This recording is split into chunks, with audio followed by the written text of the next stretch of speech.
Saom, are you there? Yes, ma'am, Rose. Yeah.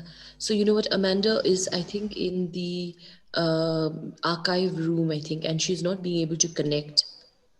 Oh, Yeah. nobody's there, no, now? In fact, Where? in fact. Oh, I don't. Okay, let me just find out where she is. But she's here in the college. One second. I'll just ask her one second.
you know.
A warm and hearty welcome once again to the second day of our international virtual conference on identity, myths, memories, communication, and cultural narratives.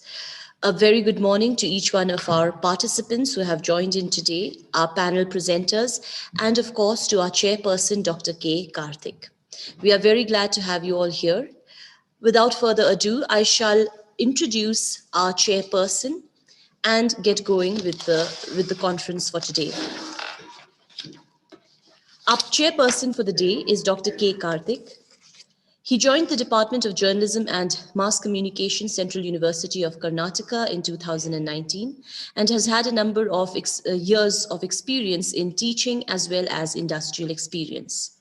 He holds a bachelor's and a master's degree in visual communication from Loyola College, Chennai, University of Madras, a PhD in communication from the Sarojini Naidu School of Arts and Communication, University of Hyderabad, that focuses on health communication.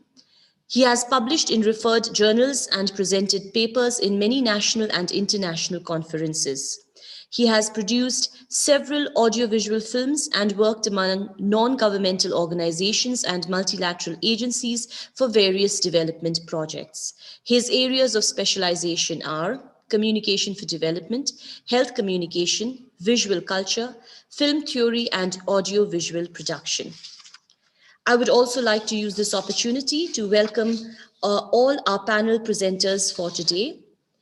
We have Dr. Amanda Christie Tongper, Mei Swang Dai Gonmei, Patricia Mary Hodge, Kaiko Ashuni, Rohan Pillai, Dr. Naomi Carey Nonglight, and Ayushman Datta. A warm and hearty welcome to each one of you. And I would now like to hand over the session to Dr. K. Karthik. Welcome, sir.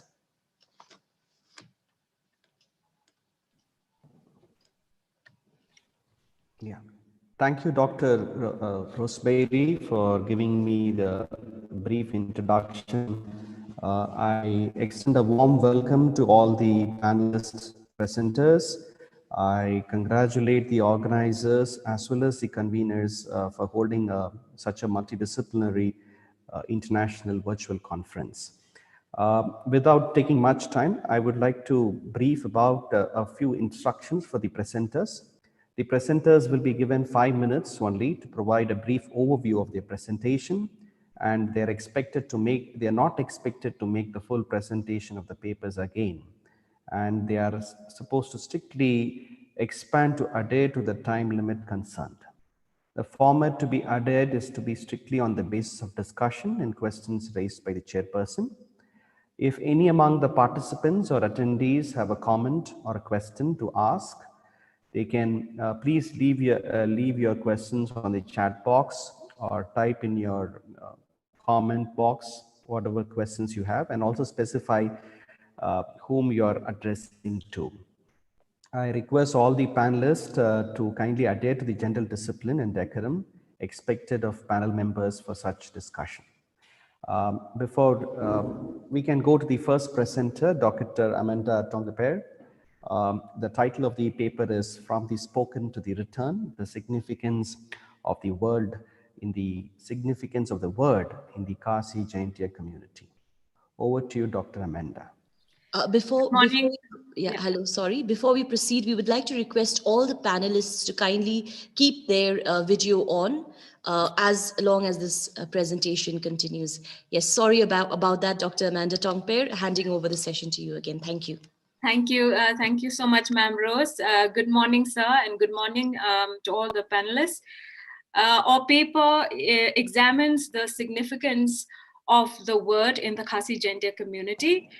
We have used the word to imply a certain spiritual dimension to language, a cultural significance.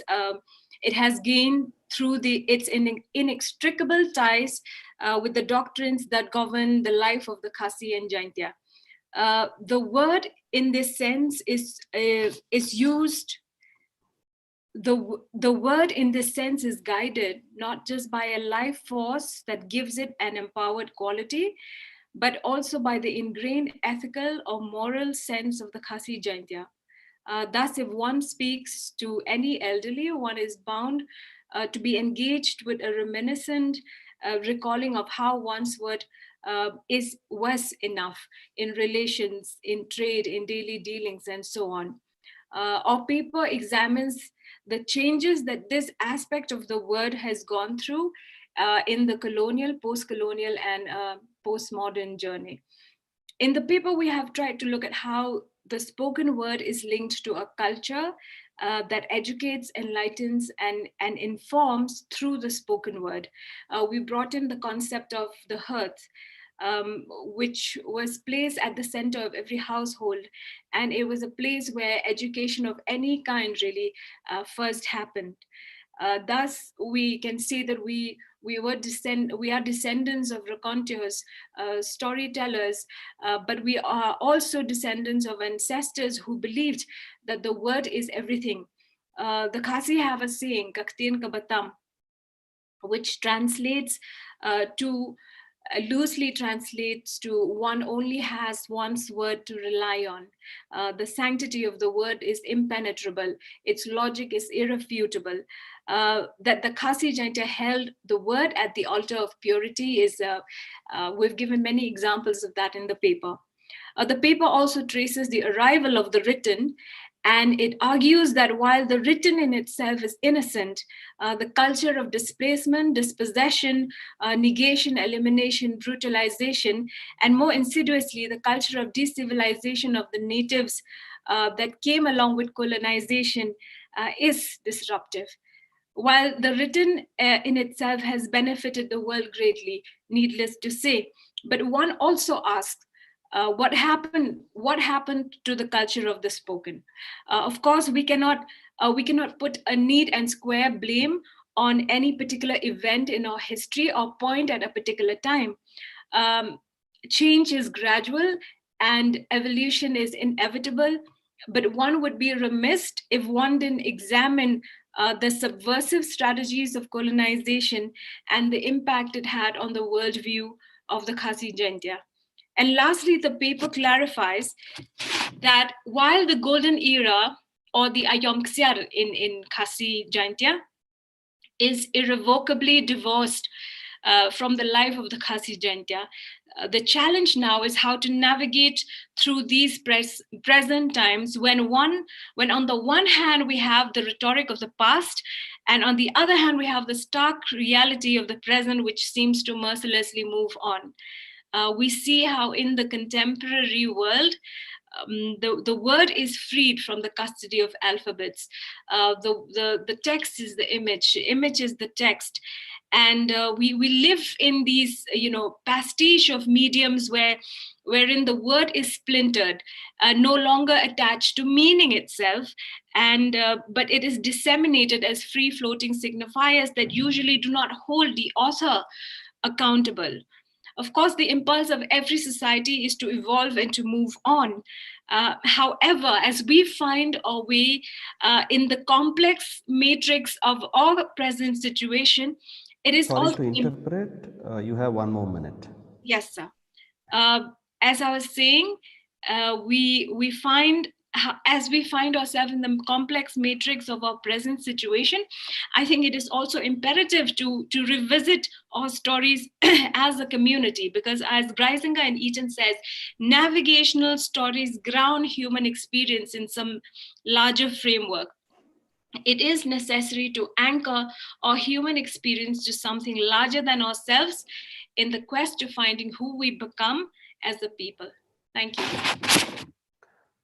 Thank you, Dr. Amanda. Thank you for finishing on time. I have a couple of questions. You can respond to it. What is the significance of colonial imperialism in this process or transition, and why you are trying to see this through a colonial lens? Yes, sir. Sir, if I may, I also have the co-author along with me. If you would allow him also to address some of the questions, because this is Yes, go ahead. Yeah.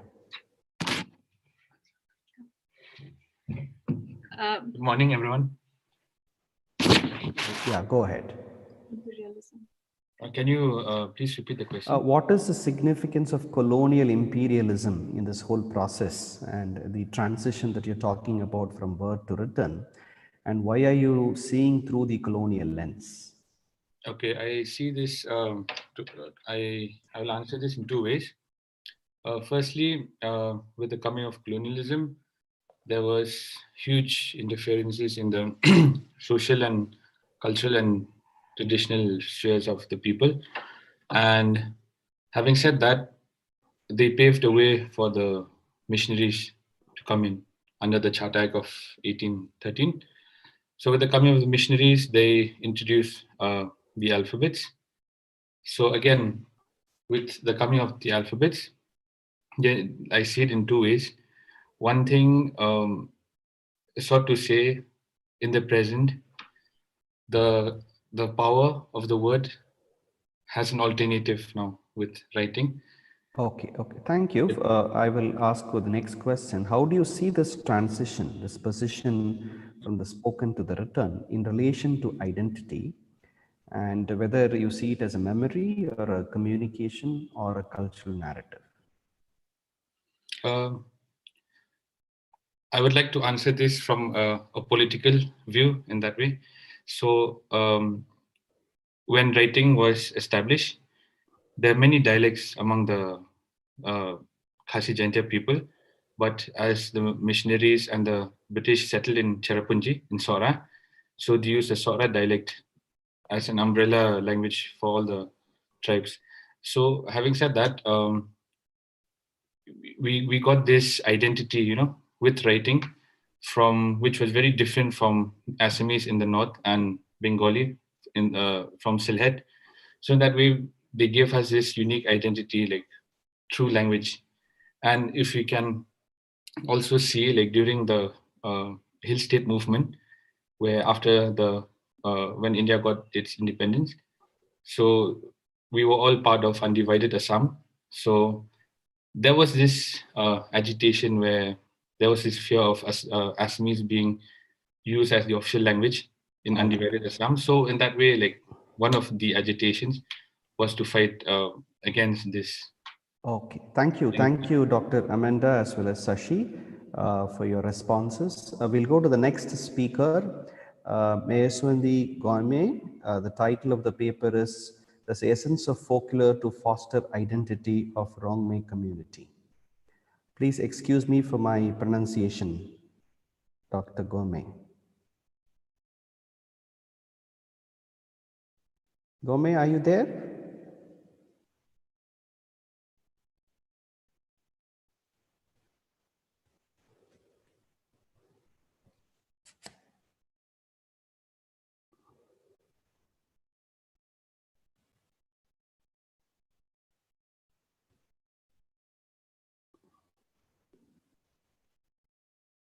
Yeah, please go ahead. Okay.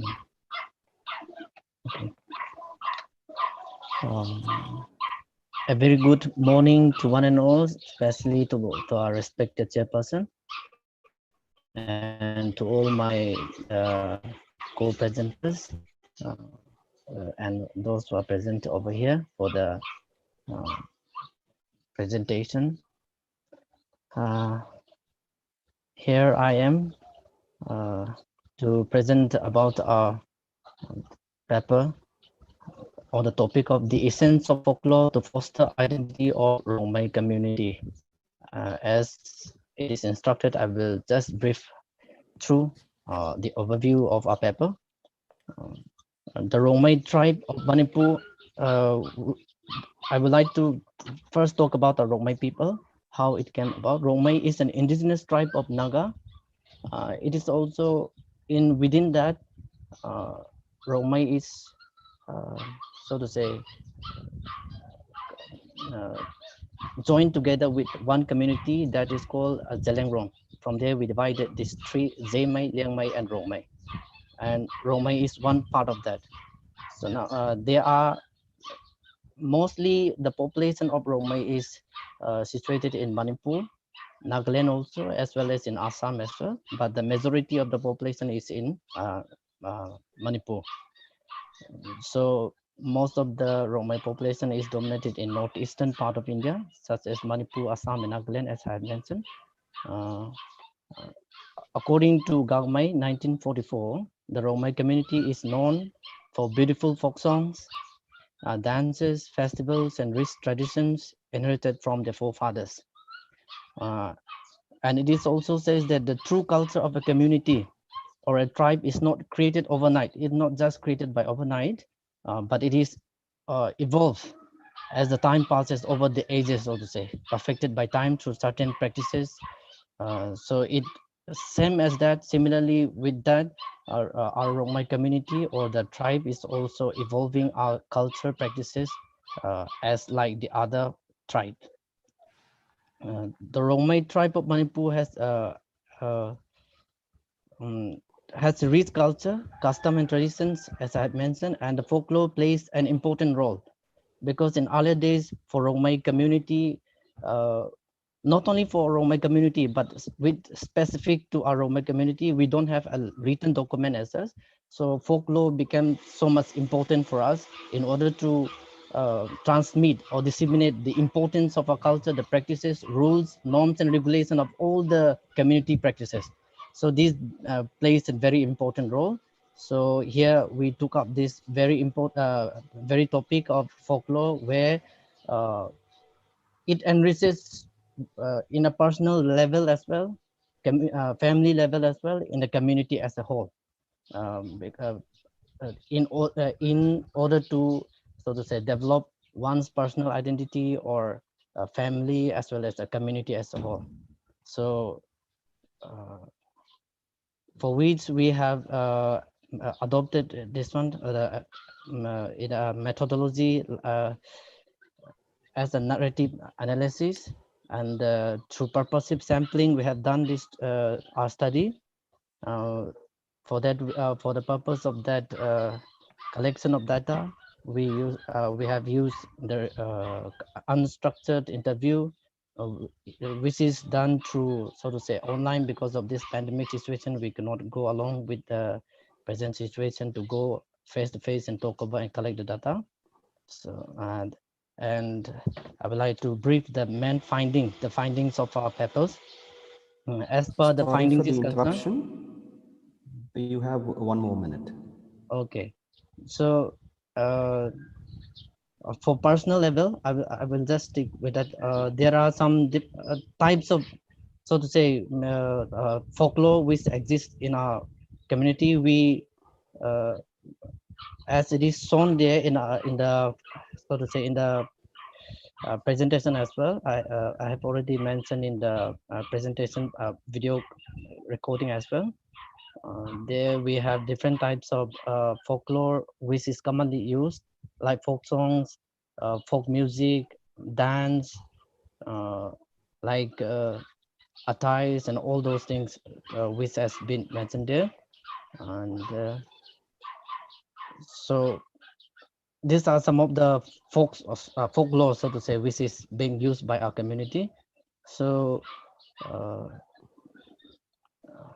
Please conclude. there is a place of learning. Especially we learn this through home, But for the youngsters, especially, we learn through this one, Lutsu and Kangsu. That is a dormitory for both male and female, especially those who are unmarried. And for personal level, folklore help us to understand the value of all teachings and develop the sense of belongingness through folklore. Individuals are inspired, also motivated with the help of those folklores that we have been practices. And family level, folklore helps family to that mean to say have better understanding, cooperate with one another, enables to obey the elders, conformity, those things we inculcate through the folklore. And community, as per the community level, has folklore has been an Yeah, impactful please factor. conclude, Also Doctor. ties. Okay, so in order to conclude, uh, so the study is to help in sensitizing youngsters of my community to learn more about the significance of folklores in the process of identity development, both at the individual and community perspective. Because as the days goes by, the youngsters tends to forget the importance of this. So through these studies, we would like to make them understand and also spread out this message and to make them realize Thank the you. importance of Thank you, Gonmei. Thank you very much. I request all the panelist participants to please restrict with 5 minutes. Since we have a shortage of time, we'll move on to the next presenter. Manifesting, it is Patricia Mary, manifesting extricothan, virtual reality and terrorism in Margaret Atwood's Oxys and Care. Over to you, Patricia. Okay. Hello, sir. I hope I'm audible. Yes, please go ahead. Good morning to our respected chairperson and panelists. So, my paper is titled Manifesting Extinctathon, Virtual Reality and Terrorism in Margaret Atwood's Oryx and Crake. Now, to contextualize this textually in the most summarized way possible, Extinctathon is the name of the online interactive virtual reality game in the novel. And what happens is that this game is manifested into the real world with the explicit aim of creating a new world order through an act of bioterrorism, which is inspired by and to a certain extent mimics the gameplay of Extinctathon. That is the gameplay of the extinction of species that the game operates by. And to explain this, Atwood creatively utilizes the concept of gamification in order to allow this manifestation into real life. Gamification, which is defined as the application of game elements and principles in non-gaming contexts. Now, this is seen in the novel in the employment of the game design elements of Extinctathon to recruit and form organizations in workplace and ideological organizations. Now, in order to examine in the paper how Atwood conceptualize the contemporary threat of the online world, more specifically its more vulgar and violent elements, and how that affects human values to the point of actual destruction, we must first accept gaming as text. More specifically, hypertext from the perspective of literature and the process of reading. Hypertext as understood in literature, wherein the reader assumes the erstwhile authorial power of interpretation, meaning creation. This allows for multiple interpretations. And also hypertext as we commonly understand on the internet as linking multiple computer and networking systems. Again, referring to multiple doorways, multiple actions and directions all in the hands of the player or the reader. So based on this very simple connection between the two, the novel leads to an acknowledgement of the hyperreal of the online world as manifested in living reality. And through this interlinking, what Atwood is able to point at is the simulation of reality that masks over the fragmented and disconnected nature of reality, which is the actual representation of truth. She does this specifically through the use of the violent elements of the online world, specifically the gaming world, because in the games that she uses in the text, violence is accepted as a natural part of the gameplay. And it exists alongside the violence and terror of the real world. And in the real world, this same violence is designated as base and not indicative of a cultured society. So it is terror and violence that breaks the simulation of our reality, one where modern society simulates a reality of plenty of wants and desires of goods and commodities in order to mask the actual disintegration of our meta-narratives, our structures, our values, our truths. It is the virtual reality which houses all our base realities that exist in easily available, accessible forms on the internet and on gaming platforms. And so what happens is that this reality is manifested in a very, albeit very violently and terribly, but it is manifested in our actual reality. So I wanted to limit what I'm saying I should do as the time limit. So I think I will just end with that. Okay, thank you. Thank you, Patricia. I have maybe a couple of queries. Maybe we'll take one.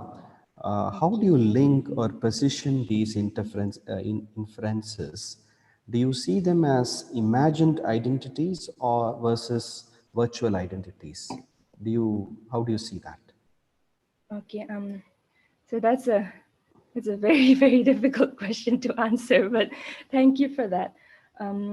Based on my reading of the novel and what I've understood so far, it's a very difficult question to answer because the question of identity and reality on its own, how do you define identity? How do you define reality? Which is why I'm using the concept of simulation, because we don't know what reality is, what truth is. Whatever we designate as real is what we simulate as real. I hope that answers the question. Yeah, thank you.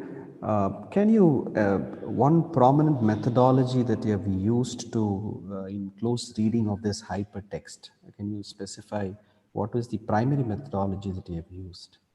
Okay. To be very honest, the whole concept of the hypertext simply came about because I was dealing with gaming and the internet.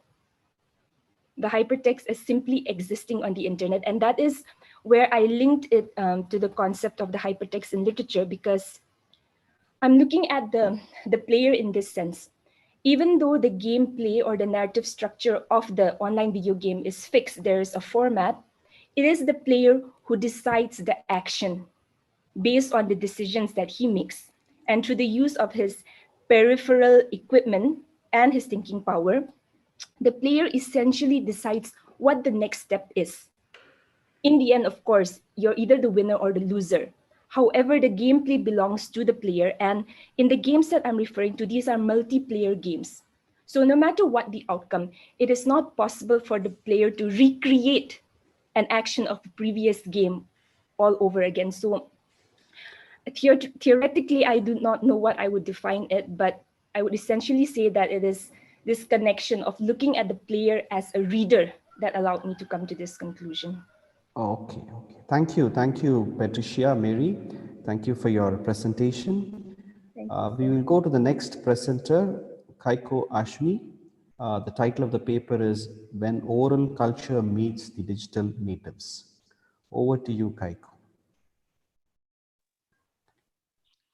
Okay, thank you, sir, for the time, respected chair and my co-panelist, and to all the organizer, thank you for this platform. So as sir has read, the title of my paper is When Oral Culture Meets the Digital Native.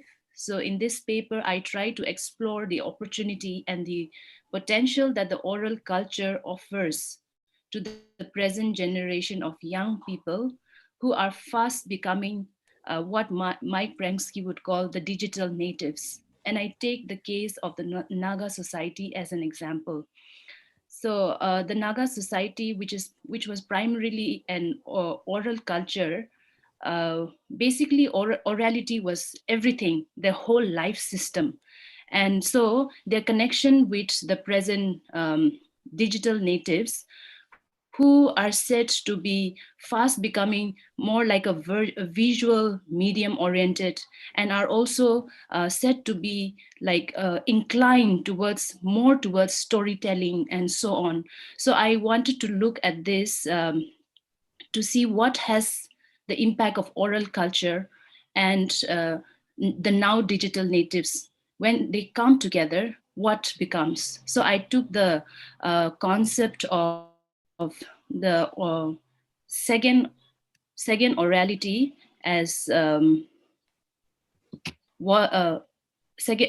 second orality as described by Walter Ongs, and I wanted to see this through that lens. So what is unlike the primary orality, which has no written at all, the second orality draws from or is filtered through written and print, and yet it is, in a sense, it is sustained by high technology culture such as telephone, radio, television, and other electronic stuff, and now the digital medium. So, and also it generates a sense for group and incommensurably, which is larger than the primary oral culture. So I wanted to draw on this concept, and I see that, and I found that Nagas are actually in the second orality era, though it did not start with the present digital era as such, but it started off with even the cassette and the DVD era, where we saw a lot of Naga musicians and stuff like that recording their music, and in the sense orals, even stories, and through the use of even the AIR, All India Radio platform, and also the Doordarshan, they were able to record and tell their stories on these mediums. So in a sense, the second orality already started then, but with the coming of the digital platform, it gave another, a whole, it opened up a lot more, wherein the people, the masses as such could participate. And so much like an oral tradition where it is not about authorship, but it is more about the people's participation. So because of this platform, you're able to see the people's participation in a much larger scale. So, and it is very much notable in the sense, if you look at the social media content that are coming up from this part of the world. And I took the example of a few Naga storytellers, and who in their own rights are the social media influencer. And it is also seen that these digital natives are also becoming like the influencers in their life are also fast becoming storytellers and artists. So it is an interesting thing to note. And so I looked at a few examples. Sorry for the interruption. You have 1 more minute. Okay, so I'll just name the 3 examples that I took. One was the Tetsio sisters, who sing the Lee or the folk song in Chokri Chakasang, and they are also very much visible on Facebook, YouTube, Instagram. And the other example that I took is Tei Sinyo, who runs an Instagram page called the Mikela Mama. And this is also, she also talks about the more of the material culture of the Nagas, which was handed over to her from her mother. Then now she tries to hand it over to the next generation. And also another one is the Roots and Leisure, which also is an online platform. And they also talk stories from this part. And also they try to bring together stories from other parts of the world as well. So in short, this is what my paper is. Thank you. Thank you. I have a couple of questions, or you can see comments. Why do you limit digital natives only to oral culture? Rather, digital platforms incorporate both visual and oral forms.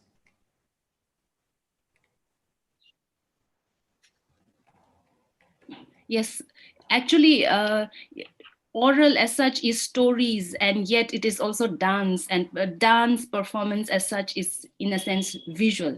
So in the sense, oral culture is not just about the word, but I see it as a visual medium as well.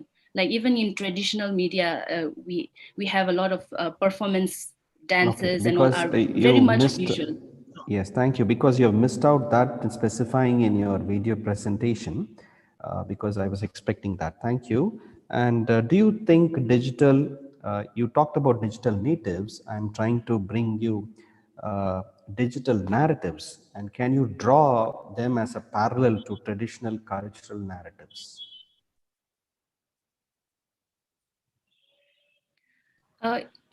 Yes and no, because yes, in a sense, because it is in fact, with the coming of the literate culture, we limited ourselves to what is called written and text, which has to be only read by the literate. But so in that sense, it was limited. And unlike the oral culture, where you don't have to be taught to read and write, but it comes naturally. So in that sense, even the digital era offers that kind of a platform where, though it is like the second orality, it is also, it might be a written, but also it is both, like anybody can do it. So in that sense, it is also I draw a parallel because of that. Okay, thank you. Thank you very much, Kaiko. We'll go to the next presenter, Rohan Pillai, titled Search for Identity, a critique on the textualization of Thotam Pattu, a folk song in Kerala. Over to you, Rohan. Good morning, sir. I hope I'm Please go audible. ahead. Yes, please go ahead. So the world that we live in, it is the world that we live in is a majority of people who are practitioners of the written hegemony. However, there exist a lot of cultures that still practice what we call oral culture or folk culture. So the thing is, these folk cultures have a lot of knowledge capital, and the written hegemony has started to realize that there exists a lot of knowledge capital that they can use. However, since these oral cultures exist in another dimension when we compare it to the textual cultures that we have, uh, it is kind of facing a kind of extinction with the advancement of modernism. So what we are having to do is we need to preserve these oral cultures so that we can make use of these knowledge capital later in a way that we can help. So uh, what I'm trying to do with this paper is to do a critique on the textualization which we're undertaking as part of preserving culture. However, without understanding the inherent structural differences that exist between orality and textuality, we will not be able to make a faithful preservation of the culture. So for this, I have taken the example of Thotam Pattu, which is a folk song that is performed in Kerala, and this art form has been traditionally performed by people of the Mannan caste. So this folk song deals with the story of the goddess Bhadragali right from her birth through the different stages of her life. The one of the reasons why I've chosen this art form in particular is because the legend behind Totem Pattu states that the goddess Bhadrakali had written this song on the tongue of a person from the Mandan caste and had specifically asked him to propagate this art form as orally. However, when we try to take on textualization, it it directly goes against this legend behind its incorporation. So for this paper, I have conducted a personal face-to-face in-depth interview with Babu Ashan, who has been a traditional performer of this Totem Pattu, and it is on the basis of this interview that I've done the qualitative research. So through the study, I have been able to identify six areas of structural differences that exist that that are not usually translated when this cultural transaction occurs. These include the breaking free from the mythical constraints, the problems of associating rituality, and then the problems that arise from the encroachment of technological advancements, and the dilemma this causes in the minds of the performers, the dichotomy that exists between rhythm and written grammar, the uniqueness of the performance, and lived experiences, and the lived experience that is generated when these performers perform the art forms, and then also the nomadic lifestyle that these performers undertake during the performing season, because the performing season starts at a point and then it goes on for around 2 to 3 months, and so the performers keep on traveling during these times. So all these experiences and all these structures are very much important to the performance of totem pattern. However, Sorry for the interruption. You have 1 more minute. thank you, sir. So, however, when we textualize these art forms without properly understanding these structural differences, and then we try to preserve this culture, what actually happens is all these elements get lost, and these elements that get lost can be considered to be an important element of the identity. And so in actuality, we can not say that the tradition and the culture are actually getting preserved. Thank you, sir. Thank you, Rohan. I have a couple of questions. And first is there a possibility of appropriate cultural transaction that can result in safeguarding oral narratives? There can be an appropriate cultural transaction only if we, before actually writing down or textualizing these art forms, we first have to sit down with the traditional performers and then understand and try to get a concept of not just what they're saying, but all the elements that come with it. And then so we have to get a proper understanding of what these art forms are. And then communication is not just words. Communication is kind of an experience. So we have to not just get these words, but we have to understand the entire process and then try to preserve that. So where do you see the issue is? Is it to do with translation or cultural transaction or textualization? I believe that the problem exists with the dominancy of written hegemony, because we're very much focused on writing things down, that we're not actually understanding what we have to write down. We're like literally taking down the words, and that cannot be considered to be a cultural transaction. That's literally just taking things from them.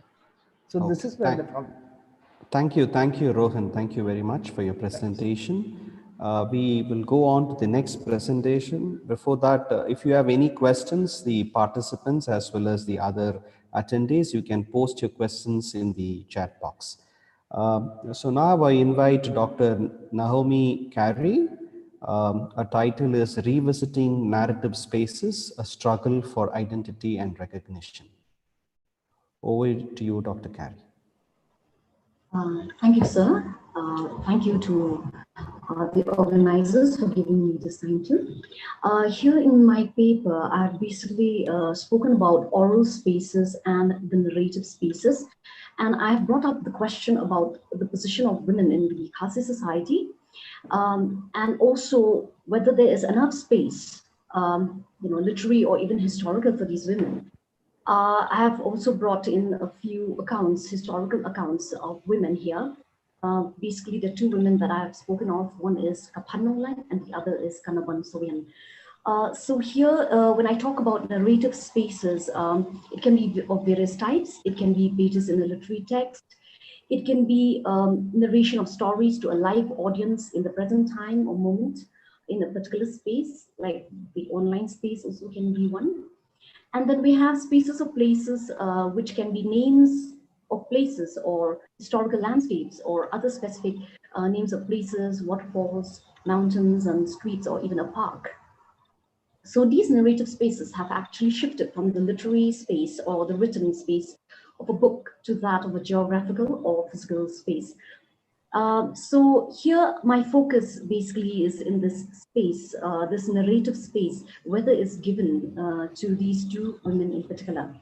So basically I have revisited these narrative spaces and I've tried to find the documentation with regards to Kapanolite and even Governor Bonsarian. And I found here about Kapanolite, very little is written about her childhood, except for one that Daniel Stone Lingdo has written in the book Kajat Nolite Lingdo Nolite Kathanay Bat Kibinja. Here the story is focused on her courage and bravery, which goes back to the year of 1829. And this story also has been recorded by a colonial writer, A. White, in the book named A Memoir of the Late David Scott Esquire. But here, basically, the focus is on Tirot Singh's aim. So there are many incidents which culminated in the Nong Klau massacre, and the Nong Klau uprising led to the beginning of the Khasi's aims to resist the British. And it's also recorded, a little bit about this incident, but nothing about Kapanolite's feat. However, the KSU has also fought that she should be recognized, and therefore Lady Hydrey Park should be renamed as Kapanolite Park. Now the question here is, who would then remember Lady Hydrey? She would be forgotten in time. And now the renaming of the park to Kapanolite on the 4th of April 2018 brings forth a new narration. And generations from now would remember this as Kapanolite Park. So this geographical space basically would be renamed at the cost of erasing the memory of something that was part of history. Now again, coming to another personality here, Kanabon Savian. There is a lot of record here, however, about the first conversions, and it was in the 10th of March 1846 that we have two candidates, Amor and Urut John, who were baptized. And the first female convert is Kanabon Sivan. She was baptized in the year 1848, 16th of July. So in the same year, there are other 6 women also who were converted. So here, there are records from the church. So we do find about her life, which has been recorded in short in the church history. And she was born in Mamlo in the scenic Sora region of the Khasi Hills in the year 1832. And however, she gave up her inheritance because of the fact that she wanted to become a Christian. And then we find also the construction of the mission compounds at that point of time, which was meant for the protection of the first Khasi converts. So Nambon sought the protection of the missionaries because it's recorded that she wanted to escape the violent threats of her family members and relatives who disapproved of her becoming a Christian. So she ran to the mission compound, and at that point of time, Reverend Lewis encouraged her to return home, but because of the terrorization that increased, she was provided shelter in the mission compound. So it was in the year, after 161 years after her death, a documentary was made by, about Kanabon Savian, which was titled Nabon, A Journey of Faith, and it was released by and directed by K.K. Khadluki and scripted and written by H.B. Khadluki. So this film adaptation of Kanabon is an interpretation of one narrative and represented by the director from his point of view.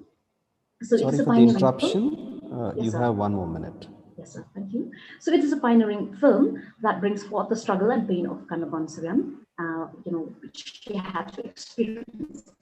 So to end with the words of David Herman, to quote him, the past several decades have in fact witnessed an explosion of interest in narrative, with this multifaceted object of inquiry becoming a central concern in a wide range of disciplines and research contexts, unquote. So in conclusion, one can say that there are innumerable stories and narratives, and there are multiple meta-narratives which are actually told with authority. There is no one grand narrative here, because if we are to talk about the achievements and role of these two women, we have to go to these multiple meta narratives. So one cannot therefore dismiss the oral narratives as untrue, for narrative lies in the heart of the people, and it is narrating such stories that one can transmit the body of knowledge to the future generations.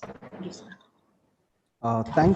Thank you very much. I have a few questions. In fact, I have written many questions for you based on your presentation, but I would like to ask a couple. Why there was a limited space for the Khasi women in history, even though it is a matrilineal society. And do you think the Western Christian mission set the narrative space for the Kasi women? Thank you, sir, for your question. A very tricky one indeed. Yes, sir, that is the same question that I have delved into, because what I have found is that in history, not much is written in the written records, not much is there. However, in the oral space, the narration that my grandmother told me and so on and so forth, it is there. But in the written space, it is limited. However, in the oral space, it is very much there. But there are multiple narratives, like about Kapanong Lai, there are multiple narratives. However, when it comes to Karnapon Savian, they are these stories that have been recorded by the church. So most probably you can say that when the colonials came here and the mission workers came here, they did write at length about whatever incidents happened in the past. So when it came to Pakapanonglai, nothing much was written because of the fact that she's just a minor character, and the Utirot Singh's aim was the focus of their written records, not Kapanonglai. All right, thank you. While revisiting these spaces as a struggle for identity, do you see them as a cultural memory? Well, I had taken them as narrative spaces, as narration, but it also can be, cultural memory, because most of the stories that I came to know are from these oral narratives being told by my grandmother or by my very old, my grandmother's friends and so on. So these narrations are all, so to say, cultural memory to us. But I'm trying to record them in the written form because now we're going to be written. So the spoken word, as well in the previous people it has been spoken, it is still very much important. So. Okay, thank you, Dr. Naomi. We will go to the next presenter, Ayushman Dattu, titled Performance Theatre and Myriad Shades of Manipuri Theatre, an analysis of selected plays of Ratan Thiam and Hainsnam Kanhale. Over to you, Ayushman. Thank you, sir. I hope I'm audible. Yes, please go ahead. A very good morning to everyone, the chairperson, the co-presenters and the attendees. So my paper is titled Performance and the Myriad Shades of Manipuri Theatre, Analysis of Select Plays of Ratan Thiam and Hainsnam Kanhale. Here I'm basically looking at history, politics, three aspects: history, politics, and Manipuri identity. And these become very important in trying to assess the plays of the two playwrights which I have mentioned. And coupled with this is also the strong ritualistic tradition which is exuded through their plays. As we all know that Manipur's history post-independence has been immersed in a lot of conflict, and there has also been a lot of resistance, starting from the infamous merger in 1949 to the introduction of the Armed Forces Special Powers Act in 1958. So Thiam and Kanhailal's plays are enacted in a politically charged environment, and it is quite natural, therefore, that politics, history, and the question of quote-unquote unique Manipuri identity, in contrast to the broader idea of a national identity, become a major thematic concern in these plays. So they not only foreground the historical context and political overtones of Manipur, but also satirize the notion of a common, quote-unquote, common national identity. The plays, therefore, of Thiam and Kanhailal definitely cannot be read in isolation without an awareness of the historical background, of the historical backdrop in which it was written or performed. So my paper basically tries to look at some of the plays of Thiam and Kanhailal while taking into consideration the troubled historical backdrop of Manipur and the ramifications of this struggle, which leads to a certain alienation from ideas of nationalism vis-a-vis national identity and the nation building process of the country. Now, if we look at um, specific issues like the AFSPA, which was introduced in 1958 in Manipur. Now, this created a lot of tension in Manipur, and it has also led to a lot of protest. It has led to insurgency, and this can be seen in somebody like Irom Sharmila, which who has protested for years against this infamous AFSPA. And this similar sort of a protest or a resistance can also be seen in the plays of Ratan Thiam and Kanhailal. Now, if we look at some of the plays of Ratan Thiam, for instance, if we look at Chakravyuha, for instance. Now, this play recreates the story of Abhimanyu, and it places it in a modern context, that of Manipur. So what happens here is something which is very interesting, because in contrast to the Abhimanyu in Mahabharata, who is well known for his gallantry and audacious bravery at the battlefield, by killing tens of thousands of Kaurava soldiers in the Battle of Kurukshetra before embracing his own death, Thiam's Abhimanyu becomes some sort of a sacrificial lamb, a scapegoat for the Pandava army. Now, even if we look at the other characters, they seem to defy their historical representations, and we see that Arjuna or Yudhishthira or Bhim are anything but heroic in the play. Arjuna, who is in fact one of the central characters in Mahabharata, obtains a sort of marginal role in Chakravyuha, and he merely hovers in the background. Sorry for the interruption. You have 1 more minute. Yes. So these characters become representative figures in many ways. And if we look at plays like Uttara Priyadarshi, where we are looking at the character of Ashoka, he again becomes a representative figure who probably represents the commoners of Manipur and their struggle. Now, again, if we look at Kanhailal and his play Draupadi, now what had happened was in the first time when Draupadi was actually performed, Savitri Devi, who had actually played Draupadi, had gone completely nude in front of a live audience. And this again can, this tells us about the angst and the kind of anger that the Manipuri commoners have against infamous these issues like the AFSPA. I request you to conclude, please. Yeah. So in many ways, we can say that identity here becomes a problematic issue, as there is a sense of alienation from the concept of quote unquote common national identity.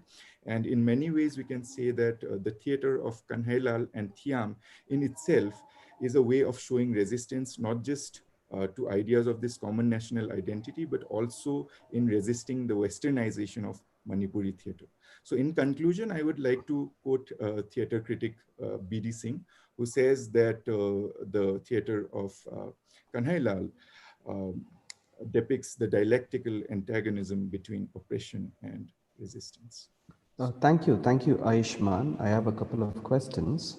How do you place theater as a form in the discourse on identity, particularly in the contemporary Manipuri context? I think in terms of Manipur, if you're looking at the genesis of Manipuri theater, Manipur's theater has been a very, very political theater. If we look at Arambam Somerendra, or if we are looking at Ratan Thiam or Kanhailal for that matter. So what happens here is, in many ways, I was also trying to talk about the idea of community in my paper. And in many ways, what happens here is it sort of becomes, the question of identity becomes a sort of, through theater, they are actually trying to address the problems of that these commoners are facing in Manipur. So in many ways, theater exudes the question of quote unquote the common national identity, and how these Manipuris beg to differ from this whole idea of a common national identity vis-a-vis the nation building process of the country.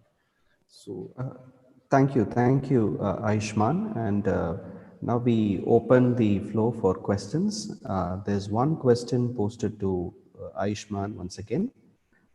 Manipur state is very diverse in terms of culture and languages. So how do you delimit your study, and who are the Manipuri your study talking about? This is a question from Elizabeth. sir, sorry, sir, could you please repeat the question? Yeah, Manipur state is very diverse in terms of culture and languages. So how do you delimit your study, and who are the Manipuri your study talking about?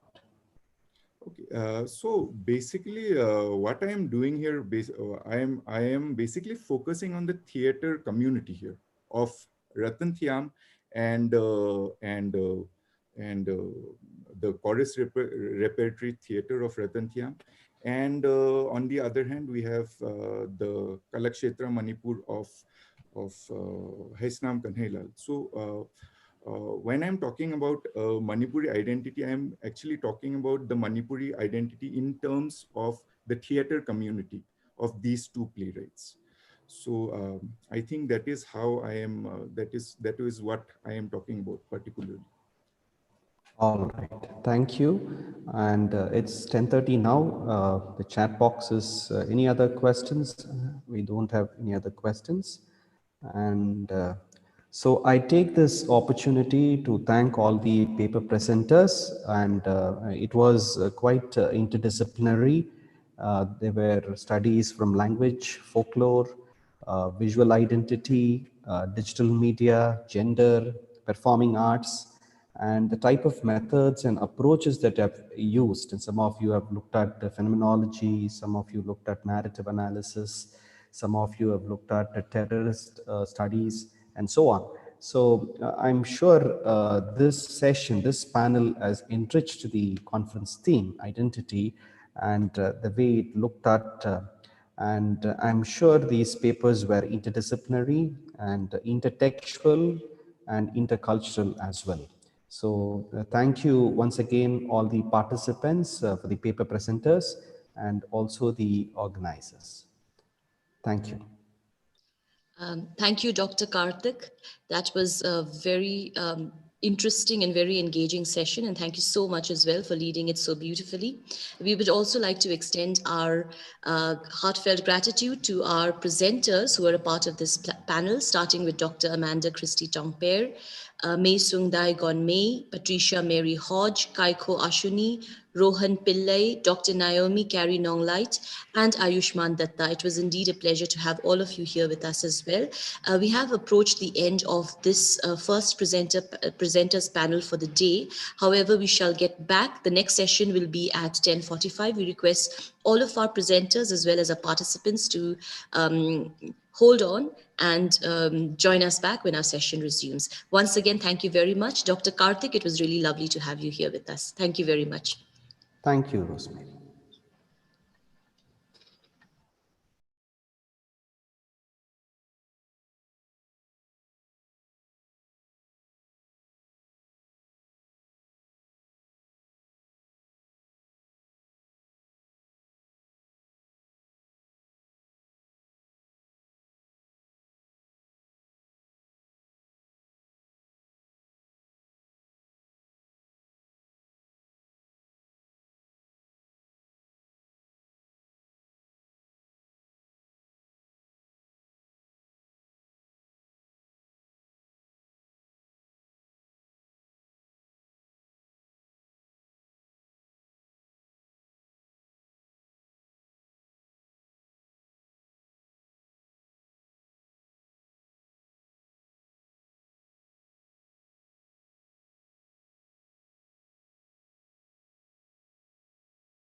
ಮಾಡ್ಕೊಟ್ಟು ತೊಂದರೆ ಇಲ್ಲ.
A very good morning to you all once again, and welcome once again to our session, our second presenters panel session. We are very glad to have here with us today Professor Basavraj P. Donur, who will be the chairperson for the session concerned. Professor Basavraj P. Donur is presently the Professor and Head, Department of English and Dean, School of Humanities and Languages, Central University of Karnataka. He has done his PhD in English and in Kannada. Professor Donur has published more than 30 books on drama in English and in Kannada, more than 60 research articles, 16 poems and news articles, and completed many centrally funded research projects. He has presented and participated in reputed national and international seminars and conferences. Prior to serving in the Central University of Karnataka, Professor Donur has served as Associate Professor, Department of English, Karnataka Arts College, Dharwad, Karnataka, and as Associate Professor in the Department of English, Karnataka State Women's University, Vijaypur, Karnataka. He had also served as a member of jury for many reputed awards in Literature and Sahitya Academy. Professor Donur is the regular invitee for talks to Radio and Doordarshan Karnataka. He was invited for FLE learning in England and has chaired a session at a 3-day international conference on social sciences and humanities at Oxford College, at Oxford University in August 2017. He's visited St. Anne's College, Trinity College, Queen's College, Asian Center Studies at Oxford University and King's College in Cambridge University, and held discussions with the faculty on post-colonial studies and world theatre. It is indeed a pleasure to have you with us, sir. Before I hand over the session to him, I would also like to introduce our panelists for this session. We have here today Vineet Kumar Jha Utpal, Subhajit Paul, Dr. Trinad Nukathoti, Ripunjoy Kumar Sharma, Jin Wan Thang, Tanzeem Masood, and Ashwini Ramesh. So a warm welcome to each one of our panelists as well. And over to you, Professor Basavraj Donur. Thank you. Good morning. Am I audible? Yes, sir, you are audible. Okay. Thank you, Rosemary, for your nice words about me. Thank you so much. Good morning to you, and I welcome all of you to this international webinar on behalf of the Department of Journalism of Central University of Karnataka, Kalaburgi, Karnataka. We have 7 resource persons to speak in this plenary session, and we have just 1 hour at our disposal. And the structure of this plenary session is like this. All the 7 resource persons will be given 5 minutes each to speak, followed by 1 or 2 questions. And I can also take questions if there are any from the audience. So with this very short piece of information to all the resource persons, I think we can begin the session. And after 4 minutes, there will be an alert, and the resource person has to conclude his or her presentation within 5 minutes, so that we can wind up the entire session in 1 hour to facilitate the further proceedings. Thank you so much, and welcome to this very important plenary session again. We have with us Vineet Kumar Jha Utpal. He will speak on identity construction of Tablighi in the time of Corona crisis. Over to Utpal. Good morning, sir. Good morning, my colleagues. Today I present on topic Tablighi Jamaat, identity construction of Tablighi in the time of Corona crisis. Tablighi Jamaat, identified as the main culprit to spread Corona in the early days in India, several cases filed against the people associated with Tablighi Jamaat all over the country. This 100 years old organization was never in the news before this in India. In meantime, mainstream media became active to spread terror against Tablighi and use the word Corona Jihad, Corona terrorism on television news channel, and the main hiding in the markaz, etc. in the newspaper headlines. The identity of Tablighi Jamaat was badly battered, and it was believed that Tablighi was largely responsible for the spread of coronavirus in India. Most of the social media users criticize Tablighi Jamaat, and therefore my research is to attempt to look at the nonsense of identity formation of Tablighi Jamaat on the social media site Facebook. There is a lot of researches that have happened related to Tablighi, but very little has been done in the identity construction of Tablighi by the media and the social media. This research aims to fill the gap to understand the concept and identity of Tablighi Jamaat on social media by its users and to study the conversion in the favor of or against the Tablighi Jamaat. Religion is also a fundamental social identity concept for the many people in different societies in the sense of self and interaction.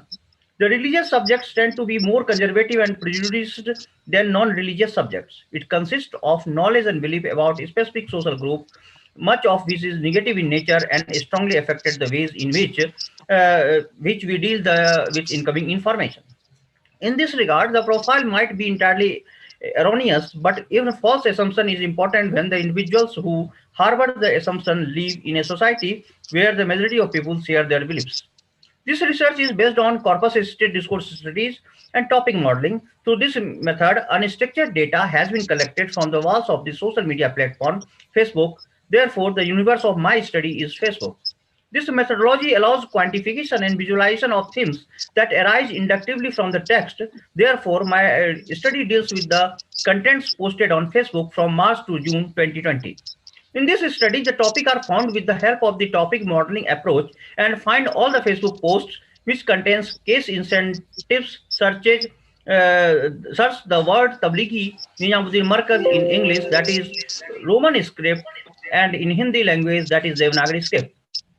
This research documented and studies all the Facebook posts and their comments related to the identity of Tablighi Jamaat and find 210 posts on Facebook. That the post and their comments of the users are also analyzed manually and identified and categorized which deliver the Tablighi related post. In the following analysis, the researcher first implemented a topic modeling techniques for all the posts to capture separate topics. A corpus of topics emerged such as jihad, terrorist, Gaddar, Islamic conspiracy, criminal police, propaganda, human bomb, lynching, misleading, dangerous, Islamophobe, nonsense, brainwashed, doctored, anti-social, anti-nationalist, irresponsible, conversion, etc. These topic categories are manually constructed through close study of continuous topics. Before starting the analysis... I'm sorry to interrupt you. You have just 1 minute. Yes. Please continue. Okay. As the researcher argued that the topic analyzed here captured the discussed landscape, the identity of certain community, it has been seen that most subjects are associated with hate crime to construct the identity of either Tablighi or Muslims. Freedom of speech is the fundamental right for everyone, but social media users are meant to promote hate speech against certain community of the society. Social media became the platform to express their frustration against certain community and find a change for it. Every word has multiple meaning and multiple concept for multiple audiences. Then the complex range of emotion and behaviors emerge to construct identity of a certain group. In this corona pandemic situation, social media have a crucial role to engage its users to express their feelings and cure for this. Hence, social media users must think about their words and language when express their feelings on social media and initiate self-control behavior to spread hate speech. Thank you, sir. Thank you, Utpal. Yes. I very carefully listened to your presentation this morning, and I also listened to your recorded video. I like the way in which you have argued your case. I have a couple of questions to ask you. I don't know whether I will be able to ask all the questions to you because Yes. because of time limit. Utpal, how do you say that social media platforms became the tool to spread hate against Tablighi? Because you and I are also part of this social media. Because last few years we have seen all these things. Any social media platform became a tool of spreading information or misinformation or hate news or false news or fake news.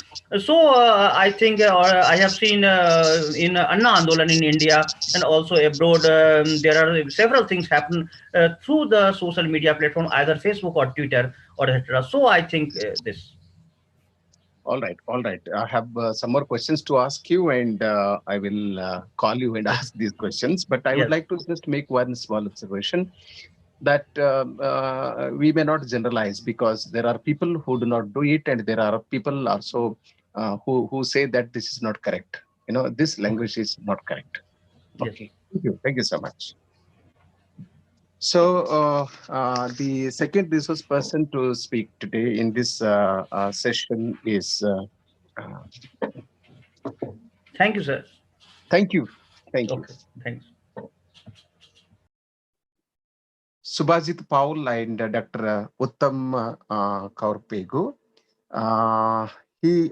They'll speak on cinematic narratives and stereotypical characterization of Islam in Indian cinema, and analysis on Bollywood cinema produced during Babri Masjid demolition.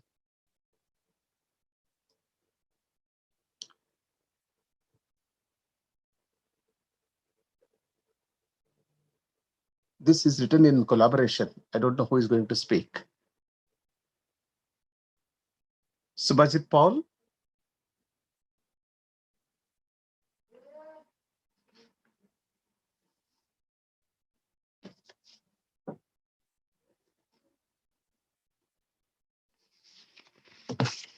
I think, should we go to the next resource person? Yes, sir. We can go to the next resource person, sir. Okay. Thank you. And our next resource person is Dr. Trinath Nokothot, and he is my colleague in Central Institute of Karnataka.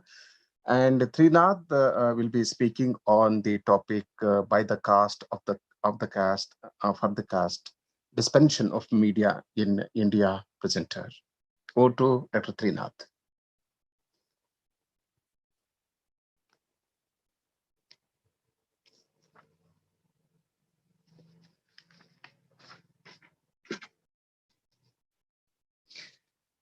Dr. Trinath has not joined.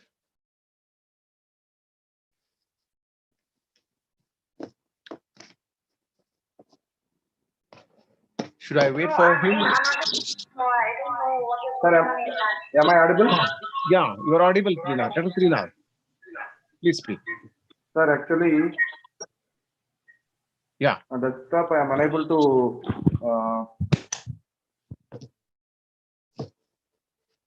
No problem. You are audible. You can speak. You want me to wait for some more time? Shall I take up? Go for the next resource person.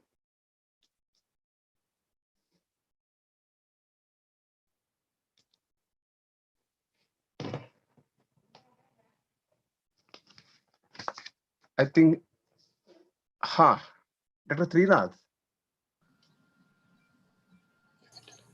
Can you hear me? Yeah, Dr. Trinath, you are audible. You can speak. Good morning, sir. Good morning. Good morning.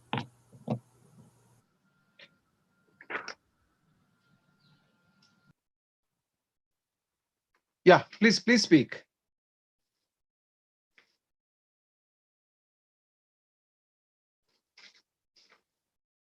Dr. Trinath.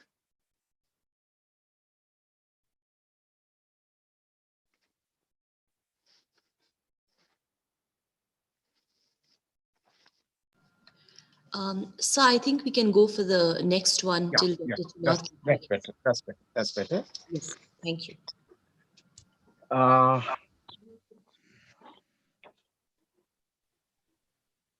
Okay. I think Tanjim Masood is present. Yes, sir, I'm here. Am I audible? Yeah, you are quite audible. And now I request Tanjim Masood to speak on sketching the Kilonjia Musalman identity, culture and politics in the Assamese Muslim community.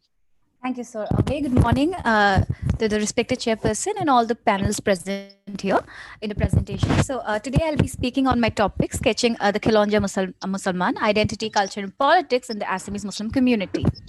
So now the term Khilonja means indigenous. So I'll be delving into the indigenous Assamese Muslims in Assam. So the term Assamese Muslims, whenever we talk about the term Assamese Muslim or Okhome Musalman, it itself suggests a specific community that is trying to create an equilibrium between its linguistic, ethnic, and religious identity. So there's this intersectionality between these identities when we talk about an Assamese Muslims. So Assamese Muslims are also known as Tholwa Musalman, Okhamiya Musalman, or Khilonja Musalman in the local language, and they are well assimilated into the Assamese society and are well integrated with the Assamese identity and nationality on the basis of language, that is Assamese or Okhamiya.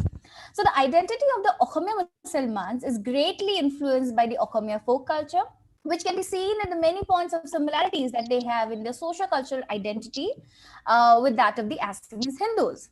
However, what we see is that in the post-colonial period, the persistent migration of the Bengali-speaking Muslims from erstwhile East Pakistan and now Bangladesh has created a crisis of identity, not only for the Assamese Hindus, but also for the Assamese Muslims. And the problem arises when all the Muslims are categorized into one singular category. So that is the basic understanding. The Muslims are a homogeneous group, but that is not true. And most of the Assamese Muslims in Assam, they do not identify themselves with the later entrants or the later Bengali entrants, and they consider these migrants, the later migrants, to be a threat to their identity, similar to the Assamese Hindus. So now the historical methodology that I've used in the entire paper is ethnographic methods, historical methodology, of course, along with ethnographic methods like unstructured interviews and observations. Then I have also used primary sources like newspaper reports, documents, census reports. And then I have used secondary sources that, that has various articles and journals and books. So now coming to the Okhamiya Musalman, so the Assamese Muslims, so now the Muslims in Assam themselves are not a homogeneous category. We have the Barak Valley Muslims, we have the Assamese Muslims, we have the Deshi Muslims who are the migrants from, who had migrated from UP, Bihar, or as far as Peshawar and Kabul. And then we have also the Bangladeshi Muslims or the immigrant Muslims who are also known as Miyas in Assam. So, but my paper focuses on the first category of Muslims in Assam, that is the Okhamiya Musalman. And when we go through the ethnographic and the documental sources, we see that the caste system too has an influence on the Assamese Muslims, and we see that there are various split up categories into into caste-like groups like Sayyids, Sheikhs, and Morias, with the Sheikhs being at the top of the hierarchy, the Sheikhs in the middle, and the Morias at the bottom. So now, what is very interesting is that there are restrictions on the intermarriages between these groups, but and it's practiced till the very recent times. And however, there are other rigid restrictions followed. Like social interaction or intermarrying are not followed by these groups. But there's a certain othering that is always practiced by these groups against each other. Now, the Assamese Muslims, they have retained many of the customs and the rituals of the indigenous Assamese culture, which may be because of the fact that a good fraction of them are actually indigenous converts, and maybe because the early Muslim settlers, be it the Muslim soldiers or the artisans or the technicians, they did not bring in their wives with them, which led them to marry local non-Muslim women. So the syncretism of the Assamese society is also reflected by the fact that even Azam Fakir, who popularized zikr in Assam, is believed to have married a very high status Ahom women and not a Muslim women. So according to census reports of 1881, what we see is that the Muslim converts in Assam were ignorant of the Islamic faith. So it is said that some of them, they had not even heard of Prophet Muhammad, and they thought that Prophet Muhammad was somebody like Hindu god Rama, and the Assamese Hindu converts to Islam, they could not completely cut off from the early Hindu social life and retain various Hindu norms such as restrictions on intermarrying. Sorry to interrupt you, Masood. You have 1 minute to conclude, please. Yes, sir. Okay. So. Yeah, so with my own ethnographical observations in districts of Jorhat, Sibsagar, Nagaon, Dibrugarh, I have found out that Assamese Muslims in many points of similarity in their socio-cultural identity, and that can be seen in the marriage customs, in the childbirth rituals, in the death and the post-death rituals of the Assamese Muslims. And it remains a combination of Islamic as well as the indigenous folk tradition or the Majoritarian tradition in these districts. So now, even though we see these evidences of syncretism in Assam, the violent politics of identity from the 20th century, it has led to identity crisis of the Okhomia Muslims, especially the politics of migration. And the Assamese Muslims at present, they feel that they are being marginalized, and the impact of which is twofold. On one hand, we see political parties that have sprung up, giving an united representation to various groups within one singular fold, paving the way for the unity among the different groups. On the other hand, we see that a section of the Assamese Muslims have begun to feel disconnected with both their Muslim as well as their Assamese identity. That'll be all from my side, sir. Thank you, Masood, for your beautiful presentation. And Thank you, sir. I find it very difficult to interrupt you when you were speaking so well, but we have to respect time. That's the reason why I interrupt you and others also. And I request all of you to excuse me for interrupting your beautiful presentations. Now we can also take questions, and I can't see this chat box. I have some technical problem here. I request the organizers to help me in if there is any question in the chat box. I have one quick question to you, and we can take one or two short questions from the audience if there are any. Masood, what are the implications or consequences of the dissolution of the religious unities of Goria and other Muslims of Assam under inter-regional differences in society and culture? Sir, the Gorias and the Morias, there are certain practices. For example, when we talk about the Assamese Muslim, let us take the example of only the Gorias and the Morias. The Assamese Muslim can be divided into two main groups, the Gorias and the Morias. And then there are similarities, of course. The Islamic practices are followed by both these groups, but there are certain practices like, for example, cousin marriages. Now, cousin or kin marriages is something that is not to be found in the Goria community. Especially in the present context, it is almost non-existent, we can say. But in the Gorias, they have still, retained this practice of cousin marriages. So yes, there are this religious unities, the basic religious, the Islamic tenets that are being followed by these different groups, but then there are some variations as well. Thank you. One last question for you. Yes. What do you think should government do to improve the socio-economic, political, cultural life of these Muslims of Assam? Short answer. First of all, I think, there's a lot of work that needs to be done. First of all, when talking about the government, I think the government totally homogenizes the community.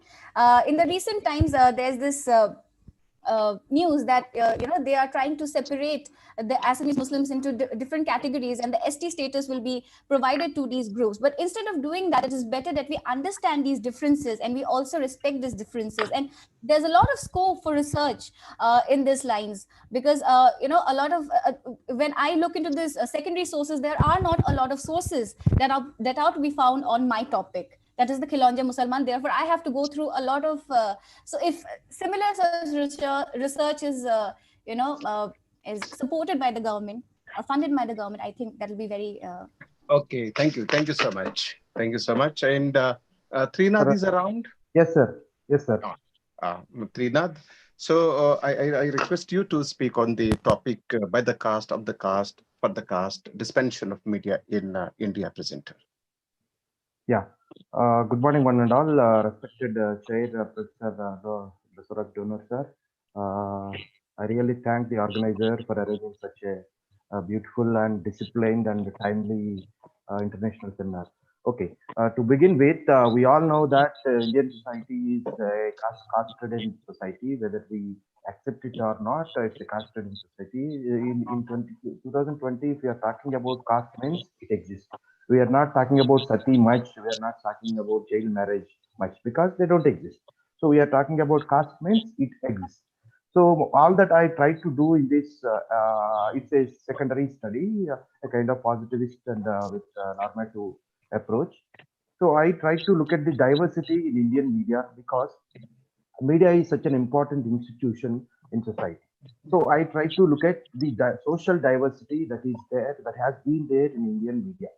And we all know that caste has been a social institution since centuries in India. So it is not receiving as much attention as it deserves across the international forum, academic platforms like gender, environment, corruption, all those things. It is not receiving deserving attention. So media is exclusive because there has been a study by Oxfam saying that the representation of scheduled caste in Indian media at the decision-making bodies is 0% across major national news channels, English and Hindi, print media, even articles published. Representation is 0. So why is it so exclusive? Because our society is exclusive, that has been reflected into our media. You take any politics, sports in India, judiciary in India, we have many various other institutions which are just the replica of our society. So is the media. And of late, media has become more a kind of advertisement industry than a journalism industry. So Professor P. Sainath says that media of late, it is no more associated with bringing the news or uncovering the stories. It has become an advertisement industry and profit-making industry. And it is no more, it has been ascribed as the fourth estate of the democracy. But it is the only estate which seeks profit. Other three estates, though they make profits, but they don't seek profits. But media is the only institution which seeks profits. And it is in of late, it has become so what you call corporatized, politicized, and it has become an extension of social stigmatization in India. It is because of the fact that they are the beneficiaries of caste hierarchy in India. They do not want to lose that caste hierarchy.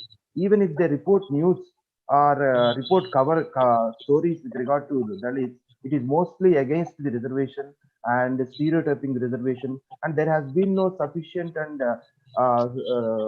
substantial discussion on what is caste, how to annihilate caste, or how to address this caste, or there has been not much discussion on social stigmatization like caste panchayats, etc. And social issues, they don't make it to the Indian screen because they don't make profit.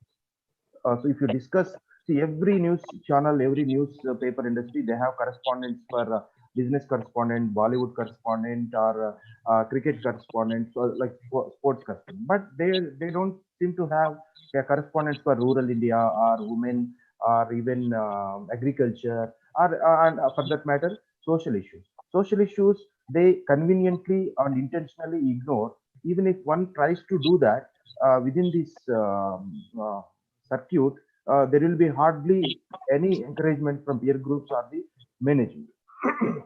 So when 70% of the population is missing from your media houses, you are in a position to dictate morals and direct the country's economy, polity, or whatever.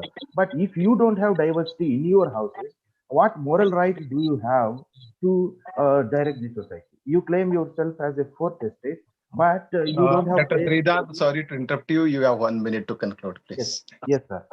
If you look at this Press Freedom Index, World Press Freedom Index, we are behind Afghanistan, behind South Sudan, and behind Ethiopia. So therefore, if you don't have diversity in your media houses, if you cannot accommodate your own countrymen, and we don't expect you to teach morals to the society, and media seems to be having moral right on everything, but they are accountable to none. Maximum rights, minimum responsibility. So therefore, as long as they do not accommodate diversity, because diversity should be the soul of it should be like air and water to any society. So they should be in a position to accommodate people so that diversity is reflected. You will have churning of ideas, new ideas will come up. You cannot always promote the social stigmatization as long as you do not keep the diversity intact irrespective of. Our screens, if you look at Indian screens, majority of them, you don't find skull cap screens, brown skin and black skin screens. There is a kind of racist structure. They promote social stereotypes, anti-reservation policies, and jingoism, a patriarchal system. The media should rise because it appears to be the only hope for the society. All other institutions, they have their own limitations. Media, at least, it is regarded as the eternal opposition. Whoever may be in power position, it should always be with neither with ruling party nor with the opposition party. It should be with people. So as long as you are not reflective, As if you are confined to the few sections, few communities, few regions, few sports, then it is not going to lead anywhere. It is only going to impoverish its own media. And we can look at the trends in India of late, how media has become an extension to the political power, corporate power, and the social power. So the Dalits, if you cannot own your own 70 to 75% of population, if they're zero, then your moral rights to talk to people, and you cannot say, last point, I will finish with the last point, you cannot say that you are a private entity, because if you are a private entity, you cannot take subsidies from the government. All media houses, they take a lot of subsidies from the different governments. So you cannot say that you don't have any social responsibility. If that is the case, you cannot say that fourth estate, and you cannot claim to have any social responsibility of sensitizing the masses. Thank you. I finish with this one quote by Mark Twain. If you read newspapers, you are uninformed. If you don't read in newspapers, you are misinformed. So either way, it is going to be a kind of corporatized media. Thank you very much, sir. Thank you, Trinath, for your nice presentation, and you were very clear about your approach to the topic, and you made some very pertinent observations about the media with respect to the caste system. And we all know that the biggest challenge and problem for every Indian is the caste system. Despite our very genuine and efforts to remove the caste system, we have not succeeded in it. And about the media, because media, after all, it's human in the sense the people who run media, who print news and edit news, are also human beings. Not just the people who. Don't you think that not just the people who take subsidies from the government should have social responsibility, and every single person living in this country should also have some kind of social responsibility? Yes, sir. Actually, it is not that media. See, whoever says that there is no caste, I think they are the first casteist. I believe whoever says that, because it is visible, they are not able to see it. So the responsibility lies with not only the more responsibility lies with the people who are at the helm of affairs, not the victims. Actually, beneficiaries. They are beneficiaries of the caste system, political power, economy, education, employment. So they are beneficiaries. They should come forward. Of course, lower caste also, there is a casteist structure. Is there inequalities are there? But everybody should, because we are sailing in a same boat. If majority of them are underrepresented in politics, education, and everywhere, and in a way it becomes a recent group over a long period of time, it might lead to anything, or it can lead to a revolution also. In fact, only reservation has avoided this kind of resentment. Otherwise, there would have been a different story in India, as I feel. So therefore, I feel that it's the responsibility of policy makers, decision makers, especially the political regime. It should own more responsibility, because they are in a driving seat. It should promote policy, because I agree with you. Please. Any society which any government which does not try to play down the identities, it will not survive, sir. It should play down the identities, and it should only enhance the importance of poverty, unemployment, and the real issues, not this identity issue. Thank you. Thank you. And we can take one question from the audience. One person, I think they have posted one question. Can you read? Yeah, can you read for me? If media starts giving reservation, it will start promoting casteism. Hence, no. So see, quick response. Your quick response. Nobody. Actually, it is upper caste who are enjoying reservation in India in political power, land, economy, politics, education. It's not Dalits. It's actually de-reservation. They have experienced reservation for the last 3,000 years. Only in the last 50, 60 years, they have been experiencing. I can give more elaborate answer since time does not permit. That is my answer. It is the upper caste who have enjoyed reservations. They have been enjoying. It's not the Dalits. Thank you, Trinath, for your candid opinion. Now, Subhajit Paul is around. I think he has just joined in, sir. Let me just check once again. Yeah. Apparently his network has been going on and off. So yes, I think he has joined in, sir. Yeah. Subhajit, can you come online? So, Yeah. Good morning, Subhajit. yeah, I'm online. Am I audible? Yeah, you are quite audible. And Good morning, sir. Good morning to all panelists. Good morning, and I request you to speak on the topic cinematic narratives and stereotypical characterization of Islam in Indian cinema, an analysis on Bollywood cinema produced post Babri Masjid demolition. Subhajit. Okay, sir. You have 5 minutes to speak. Yeah, I'll try to keep myself short. Okay. Sure. If you could also switch on your camera, Subhajit, thank you. Okay, is it on?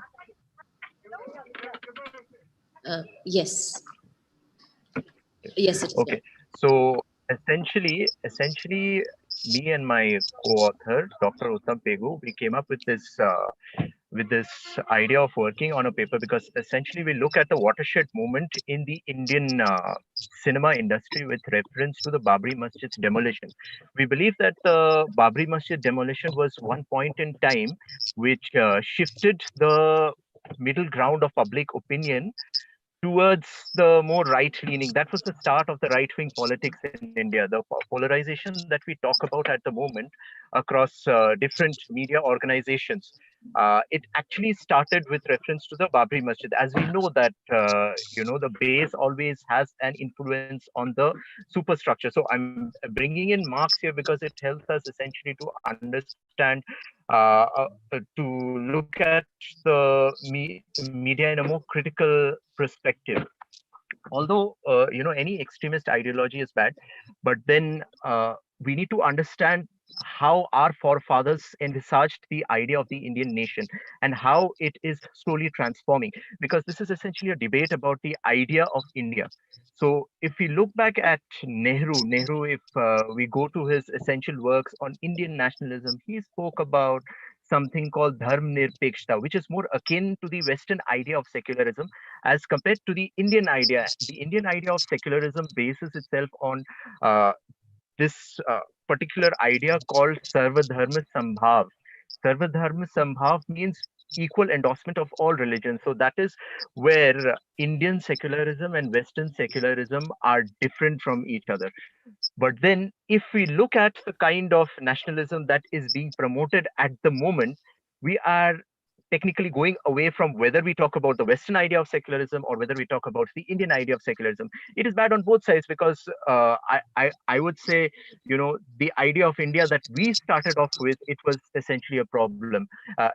We are having a problem on that, and then we are shifting from that. And this is reflected in our cinema of the times. If we look right after independence, the kind of cinema that we had and the depiction of the Muslims in that cinema was, I would give you an example of Mughal-e-Azam. Mughal-e-Azam essentially depicted the Muslims as the royalty. But slowly with post-1990s, the depiction of Muslims in Indian cinema has changed.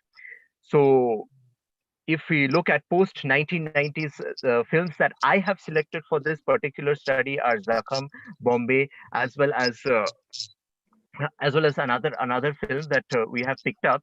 And in these three films, the Muslims are essentially portrayed as the outsider or a barbarian. Even the more recent films, if we look at the films of the recent times, just like Padmavat, you would remember that Alauddin Khilji, the character of Alauddin Khilji, is depicted as a barbarian, as an outsider who comes to rape and pillage.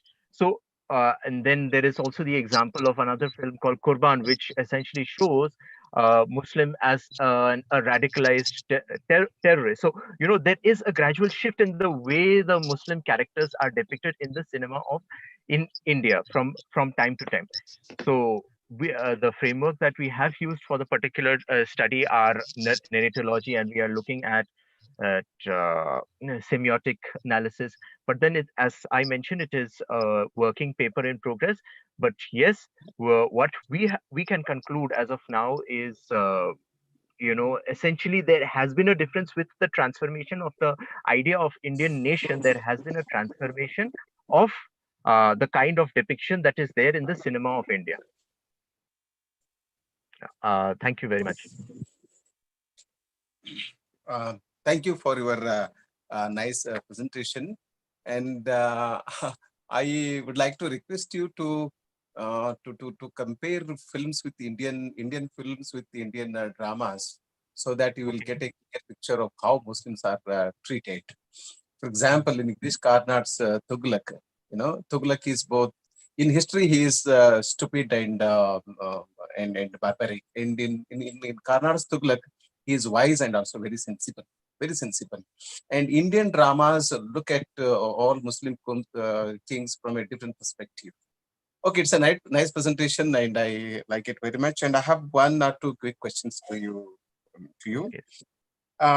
Despite hundreds of years of coexistence, why do Muslims and Hindus still remain the other to each other?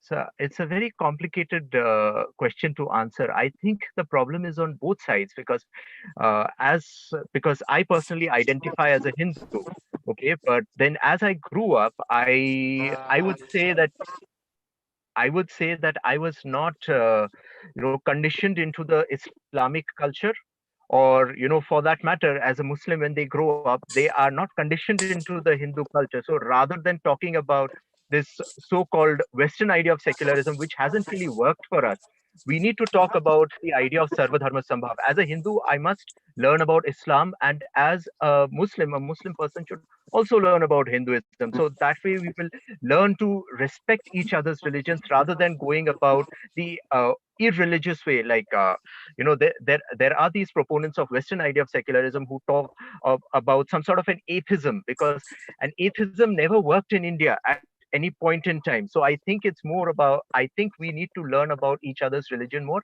and I think that would help us understand and probably bring about a more I would say a more cultural learning from each other. Thank you. I think this is the stand that every academician has to take. All right. We can take one or two quick questions from the audience.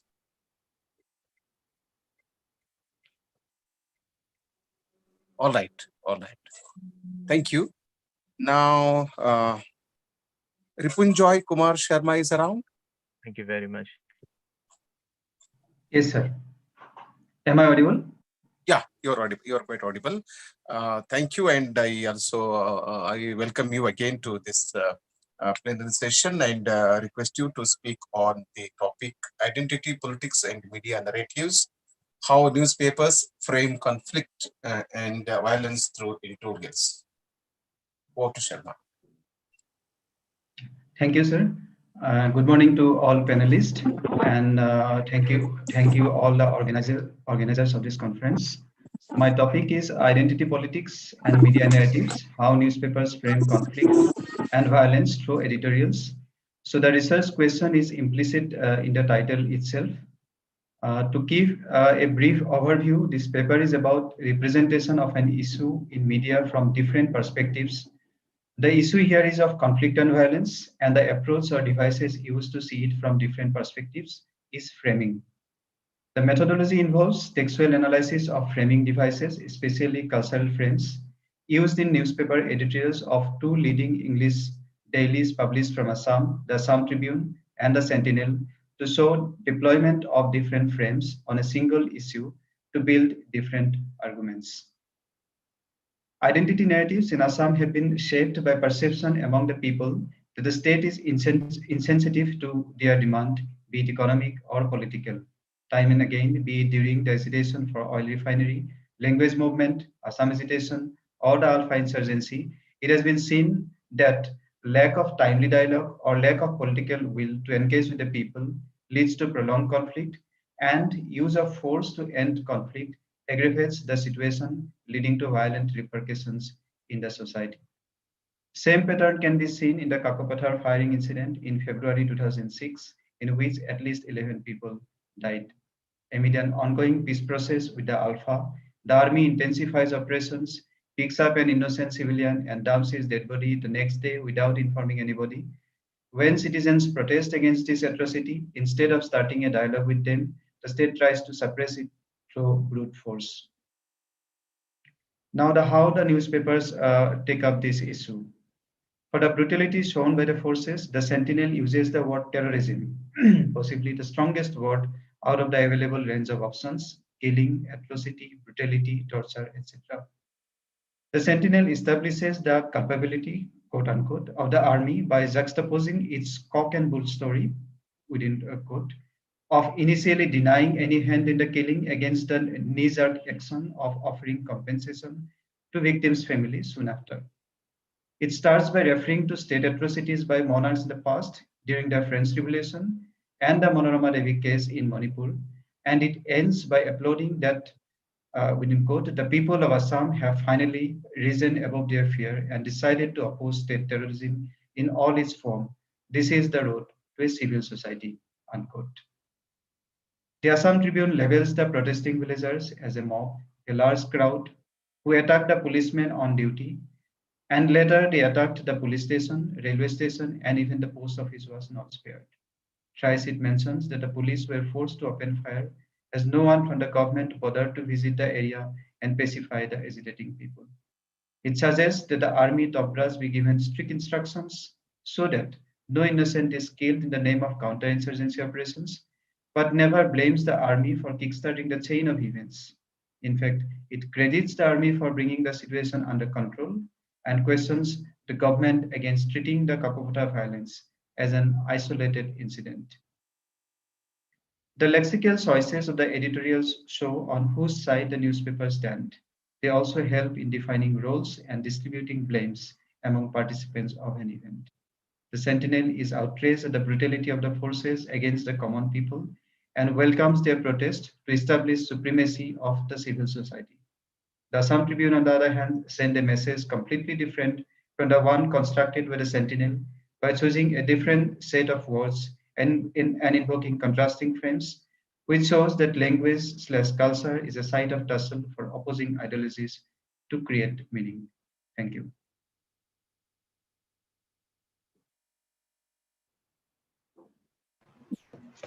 Thank you. Thank you. Thank you, Sharma, for your short but beautiful presentation. I have one question to ask you. We may not deny a deliberate attempt to construct a certain narrative to serve a certain vested interest. Does this mean that every single piece of information is construction?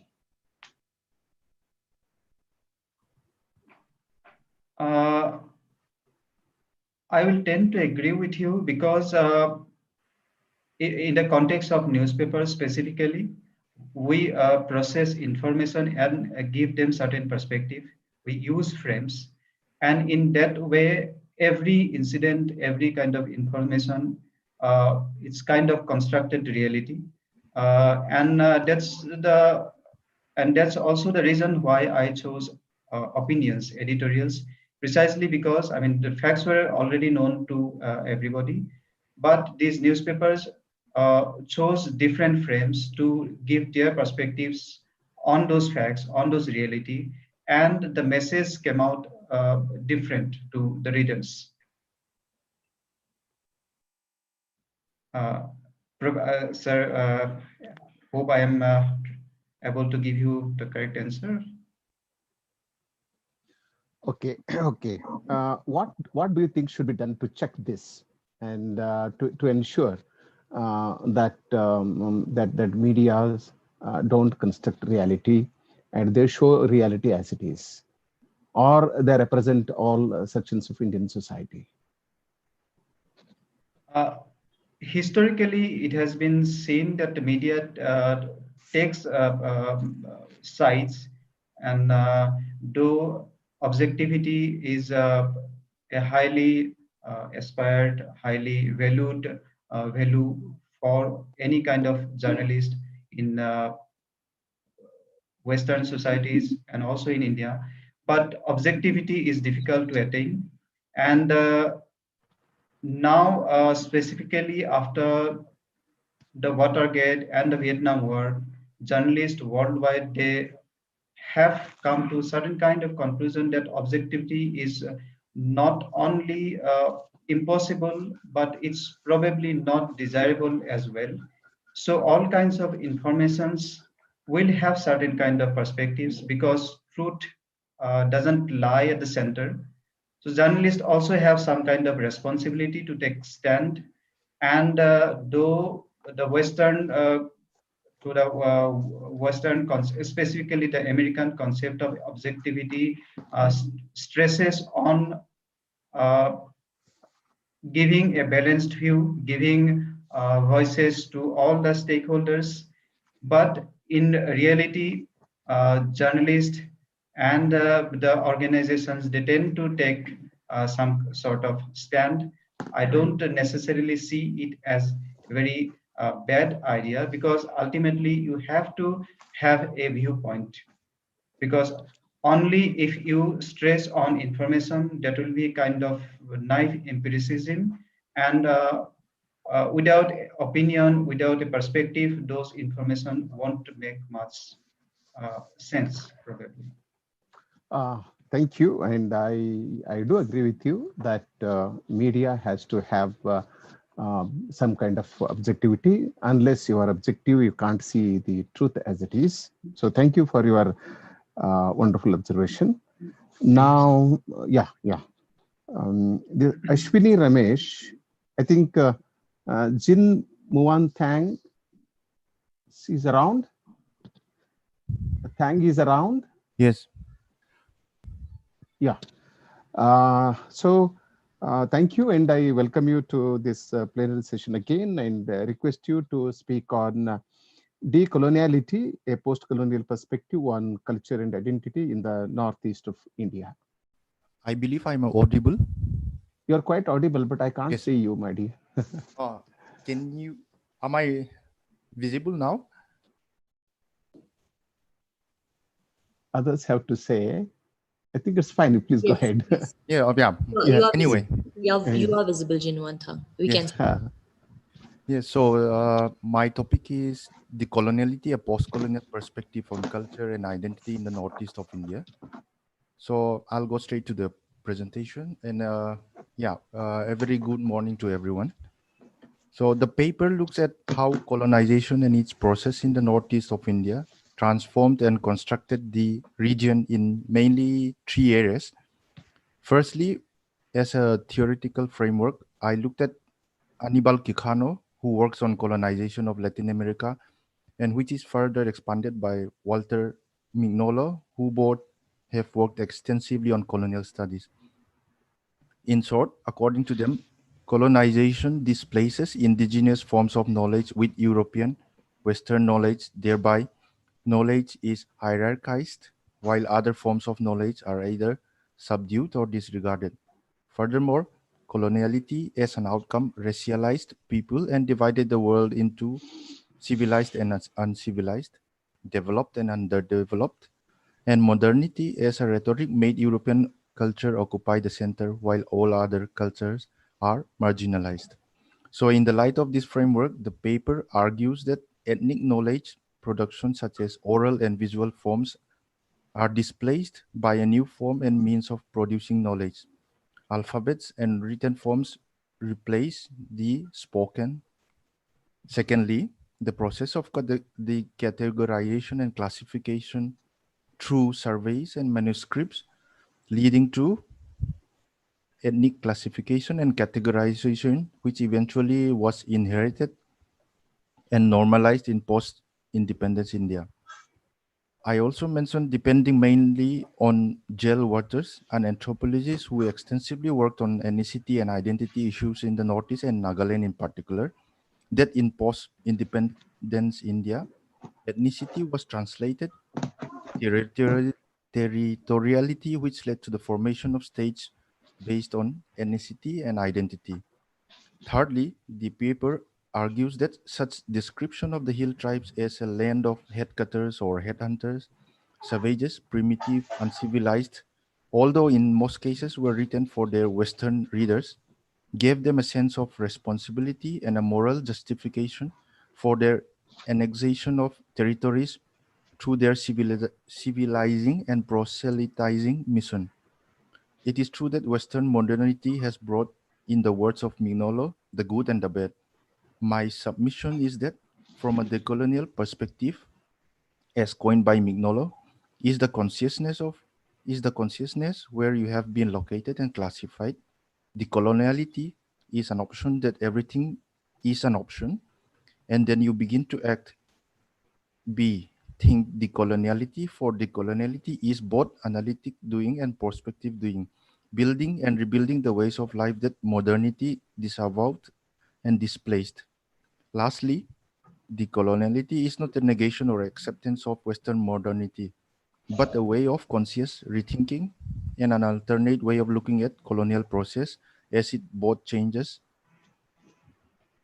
the past and affect the present. So this is my short presentation. Thank you for your presentation. This colonialism entered the country, including the northeast of India, in the guise of what you call Western modernity. So what do you call modernity? Western modernity and colonialism, they went hand in hand. And they were in collaboration with each other. There was mutual understanding. We all know it. And coloniality and Western modernity made a deep impact on, as you say, on the oral and visual culture, memory, and the modes of knowledge production. And my question to you, Mr. Tang, you please tell us in short the impact of rhetoric modernity on oral and visual culture, memory, and modes of knowledge production. Okay, thank you, sir. I hope I understood your question. I think so. Yeah.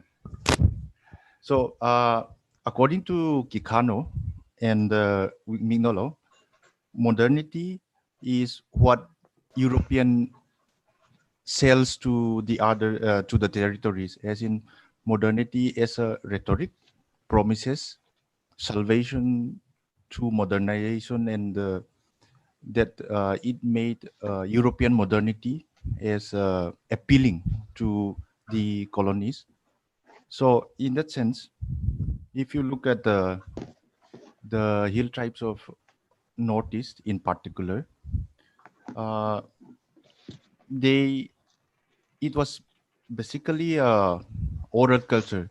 So memory and modes of knowledge were passed on from generation to generation through oral narratives, as the wisdom and knowledge lies with the what you call the elders in general. So with the coming of colonization, these modes of knowledge were replaced by written forms, as oral and visual cultures were negated and were replaced by Western forms of knowledge with the introduction of alphabets and written forms.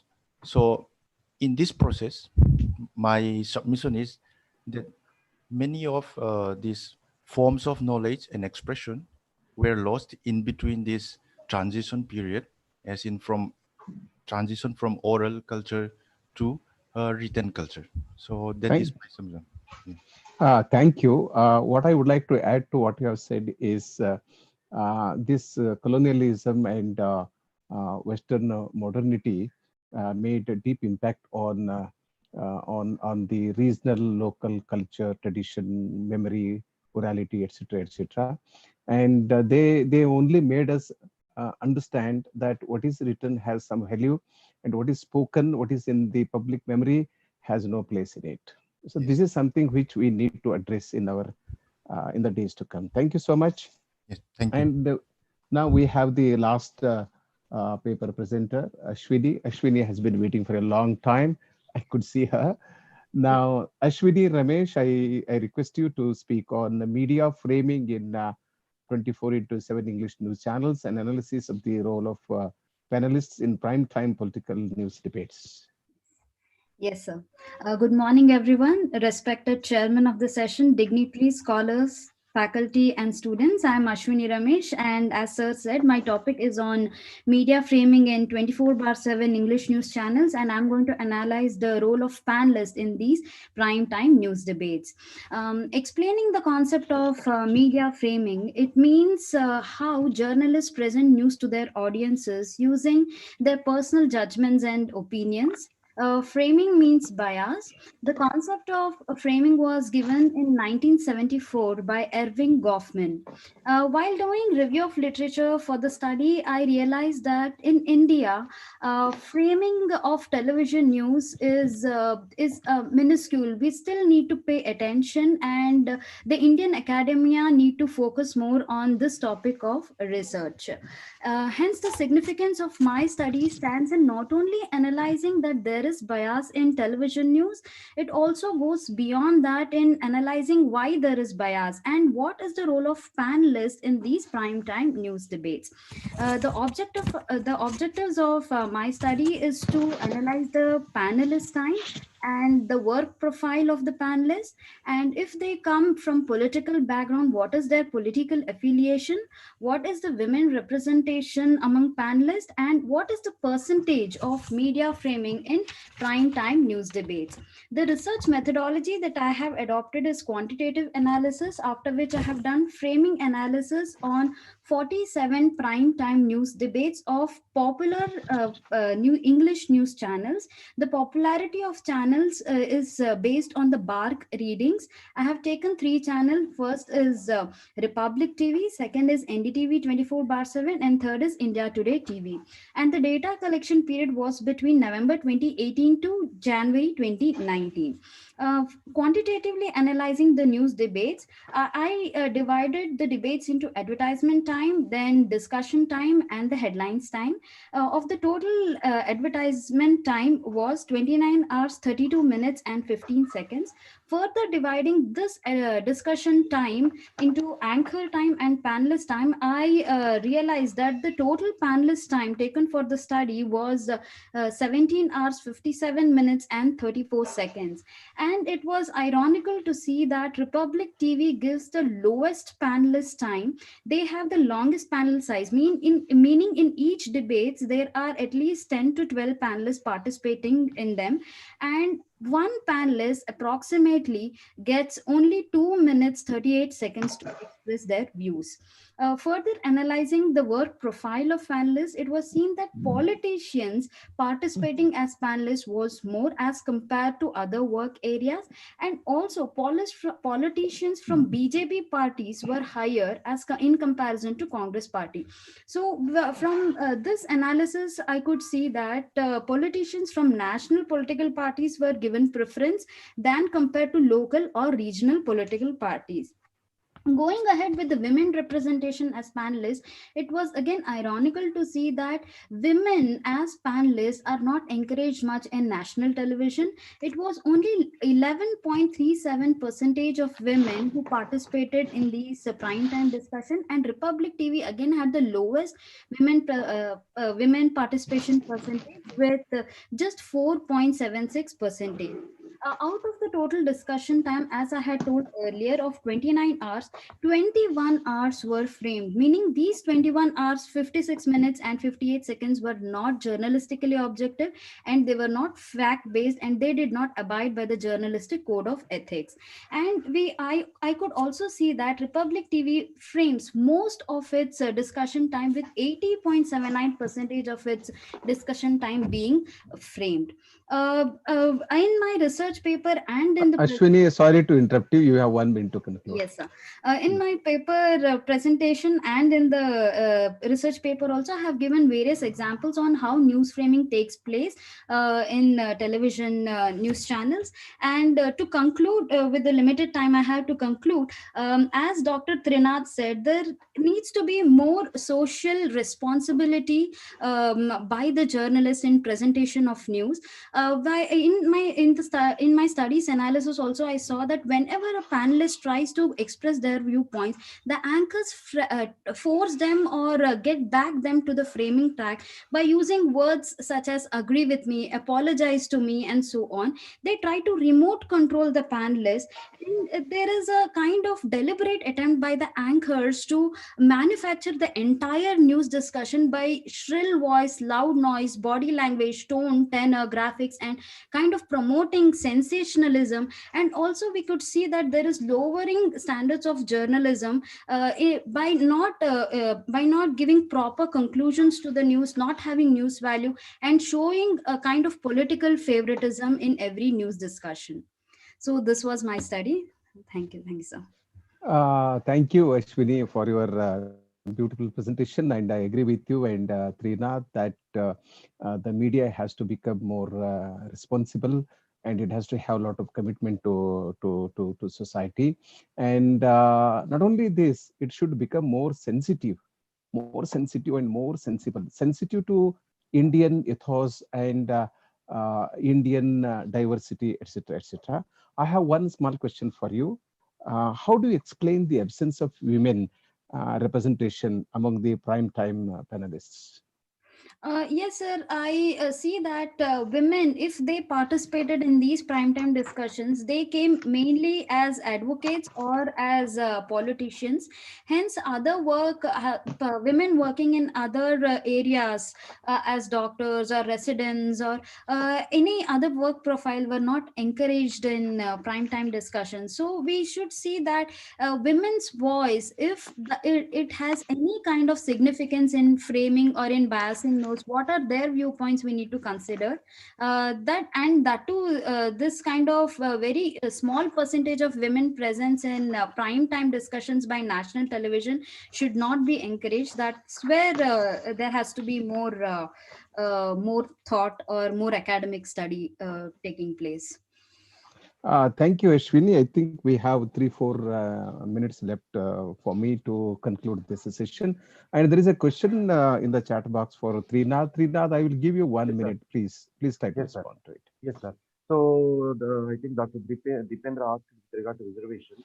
I just take 1 minute. There is a saying that merit of Dalits and nationality of Muslim and virginity of women is always questioned in India. So if you take employment in India, 95% of employment in India is unorganized sector, 95, where there is no reservation. Within 5%, we will have 15% species and so on. So the point here is, if you want that because of reservation merit is going down, there is no reservation in like if you take appointments, academic appointments. If you take all the appointments by MHRD, you take how many professors are there from these communities across India. I don't think there will be even 1%. And there is no reservation in Indian cinema. There is no reservation in Indian sports. And there is no reservation in Nobel Prizes, Olympics. Where are we? Where are we placed there? And you can look at, and one more thing, the final thing, not that I am not saying that Dalits should be there in India, in media. Why they are not there? My question is, why they are not there? Have they not tried? Then at least 1% should have tried. They would have tried. But why they don't exist? So, for example, just because people have inhibitions on caste reservation, actually reservation is the byproduct of caste. Please conclude. Reservation is the byproduct of caste. You don't have problem with caste-based marriages, caste-based relations, caste-based appointment, but you have problem with reservation. You do away with caste, then reservation will automatically, it will go automatically. And casteist politics, see, our politicians, they always want to show something and hide their failures under that pretext. So they protect tribals as Naxalites, Dalits as reservation parasites, and Muslims as terrorists. So this sort of narrative will not lead anywhere. Thank you very much, sir. I thank all the 7 resource persons for their wonderful presentation, and I also thank the people who have asked questions. Before I, call it a day, I have just 1 or 2 quick observations to make in a minute.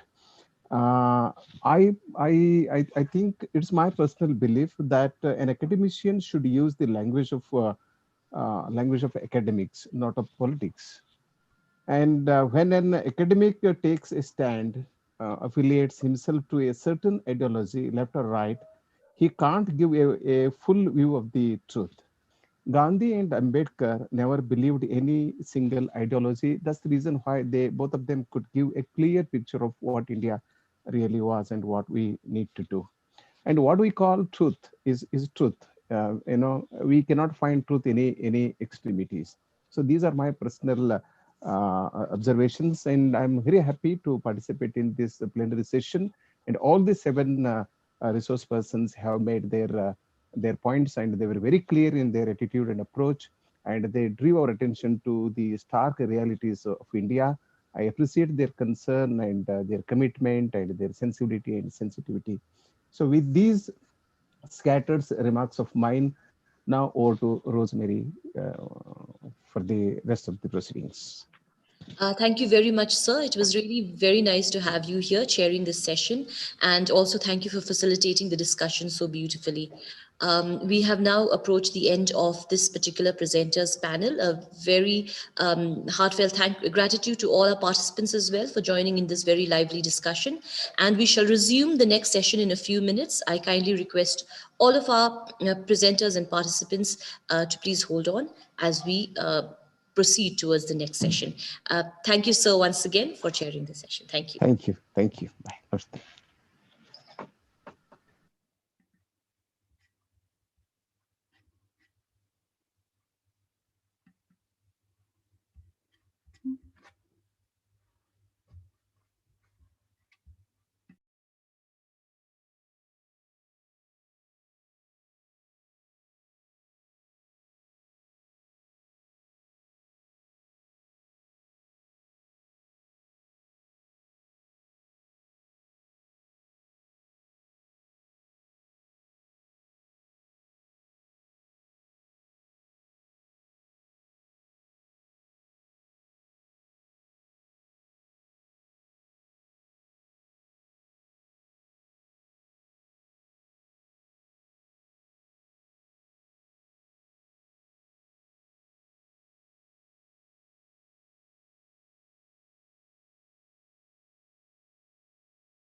Nathaniel, I'm okay.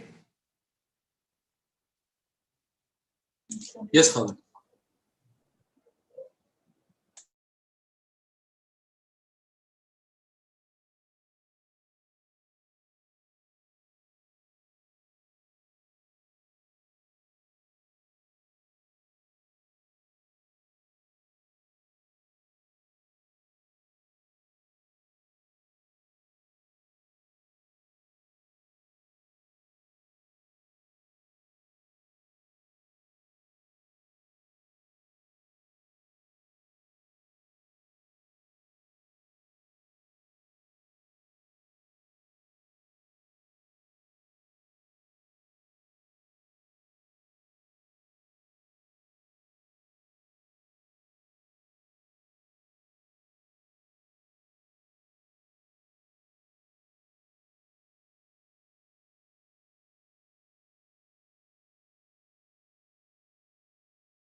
Good morning to everyone.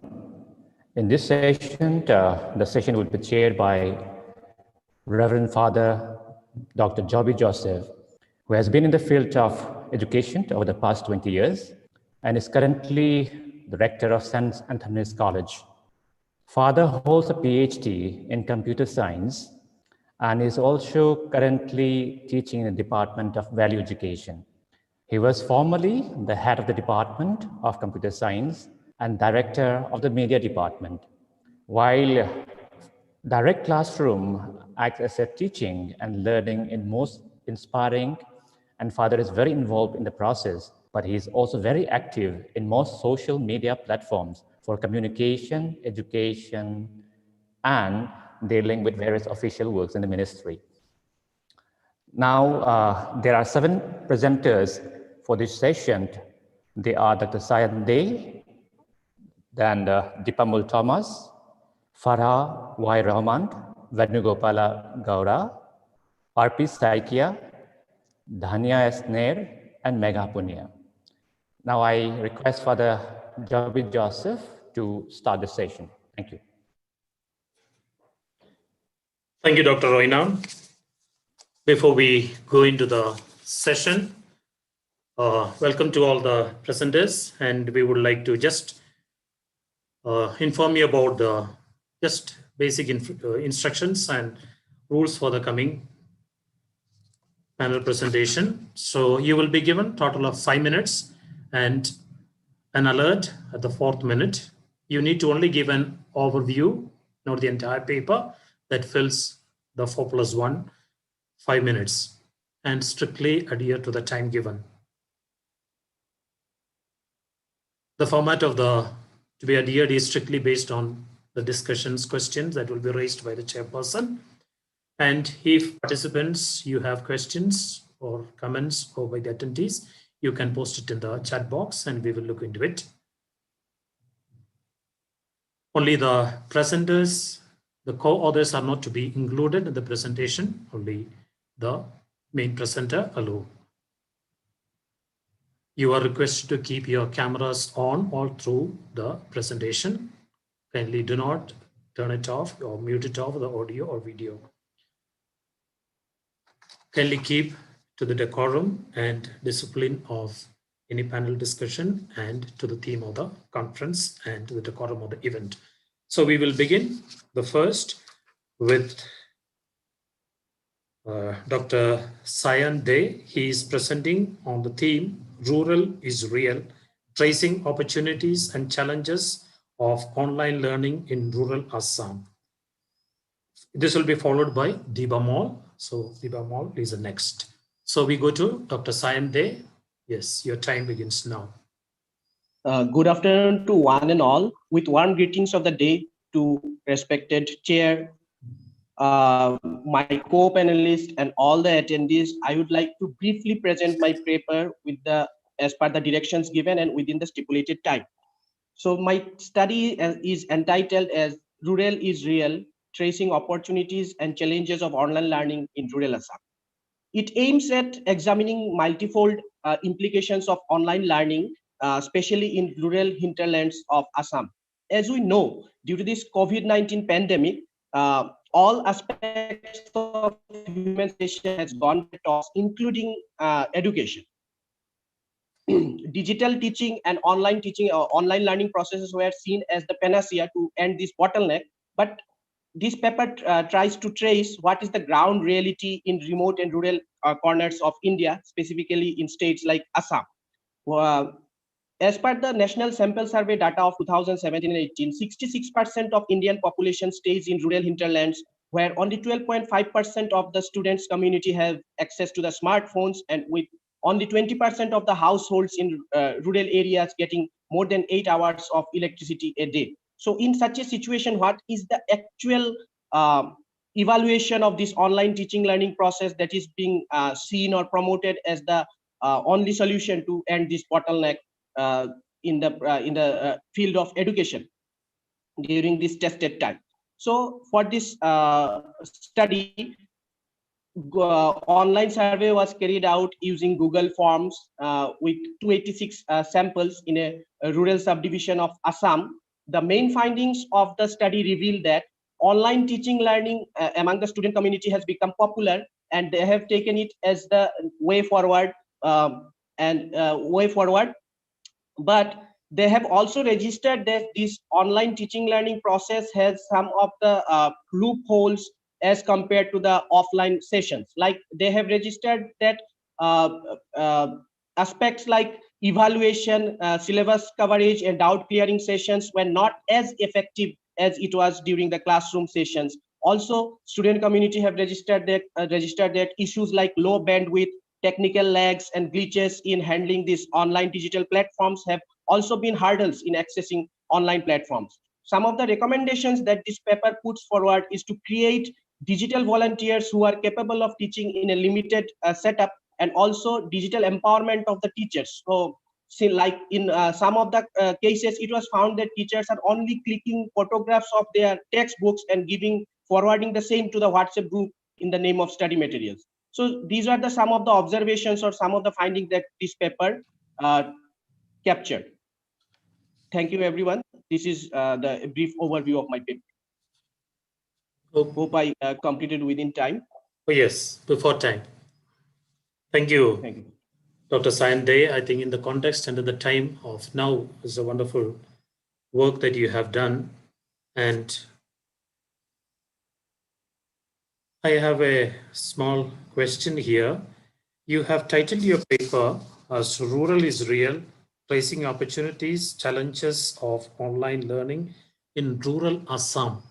So I just went through your paper and your video presentation. I felt to the title, your sample survey is a little limited. Maybe you will have to either take it to a wider survey because as a title, or with respect to a particular, because your place of study is only, I think, one college and the data. So you need to make it more specific so that the paper presentation and the data and the finding thereafter is with respect to that particular. Yes, madam. I do not know whether there are any questions. Any other panelist?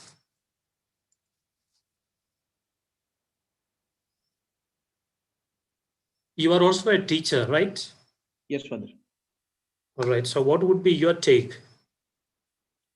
Like, father, from a teaching perspective, yes, I teach in a rural college. So I know the real issues and the problems here. Like, we cannot compare the situation of rural colleges to the colleges in, suppose, in metropolitan cities, where there are like virtual lab situations and various other facilities that even the, like in corporatized institutions also, these are provided to the students. And also there is like with this digital divide, there is an issue of economic divide also, like the people who have and people who have not. Like in my place where this study was carried out, even like only 50% of the students have smartphones through which they access classes. Even like issues like very low bandwidth, even I was facing very much trouble connecting to this session. So issues like this kind of situations are there. But as I mentioned, that this is the only way forward till the vaccine arrives or some other concrete measures or the solutions are chalked out. Till then, this is the only way forward. So we have to get on with it. And also, Father, to note another aspect of this, like Indian curriculum, it is tailor-made for classroom teaching. Like, so there is a need for this. Pandemic has actually ushered in an opportunity to reorient this curriculum or the things we teach in our classroom to make it more so that this can be actually made to go for the online platforms also. Like this can be converted into easily convertible to the online mediums. But like in some of the cases, like teaching computer science, suppose the subject you teach, suppose simulations and the things, these are very tough to teach at, like in rural colleges without having any kind of like facilities, only through using Zoom and other video conferencing calls. Things like these cannot be taught. Like it can be done in case of like humanities and some other subjects, but it cannot be done like for engineering and other practical module-based classes. Okay, as we are reaching the time, we will wind up. I'm sure while both there needs to be a trade-off, there needs to be also a balance and the use of two. I'm sure technology will make us better teachers, and while we don't lose what is officially and what we have learned and what chalk and board methods. Okay, thank you, Dr. Sayande. We will move to the next. That is Diva Mall will be followed by a small change will be to the fourth one. That is next will be after Diva Mall, it will be Venugopala.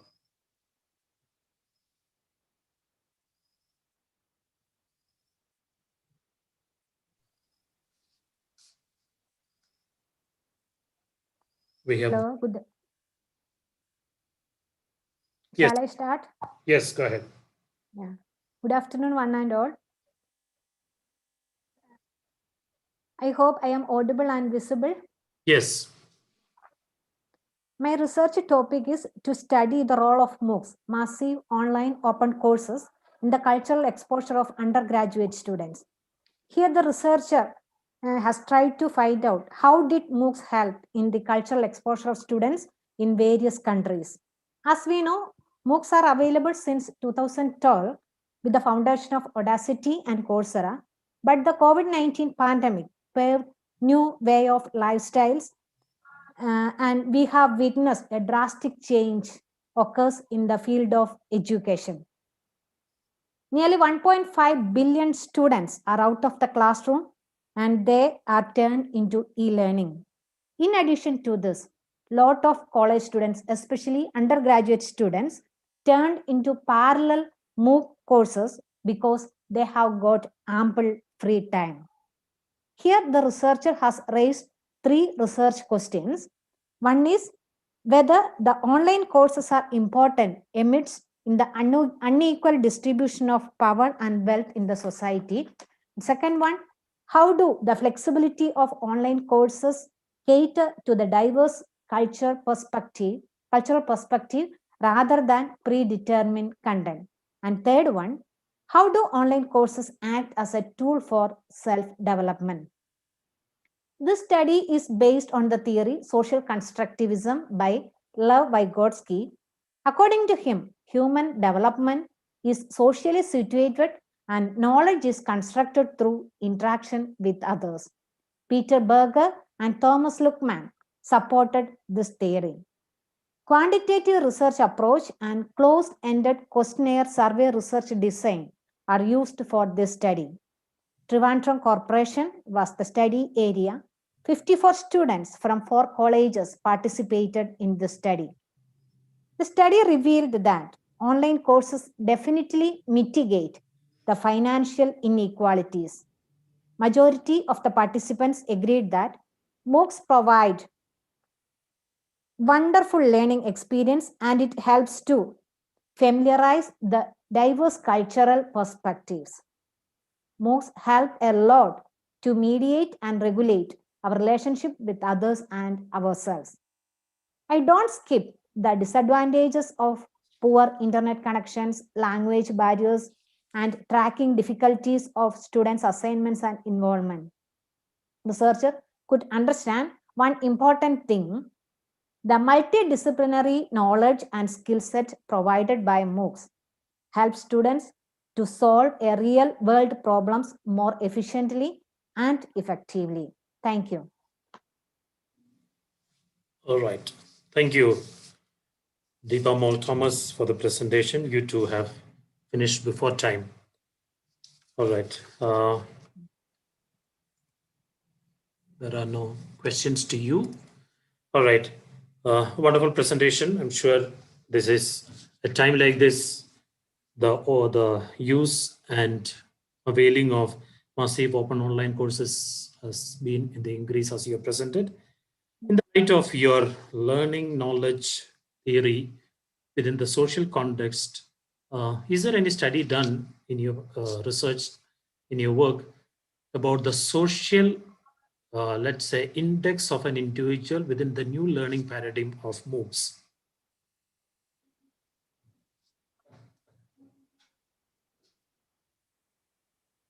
Excuse me, sir.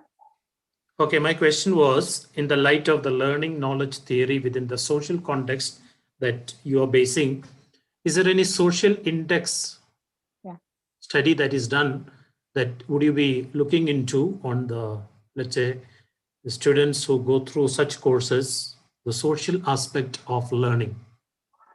Sir, for this study, I have taken for 4 colleges in corporation area. Actually, these colleges are situated in corporation area. The students are coming from coastal area, tribal area, and from differently financial and spatial background. So, from this study, I could understand that all these different social background students can learn or earn more degrees or more courses through these MOOCs. So these MOOCs act as a blessed one for the different categories of students, like different financial and spatial backgrounds. Lot of disadvantages are there.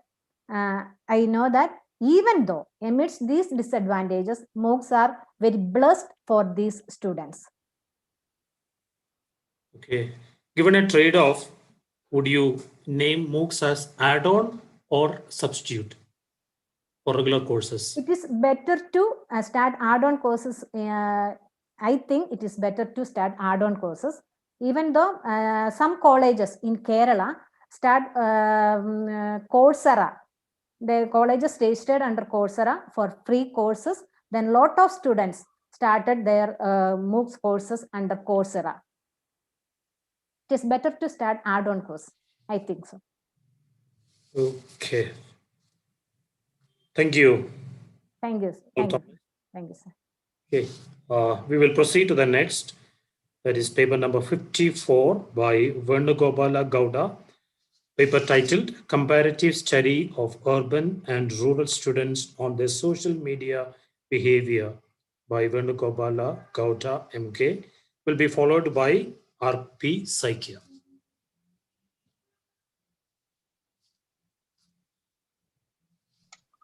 Hello, I am audible, I hope. Yes.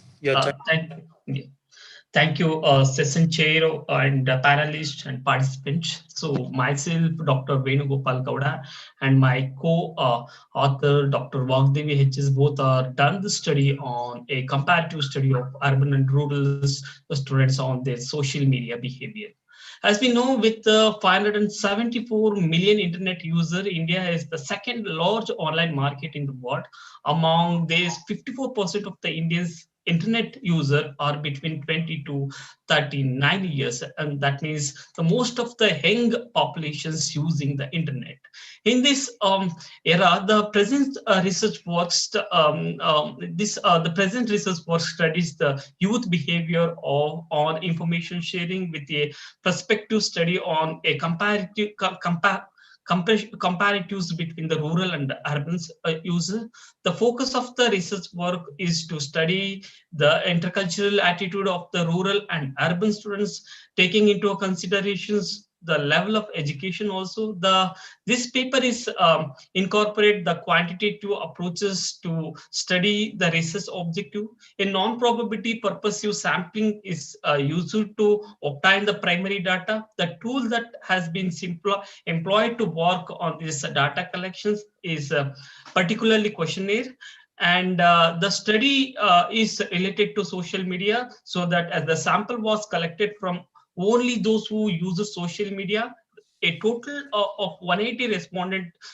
We collected data from total 180 respondent. Our total data are 180, and we collected data from Bangalore and Mysore. This is our study area. Our objectives based on 4 important aspects. One is to analyze the intercultural behavior of college students on information sharing and access. To comparatively examine the students' attitude while sharing different types of information like political, crime, entertainment, communal, cost, religious issues, agriculture, and culture by social media. to analyze the students' perceptions of credibility over the information receiving and sharings, and to study the social media information influencing on technical and non-technical students respectively. This is our objective. We found few important findings in this study. For social media access, the smartphone is the most used device among all students compared to laptop and other device. There is no major difference between the rural and urban students while using a device for social media network. WhatsApp is a very highest used social media in terms of ranking. Both rural and urban students use WhatsApp for their communication gratification. In the level of high ranking, most rural and urban students choose Facebook as a reliable social media. WhatsApp is the most popular social media application among all UG, PG, and doctoral students, as well as the rural and urban students. Other than the WhatsApp, Facebook is the used second choice for information sharing, while LinkedIn is rarely uses social networking. Then a rural student prefer to share only a little information, while urban students prefer to share information about their interest. More undergraduate students like to share little information with the others, while the post-graduation doctoral students penetrations are slow in terms of information sharing with the others. When we compare the information sharing attitude variable with the different types of the information sharing and the receiving variable like political, crime, entertainment, etc., the most of the students like to share and receiving entertainment information rather than other information. The significance finding in is a believable source for the information. Venugopal, you have a minute more.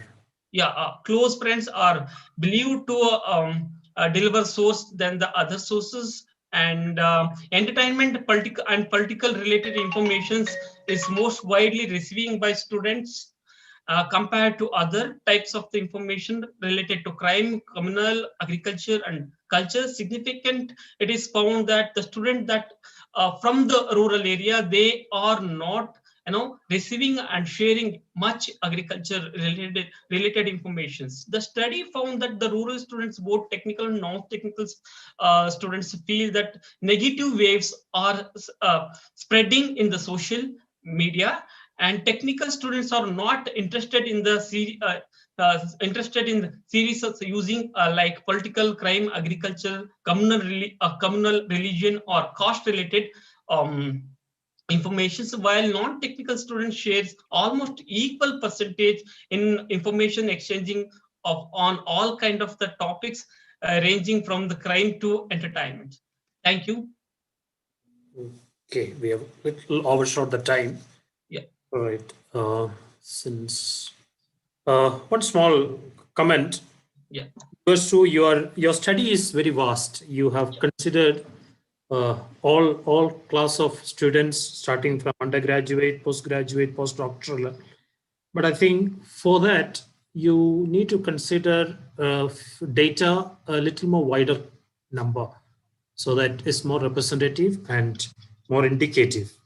I done this study for just a research paper, so okay. That our data was 180. Okay, all right. All right, just to ask, since you're working on credibility, one element in your research, what was the study between credibility of social media or about social media across urban and rural students? Yeah, most of the urban students feel that the whatever information they're receiving, it is not positive, means it doesn't have a credibility, more credibility. Even rural students also given the feedback that the whatever the information we're receiving from the social media is not much credible, and also it has a negative vibes. Always we receive negative vibes information, so that we always try to share a less information to other. Then they used to access more entertainment related information. As a youth, they always accept the entertainment information rather than the crime and all other kind of the crimes, violence, all those things. Okay. Thank you, Dr. Vanugopal. We will proceed to next RP Saikia, the paper titled Use of Internet by Indians During Extraordinary Times, a study through gendered lens in the COVID-19 lockdown scenario. This will be followed by Danya S. Nair. Over to RP Saikia. A very good afternoon, respected chairperson. Sir, am I audible? Yes, fine. Thank you so much for the confirmation. And I'm privileged to be able to present my paper in front of such esteemed chairperson and panelists. The topic of our study was use of internet by Indians during extraordinary times, a study through gendered lens in the COVID-19 lockdown scenario. So through this paper, we wanted to understand as to what are the differences in the use of internet by the male and female consumers as a medium to facilitate their lives during the lockdown. So this was very specifically mentioned that we are going to consider the male and the female. Of course, there is a gamut of genders being defined now, but it was restricted to these two genders, the binary, and the time period was during the lockdown. And to understand the inner drives of the consumers that leads to the dependency on the media as to why they resorted to using internet during the lockdown, and to understand the intensity of internet dependency to meet the unconscious need, that is the coping mechanism that is there amongst the people. The theories that we have referred to in our paper was the media dependency theory by Rockich and Defleur, and the psychoanalytical theory by Sigmund Freud, which talks about how people protect themselves during stressful situations by adopting a coping mechanism. And through the media dependency theory, we wanted to study as to how the people, consumers, use the internet to understand the society around them, to make themselves feel valuable in the societal setting, and how to spend their free time if they had any. So the objectives were to assess the difference in the nature of internet usage in the lockdown between the genders on the basis of demographic factors. And the second one was to identify the differences in the need of consumption or the need for consumption. So we had used a mixed method because nowadays it is very important to go for a mixed method. So we had done in two phases. So the first phase consisted of using a questionnaire where we had surveyed 200 respondents, and we had used statistical tools to find out the answers to the hypothesis that we had designed. And on the basis of the finding, we conducted the second phase as in-depth personal interviews. So we had 6 interviews, so male, female, belonging to 3 different categories. So on the basis of the questions, on the basis of the interviews that were conducted, we were able to find out that there is gender difference is significant in the age group of 18 to 27 years for the fulfillment of their understanding and action needs. Gender difference is observed for the internet usage towards lifestyle improvement as to how the men use and the women use it. Gender difference was also observed in the way internet is used to pick up life skills and technical skills. It was found that there was significant difference in the internet usage among the genders while fulfilling their understanding needs, that is how to understand the society around them and how to make themselves feel useful. However, the same was not found in case of playmates, which clearly showed that the way the men or the male users use internet was different from the way the female users use the internet. On further investigation, it was found that there was difference between women, and the difference was based on factors such as age, the occupation, the marital status, in case of fulfilling their understanding needs. And there was no such difference among the male users when it comes to understanding needs. However, in case of, there was a noticeable difference which was found with respect to the male users in terms of occupation and marital status when it came to using the internet for action needs, that is how to make them more useful to the society. Then on the basis of the interviews that were conducted, it was revealed that obviously due to the time spent inside, the people were spending more time online during the lockdown. Millennials were found to use the internet more, be it for official use, for attending online classes, or for entertainment purpose. Learning new courses on the areas of interest was seen among the 2 students who were interviewed, and in the 30 plus category that was interviewed, they were more interested in acquiring knowledge. So the male interviewee was interested in acquiring technical knowledge and related to stock market, whereas the female interviewee was more interested in acquiring life skills and to spend time for her for relaxation. And as highlighted by the findings, and in supplementing the theory that we have referred to, it was found that the interviewees used the internet to cope with the lockdown situation, to combat loneliness, to compensate for the lack of social contact, or to understand the accepted behavior in the world of internet. So these were our significant findings, a summary of our You findings. have 1 minute more. It's done, sir. So this was the finding, and that's about it. All right. Thank you, RP. Wonderful area of study, and I'm sure looking through the gender lens, we see the two colors and maybe emerging through. Fine. My question, in the light of this conference that stresses on identity, culture, suppose a question were to be asked to you, based on your media dependency theory on which you're basing your research, going through and making the study through the gender lens, what do you see? Do you find, is there an affirmation of identity and culture across the genders, or is there a decline of? The surprising fact was the fact that both me and my co-researchers, we had accepted that probably the one which was presented earlier in the papers that we have read, there was a clear demarcation between both the male and female genders. Then we thought that maybe education may have bridged the gap between the two, but it was not the case. And this is specifically to the lockdown situation where men and women were together and women had to do a major part of domestic work. So a lot of factors came into this study, and the confirmation that yes, there is a difference in the way the people are using it to understand themselves, to understand the society. And like we mentioned, that women were using it to make themselves feel more useful, in spite of whether they were like they were working or they were highly educated. It did not matter at all. They wanted to make their time useful, and men were using it for learning new things like investing in stock markets and technical skills. So we were surprised at the findings, but yes, the like looking at the situation, the findings remain that yes, there is a difference in the way they use the internet. So that was an observation. Okay, fine. We'll go to the next.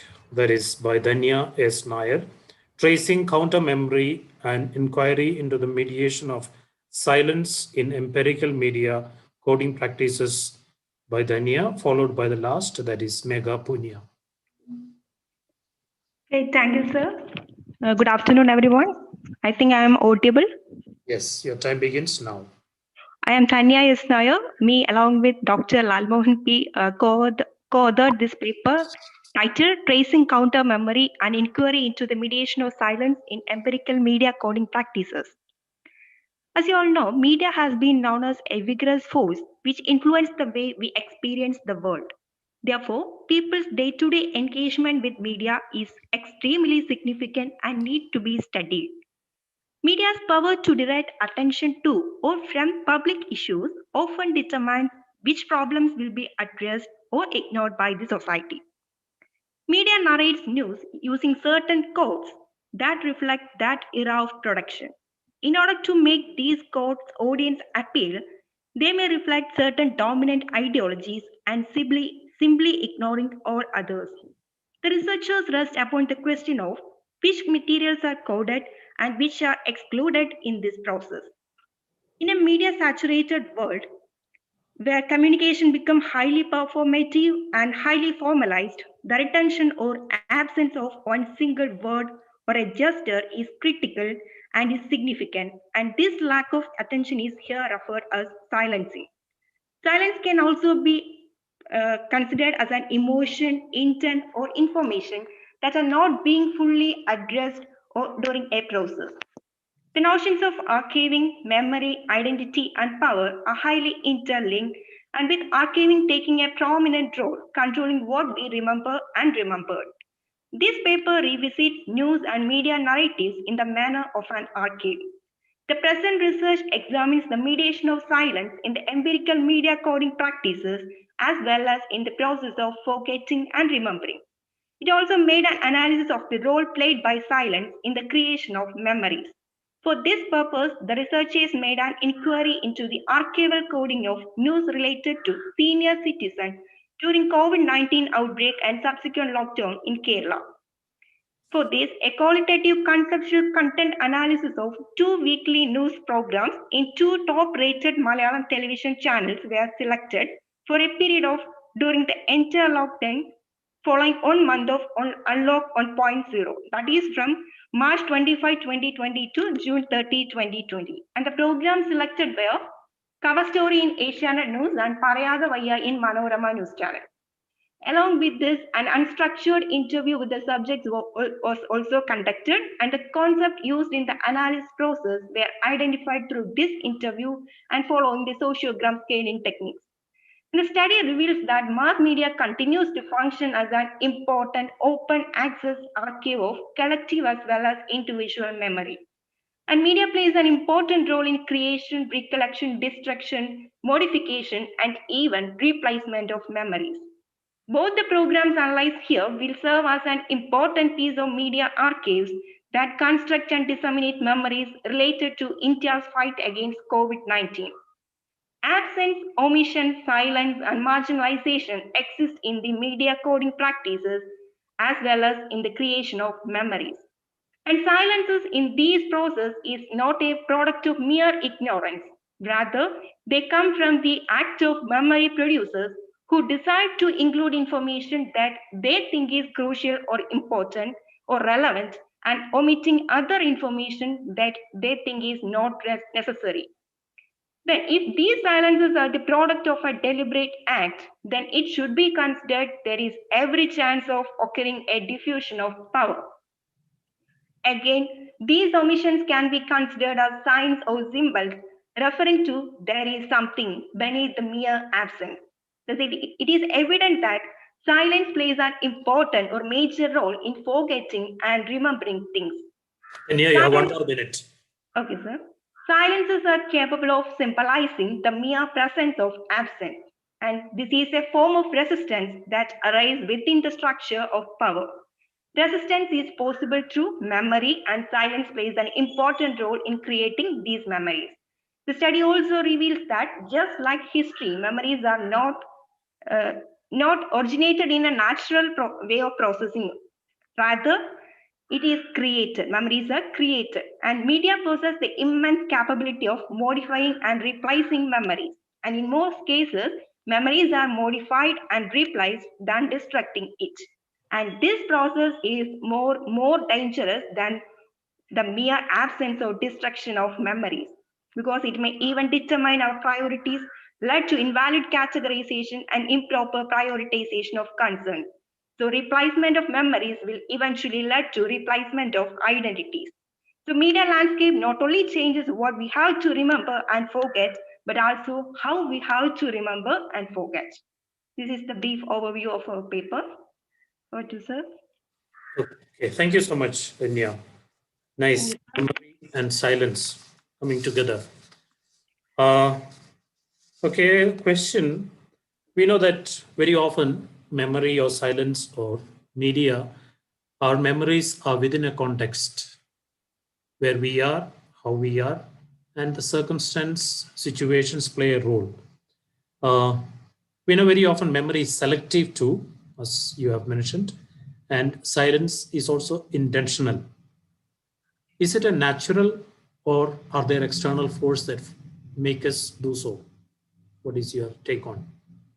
In case of silence, I think that there are some external processes. That is why I have mentioned there is a chance of power, diffusion of power. Because here the process of silence is not a natural way of process. It is intentional, and there occurs some external or as well as internal factors. It's not a natural process. Because we can say what is silence can be related to forgetting. That is remembering and forgetting. That is forgetting. Forgetting is not a natural process. It is something that needs a demanding. It is a demanding job.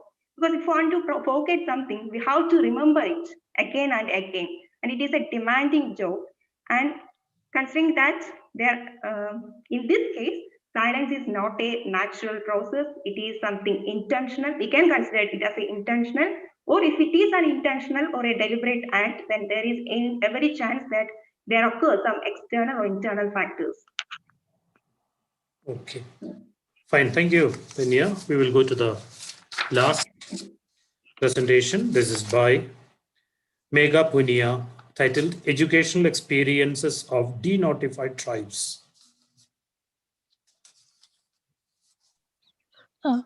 Good afternoon. Am I audible? Yes, your time begins now. Okay, first I would like to inform you all that I'm actually on my terrace and I'm in my village. So this was the only place I could find internet. So if there's any disturbance, I apologize. It's fine. Yeah, You're audible. so sorry. You are audible. It's okay. Fine. Go ahead. Okay, so my topic is on educational experiences of denotified tribes.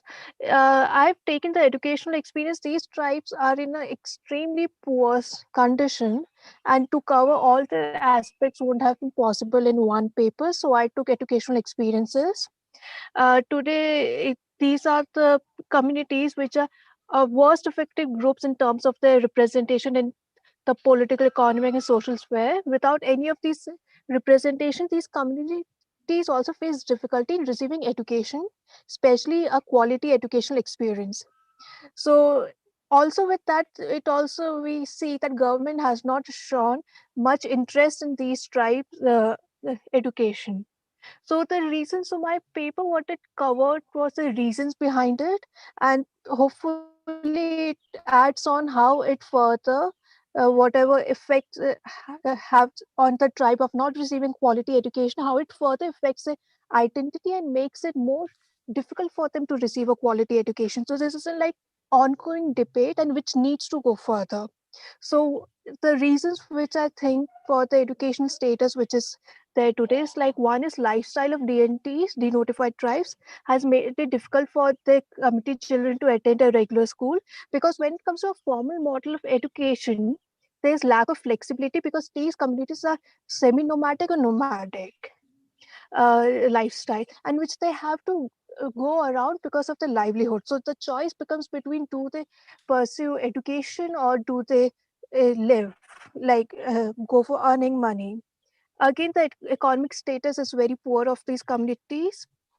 So because of poverty, the children are unable to go to school of these communities.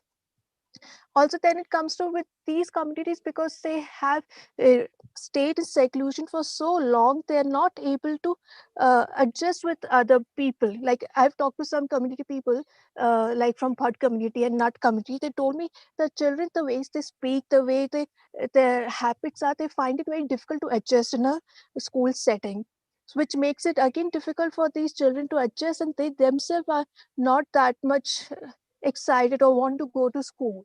So it's like from parents and from the community themselves, there's not that urge to go to school because the school system itself is not flexible enough.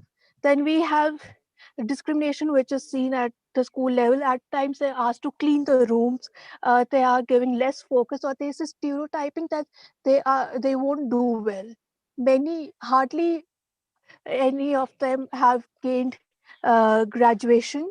Very few go after 12th class. Also, there's an absence of records when it comes to me. How do you know how many of these community children have gone to school? We do have rough numbers, like only 52% of them attend schooling, but there are no records when it comes to availing any scholarships or welfare schemes. So this shows a lack of seriousness on the part of government. So other strategies of schooling were tried for them, like a boat school in Andhra Pradesh, or in by IIT Bombay also they tried, but again uh, because of their traveling, they could not attend the schooling, and the seriousness of attitude was not seen from both the side, community and others. So we need to address why is that. It's because for them, they're like, we don't see a future in education. This needs to be addressed. Circulum is definitely one of the reasons, because they are studying something which they do not relate to. Like, what do our books have? We need to be able to relate when they show examples, which they are not able to.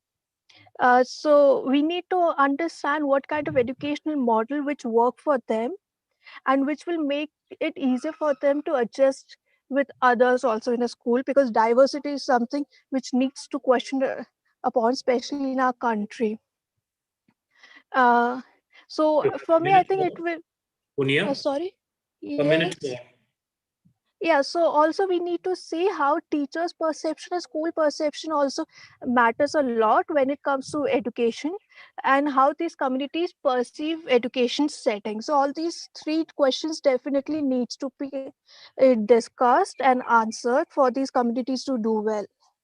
Yeah, thank you. Okay, thank you, Punya. A wonderful paper. Sir.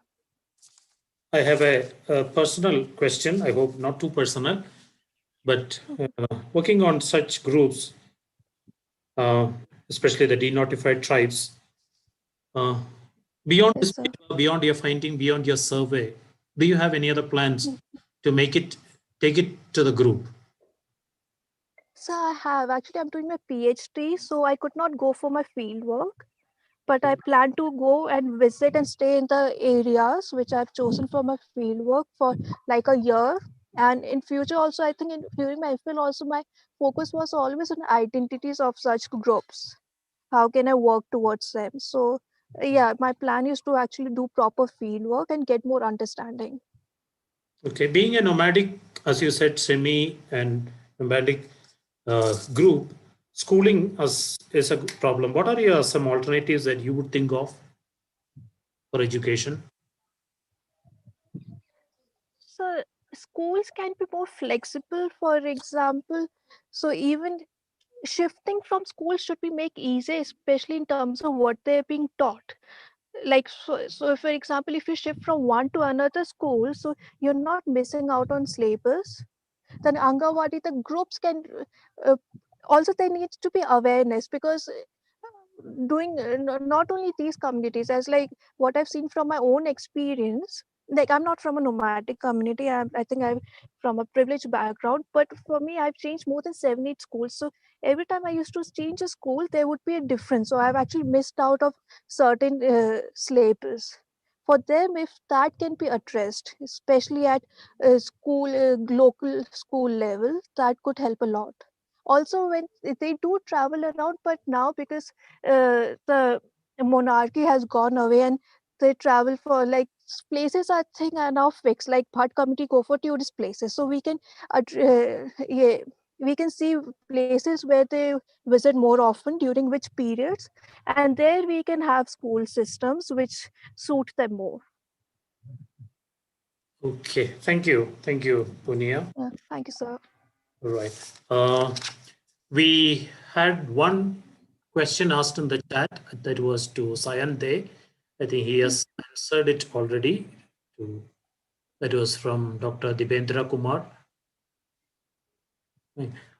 Maybe just to sum up, coming together, the wide range of papers looking from challenges in education, ways of delivering it, and bringing it to groups that is more inclusive, affirming culture, affirming identity in the line of the conference. I'm sure when we focus on education, that is mostly the line of the papers, two things that while we say information is important, I'm sure we do not miss out the other part of inspiration, that the two go together. And as Punia has presented, we also need to look and find maybe new ways of learning, new ways of schooling, new ways of imparting education and bringing knowledge to the masses.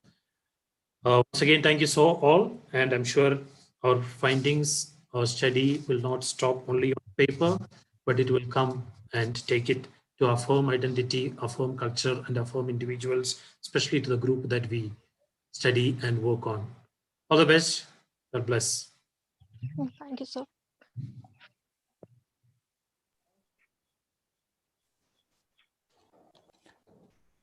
Thank you, Father, for engaging the scholars in the area of rural India and the problem they face. And there are 3 papers on rural India concentrated on the problems they have.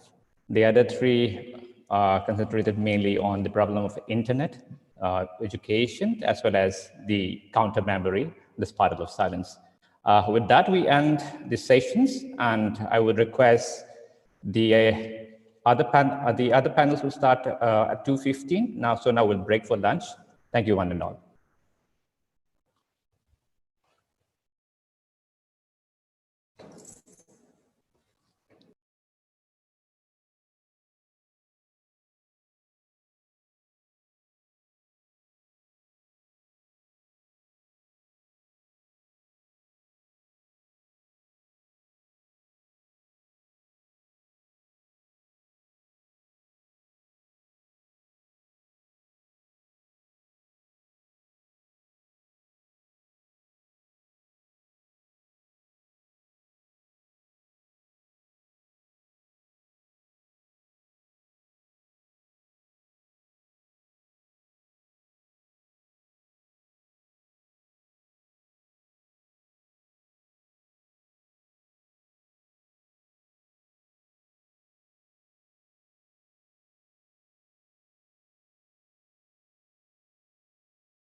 A very good afternoon to everyone.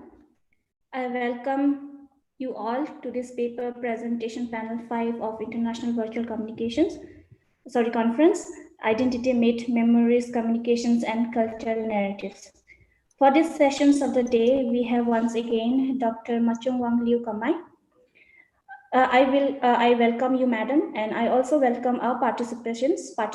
Before the sessions begins, I would like to introduce our chairperson. Dr. Machung Wanglayu Kamai has a PhD in communications from University of Hyderabad and is currently member of Communications, Culture and Diversity Research Group, Jönköping University, Sweden. She has been certified as experts of new learning technology by University of Applied Science, Germany. She was one of the 52 global mentors selected by Teachers College, Columbia University, New York, for teacher projects. Mentors were selected based on their experience in teaching, working in developing world context, and knowledge of educations in emergencies field. She is teaching film, televisions, and new media productions in SVKM's Usha Praveen Gandhi College of Arts, Science, and Commerce, Mumbai. As a member of educational experts in Global Campus 21, Global Knowledge Sharing and Learning, and as an online tutor in e-learning development and implementation course and e-skills under GIS, German International Corporations, and University of the Philippines Open University, University of the People, Pasadena, California. She is engaged with learners from diverse backgrounds. And I would like to call upon the participants' name. The first presenter is Shreyosi Dhar. Next, we have Neetu S. Kumar. Then Kavya Rao, Malvika Nair, Angela Jaini, and Kostov Padmapati. Therefore, now I request our chairperson, please, to take over the session. Over to you, ma'am. Thank you, Rupa, for that generous introduction once again. Before we begin our session, technically, a quick look at the guidelines for the presenters. Each presenter will be given 5 minutes only to give a brief overview of your presentation. And basically, as you all know, the format is on the basis of discussion. And if anyone has a question for any of our presenters, you can kindly type it in the chat box. We will take it up later. And I would request all panelists to kindly adhere to the general discipline and decorum expected of panel members of such discussions. Now, coming to the concept part, before we begin our discussion, we all know that there has been this long tradition of intellectual reconstruction of identity at different levels. Identity formation being a historical process, it is based on the experiences and relation of the community, thereby being part of existing socio-economic, political, and cultural order. As mentioned by our keynote speaker, Professor Bhagagupta yesterday, mobility in meaning making redefines the cultural tool that leads to the conceptualization of human identity and culture as we see it.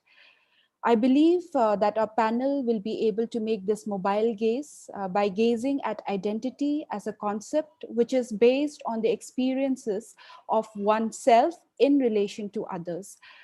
We will start off our discussions one after the another, and I will come back with the question for each panelist after everyone has presented a brief about their research.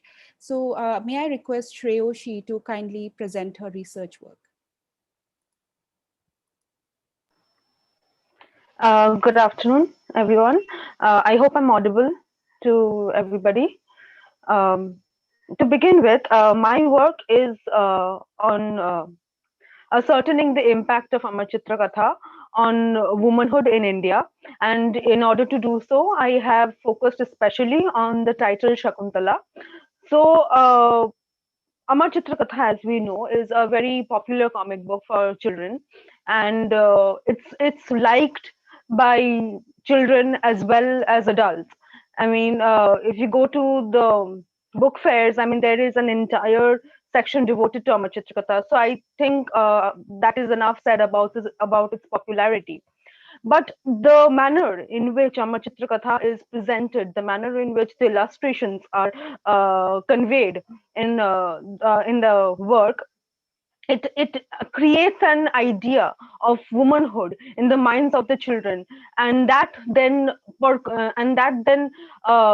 is carried forward into their adulthood, and it influences the outlook that they have towards women in society. So, in order to prove how this entire influencing comes into being, I have looked at Shakuntala, and can I share my screen? We will not be having any presentations, Shreyosi. Sorry, it's completely based on discussions. Okay. All right. So, in order to, I mean, I'll try to describe the picture to you as clearly as possible. I mean, if you look at any of the women in Amar Chitra Kathas, I'm talking in general over here so that everybody has an idea. If you look at the women, they're all slim, fair women. They have a very upper caste, feeling. They're holy. They're very virtuous. So there is no gray character over there. So there's a typical idea of women that is being portrayed over here. And the title of the work, Shakuntala, is Shakuntala, the Forgotten Wife. So her identity is completely as a wife, the identity of the women in the Amar Chitra, as presented in Amar Chitra Katha. It's always in relation to the male in their life. It's either the relation to the father figure or the husband or the son. So the women do not have an identity of their own. Even the stories of the gods and goddesses, if you look at it, I mean, if you look at the title of Durga, then she's always there as relation to how the male gods created her, and how she's Shakti, the wife of Shiv and all that. So she's a form of Parvati and stuff like that. So that is what basically I've tried to convey, how how Amar Chitra Katha has portrayed a very distorted idea of womanhood towards this audience. And I've also tried to break the myth around Shakuntala. As we know, Kalidasa's Shakuntala has the story of a ring found in the belly of a fish, and how Shakuntala is forgotten due to a curse and all that. And that is a myth. Because if we read the original, the epic Shakuntala, over there, this entire discourse of the ring and the curse and the fish, it's not even there. Instead, the epic version has a more assertive Shakuntala, who asks for a rice, who doesn't spend her years waiting for Dushyant, but instead goes to the palace, asks for a rice, raises a child alone. And it's a very strong Shakuntala. However, Kalidasa's version has changed that to a great extent and made it more compliant with the social standards, societal standards to be set for women. So I've tried to break that myth around Shakuntala and prove in my paper how this distorted idea of Shakuntala's character, and how women who are told to be patient like Shakuntala, or maybe coy or docile as Shakuntala, and how Shakuntala is looked at in a positive manner, is actually a negative impression on women, and this kind of an idea sets a very bad example for a child. So that is what my paper is on. Okay, thank you so much. Do I have, yeah. Yeah, I'll come back with the questions later. You still have 6 seconds, but well timed. Yeah, thank you. Neetu, may I ask you to present your paper that you have co-authored with Dr. Mohan? Yeah. Yes, ma'am. Am I audible? Yes, you're audible. Please go ahead. Yes. Okay, ma'am. First of all, I'm extremely happy and proud to be part of this conference, and I'm thankful for this opportunity that allowed me to participate in a panel discussion of this international conference. The title of our paper is Manifestation of Myth Among Women in Unorganized Working Sector, an inquiry based on spatial orientation of menstruants. It's a general fact that ideologies embodied in myths constituting a patriarchal model in a society. Patriarchal notions of society use myth as traditional practices to control women's public as well as private spaces. The menstrual-centered myths are one of the dominant among them. We all know that religion, culture, and traditional practices played a major role in spreading myth relating to menstruation. Even though menstruation is a fundamental biological function of the body, the stigma and taboos associated with menstruation generated stereotypes that have an impact on menstruants during their menstruation. It poses a restriction on women in all the spaces they occupy, be it a home, a workspace, or places of worship. It always poses some restrictions on menstruants' body. Its articulation occurs from the domestic space to a public sphere. So in this study, I tried to find out how these menstrual-centered myths are manifested in the workspace of women of unorganized working sector, and also try to find their personal views of menstruation, and also try to find out their experiences with these menstrual myths. So the aim of the study is to analyze the manifestation of myth in the unorganized working space of women workers, and also analyze whether this myth can destabilize the pattern of spatial practice of women's workspace. To meet these objectives, we selected a qualitative method and a tool of thematic conversation.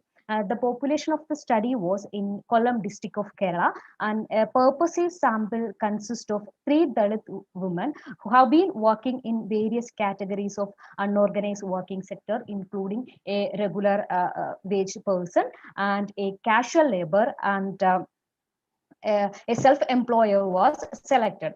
From the thematic conversation, we selected some codes, and from these codes, we formulated 3 key themes for the analysis.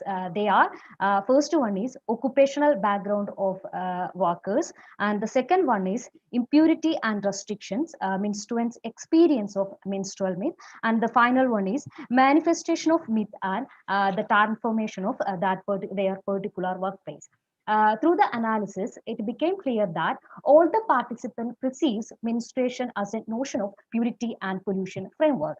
The practicability of this framework is mainly occurred through the agency of untouchability. This untouchability also poses a restriction on women's physical mobility.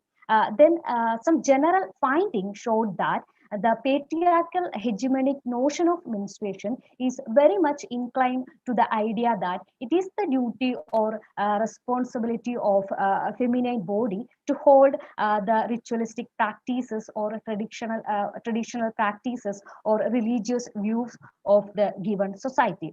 And as far as concerned with the women in unorganized working sector, they faces various problems in terms of their experiences with gender, occupational background, or occupational problems, and a range of ideological conflicts. In an already deprived status, menstrual myth make their workspace more difficult.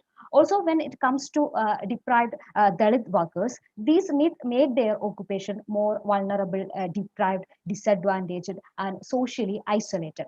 The fact is that consciously or unconsciously, workers forced to obey all the practices.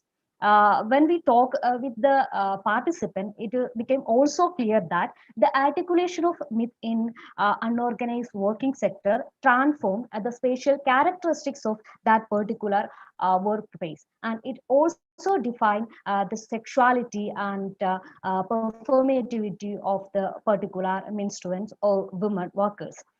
Generally, the study explored the fact that menstrual myths are not too far from its origin. That is the brief explanation of my study. Okay, thank you, Neetu, for bringing such important paper to the panel. We will come back to the discussion. But now may I ask Sharanya to kindly present the research work that Sharanya and Kavya has worked on. Sharanya, you there? Can you guys hear me? Yes, yes, please carry on. Hello everyone, my name is Sharanya and we have authored a paper and the name of the paper is Past Memories, Present Situation and Future, the Lives of Denotified Tribes and Devdasis. So along with me, my friend Kavya, we two have wrote this paper. So about the paper, I would love to give you brief of the paper. So the paper highlights the condition of the denotified tribes and Devdasi communities. It covers the lived experience of the communities and have mapped their lived experiences through history and impact of policies, law on them. The paper also touches upon the present situation and kind of support provided to them through different NGOs and government bodies. So, to get the data, we used the tool of data collection were in-depth interviews, and we used the key informant interviews where we reached out to the people of these communities through the help of NGO or a snowball effect and a focus group discussions. To get the oral history, we conducted focus group discussion with the people of these communities, and we had a very one of the things, the striking thing, the women were always a double advantage from both the communities, be it from Devdasis community or denotified communities, because they already came from a marginalized society. They are still forced into prostitution. If you map the current life, a lot of denotified tribe women, because to make their to have their livelihood, they are forced into prostitution, and so is Devdasi communities. The the the acts which were supposed to help them actually have provided very menial help. For example, like when criminal tribe act was in 1871 came into force, they actually criminalized this tribe. But even the tribe which was supposed to take them out of the issue, like when act was repealed in 1952, first the act which came into force make them call them a criminal, and in 1952 the same act branded them as a denotified tribes. Yet even the tag of being a criminal community has stigmatized them further. There have been instances that we have traced through oral history where found even today the police forces, if they have to pick up anyone, if there's an issue or a case or any case of theft happening around, the people from these communities are first to be picked up. They have been even ever since, even when the act has been repealed, they are yet called a criminal tribe. Even if you compare the standard of living or education on both the communities, very low. Even because denotified tribes, people from denotified tribes, they ended up staying in a city. Because it is considered that in a city or in a community, you can't have a tribal community residing. They have been blanketed under either scheduled caste or OBC. Therefore, even among putting them under OBC or scheduled caste, they are the most of they are the marginalized. They haven't provide they are still even among, they have been discriminated. Even in the if there have been settlements in Delhi where their houses have been termed negative area, because of the fact that they were considered to be a criminal community. Even when it comes to Devdasi, the Maharashtra Devdasi System Abolition Act 2005 had banned the dedication of young girls to the custom, but it also failed to rehabilitate the Devdasi the Devdasi already in this, who's been in this practice. Thank you. Yeah, thank you, Sharanya. We'll come back to you again. May I request Malvika to kindly share her work? Hello, everybody. Good afternoon. First, I would like to thank the organizers of this conference for giving me this opportunity to share my ideas and my thoughts with all of you. So to begin, my paper has been on women negotiating patriarchal domestic spaces and identities in 2 novels. The first novel that I've chosen is Nada, written by Carmen Laforet and published in the year 1945. It is a Spanish novel. And the second novel that I've chosen is God of Small Things, written by Arundhati Roy, which I'm sure we're all more familiar with. So my thought process behind this paper has been that this pandemic has made privilege much more visible to all of us, as in who is privileged and who is not, who are the haves and the have-nots of our society. So being a literature student, it was instinctive for me to look at this in depth in literature. So which is why I've chosen these 2 novels, and I'm looking at the protagonists of both the novels. So the first novel, Nada, it is set in the post-war years of Spain during the dictatorship of Francisco Franco. And the protagonist of this novel is Andrea, who is an 18-year-old orphaned girl who comes to Barcelona to study. And in the second novel, God of Small Things, is set in the 90s in India, in Kerala. And the protagonist here is Ammu, who's the mother of the 2 little twins. So what is common between both these 2 women of these novels is that they both share very precarious social standings, and they occupy a very patriarchal and conservative society, we can say. So to aid me in this process of examining these 2 novels, I have chosen as theoretical framework an essay by Bronwyn Davies titled Concept of Agency, a Feminist and Post-Structural Analysis, which is published in 1991. So I think I should just jump to the results that I found. In the case of Nada, the first novel that I mentioned, Andrea decides to just directly disobey her aunt and her family, inviting their displeasure. So this is not something that came very easily to her. She had to build up the courage to be able to assert herself and just stop obeying them. And this we can read as directly her resistance to the conservative social codes that were in place during the dictatorship in Spain then. Her aunt tells her that for a respectable woman in Spain during these years, 1940s to the 70s, the only respectable thing that a woman can do is to either be married or to enter a convent. And when Andrea is deciding to go to university and study, she is violating this unsaid rule. And also her aunt specifically tells her that roaming around is something that only boys do. So Andrea decides that she will move around as freely as she wishes, and she decides to go against her aunt. The second aspect of this is that Andrea decides that she'll become financially independent so that she does not have to be the beneficiary of anybody's charity. So she stops having meals at home and decides to eat with whatever her scholarship can get her. And third, she forms very meaningful connections when she goes to university with her peers. And these friendships that she forms help her understand herself and her life better. And she's able to eventually move away from her family in Barcelona because she gets a job in Madrid and she gets to seek a better life for herself.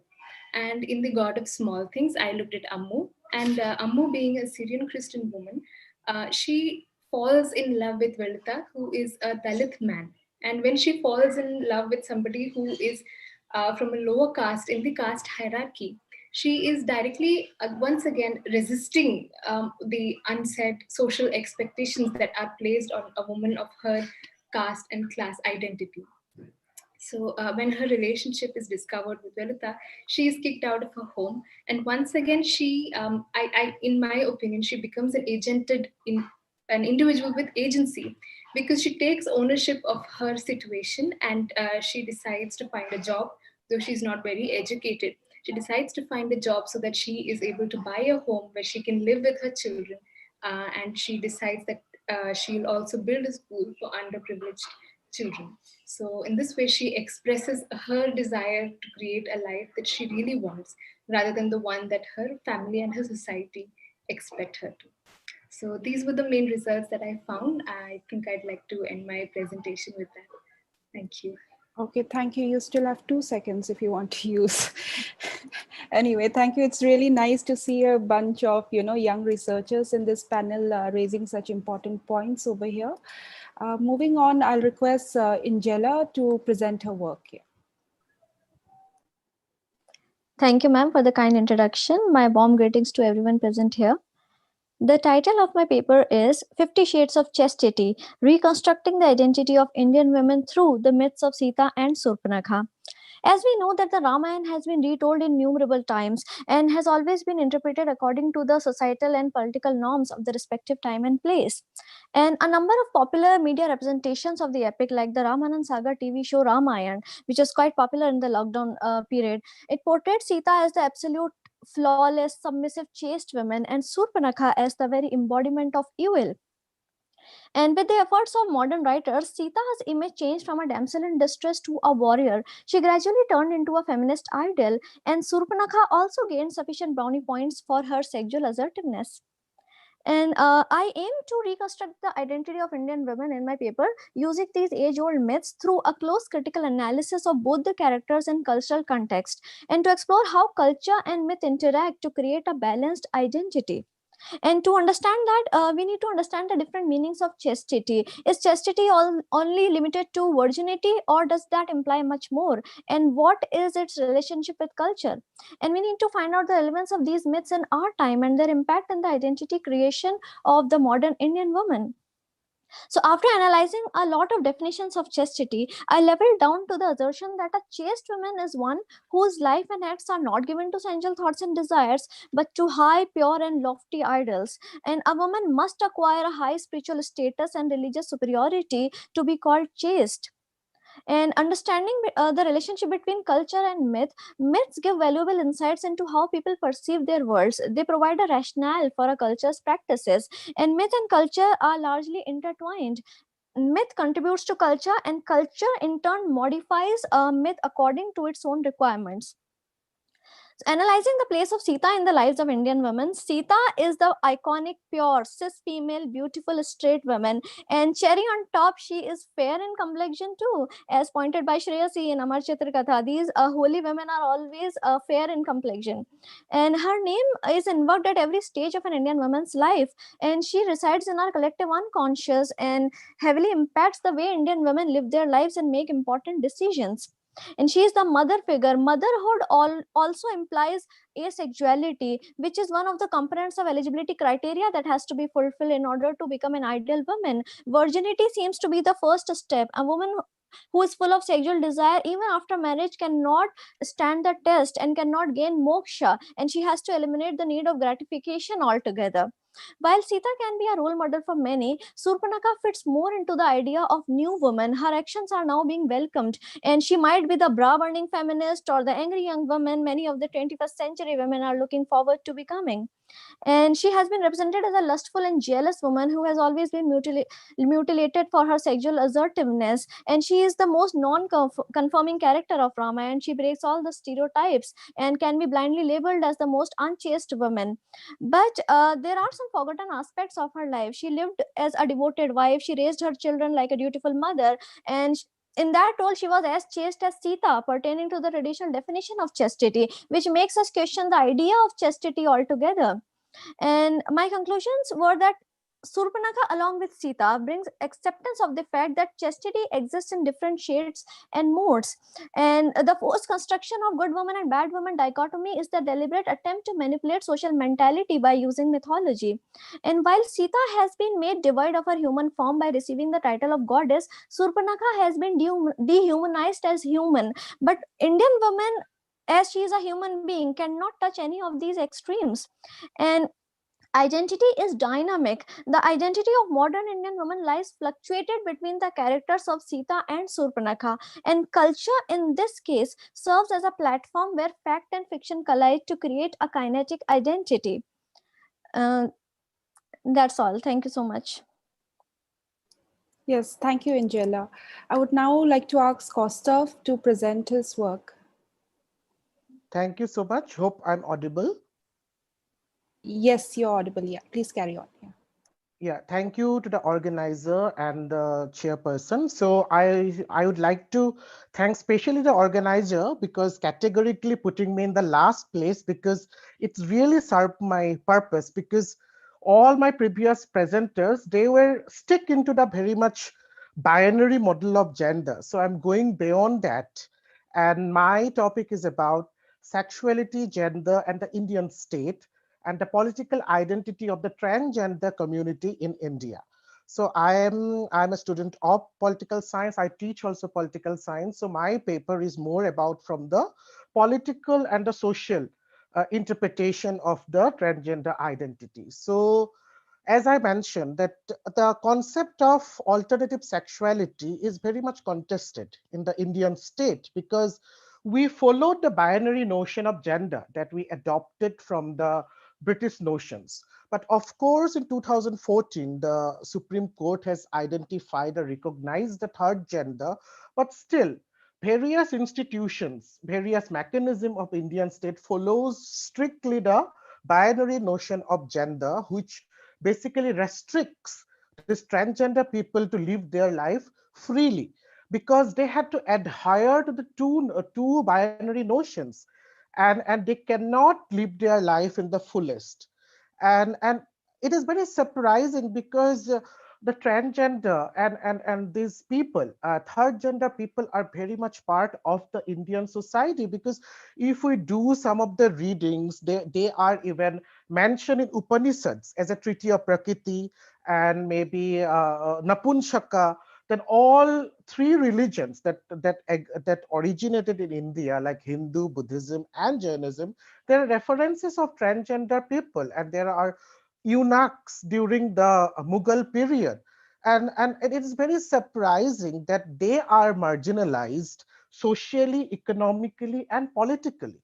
So my paper is about it tries to understand the transgender identity in Indian context, and also special references to the Northeast and Assam. So it is based on survey, and I have done telephonic interviews with some of the transgender people that I know, and some of the field study has been also been done. So it is more analytical and more case study basis. So now, as I said, it is more about a political identity I was looking for, because the Constitution of India, there's a no discrimination, because Article 15, Article 21, all establishes equality. But why that is not followed? Because transgender people are, first of all, the discrimination starts from the very beginning.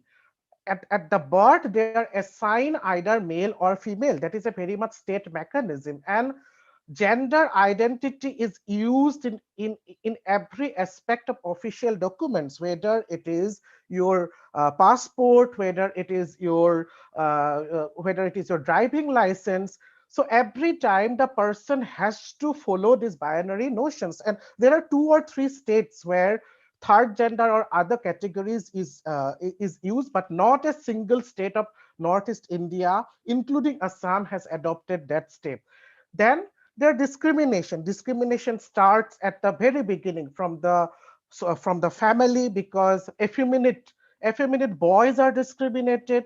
Obviously, because our society is a patriarchal society. Then comes the education, and I'm very sorry to say that majority and a large number of education institutions are homophobic and transphobic in nature. In fact, in the academic circle, when we use the term like hijra, transgender, gay, it creates a unnecessary amount of uncomfortableness among the academicians itself. Why we are so much restricted to discuss about their identity?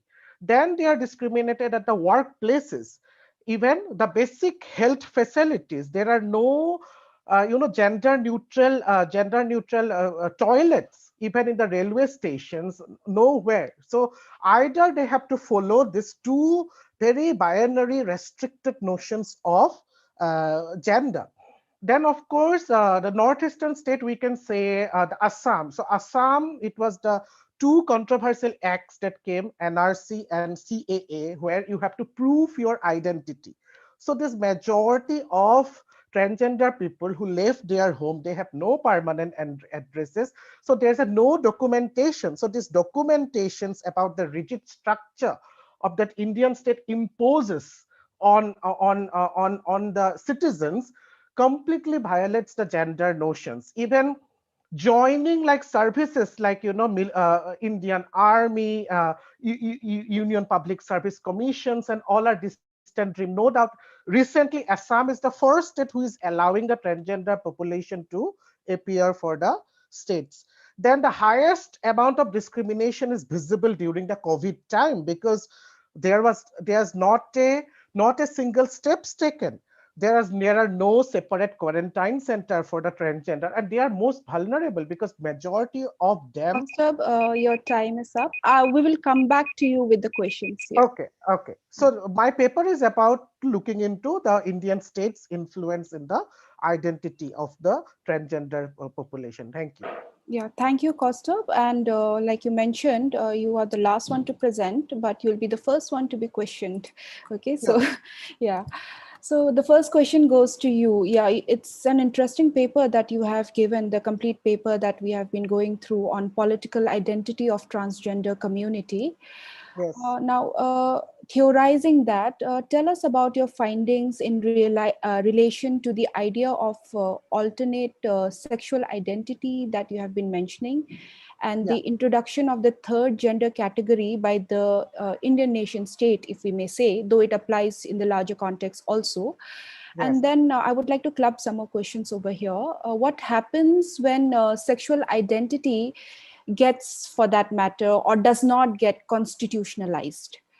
And could you also, towards the end, touch upon the COVID-19 and response of the state in this context? Yeah. Definitely. So my paper is all about answering those questions.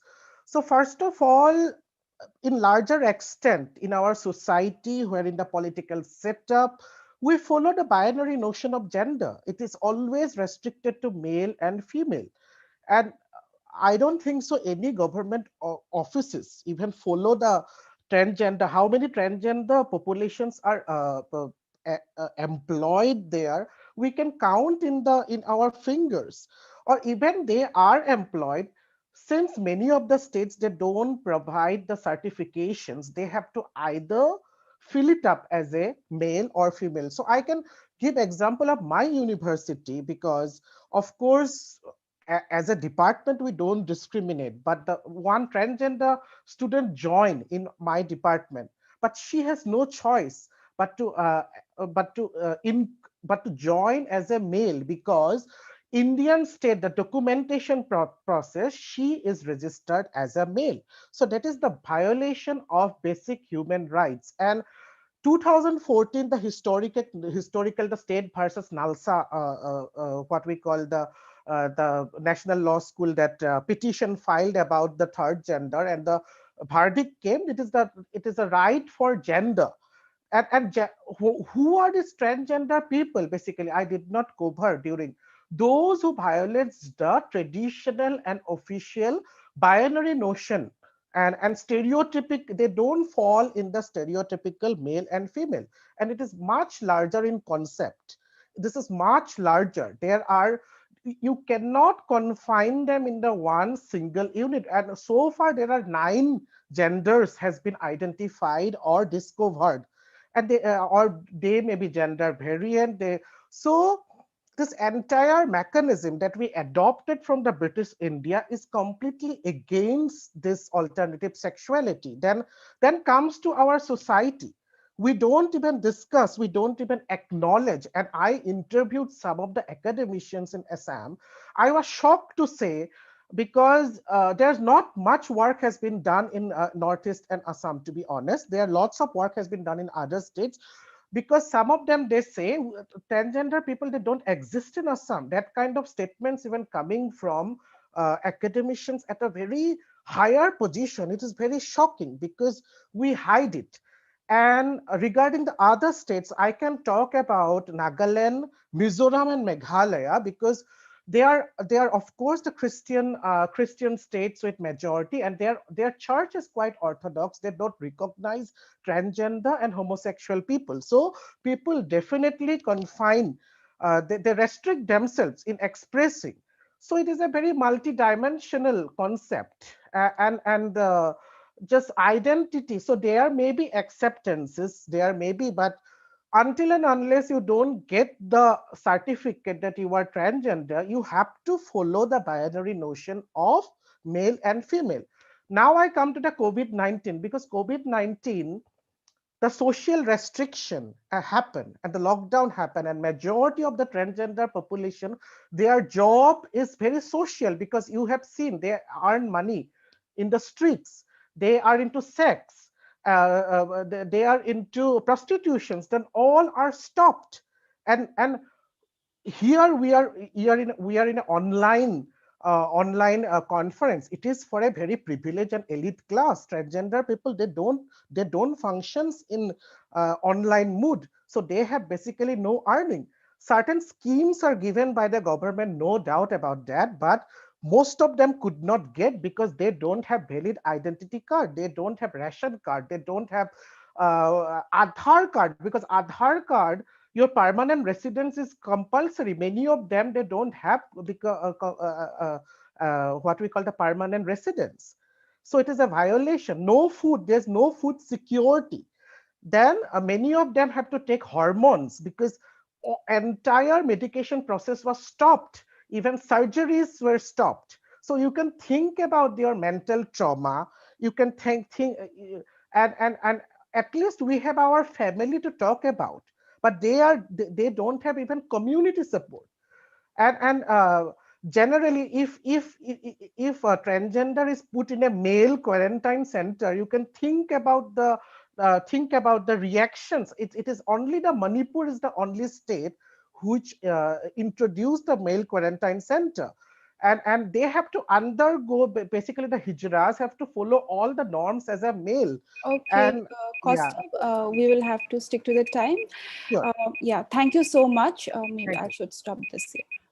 Thank you. Yes, and there's a question for you in the chat box. If you can answer that, yeah, everyone can access it as well. If you can just answer that, if you can just type it in the chat box to save time. Yeah, thank you. So thank you once again. Definitely your paper does, does sensitize us on the possibilities of rethinking trans experiences, particularly in the marginalized sections, as you have mentioned, of thinking about society beyond the binary and also beyond the three male, female, and transgender categorization. And it is discussions like this and panels like this that these sensitization can, take root and then start off. Now, moving on to Ingela. Ingela, would you like to, please elaborate or tell us about the modern Indian Sita and Suparnakha? You have spoken about the mythological ones, and then would you like to just elaborate further for our participants who couldn't access the full paper about the modern Indian Sita and Suparnakha and the contextualization of the construction of identity as we see it in our contemporary society, the coalition between fact and fiction? Ingela, if you're there. Yeah. Yes, am I audible, ma'am? Yes, yes, please go ahead. Yes. So many modern writers have redefined the identity of Sita. For example, Amish, he has written a complete novel on Sita herself, and he has given weapons to Sita. She alone is protecting Mithila from all the enemies, and she has a weapon not only in her hand but also as her brain. So she is basically beauty with brains. But Amish and also other writers do not really focus upon her beauty or her sacredness or her holiness. They try to represent her less as a goddess and more as a human being now. And similarly with Surpanakha, not much was told about Surpanakha after her nose was cut and she went to Ravan and complained in the Ramayana. And after that, what happened about her, we don't know. And before that, how her life was, that also we do not know. And therefore, some writers and also modern representations are trying to recreate the image of Surpanakha. They are trying to tell her right from the child how her childhood was, and was she really that dark or ugly, or was she not?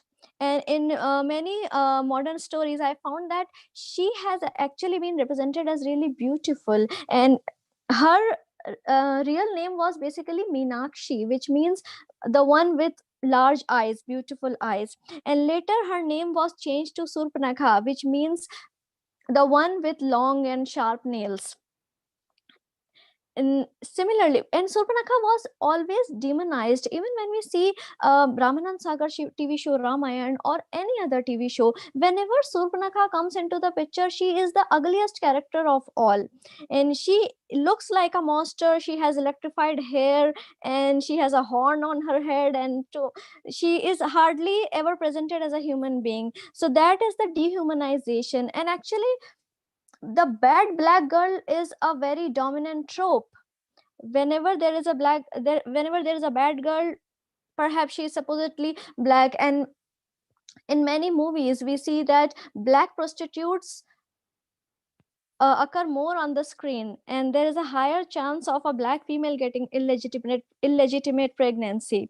And therefore Surpanakha is always portrayed as a black woman.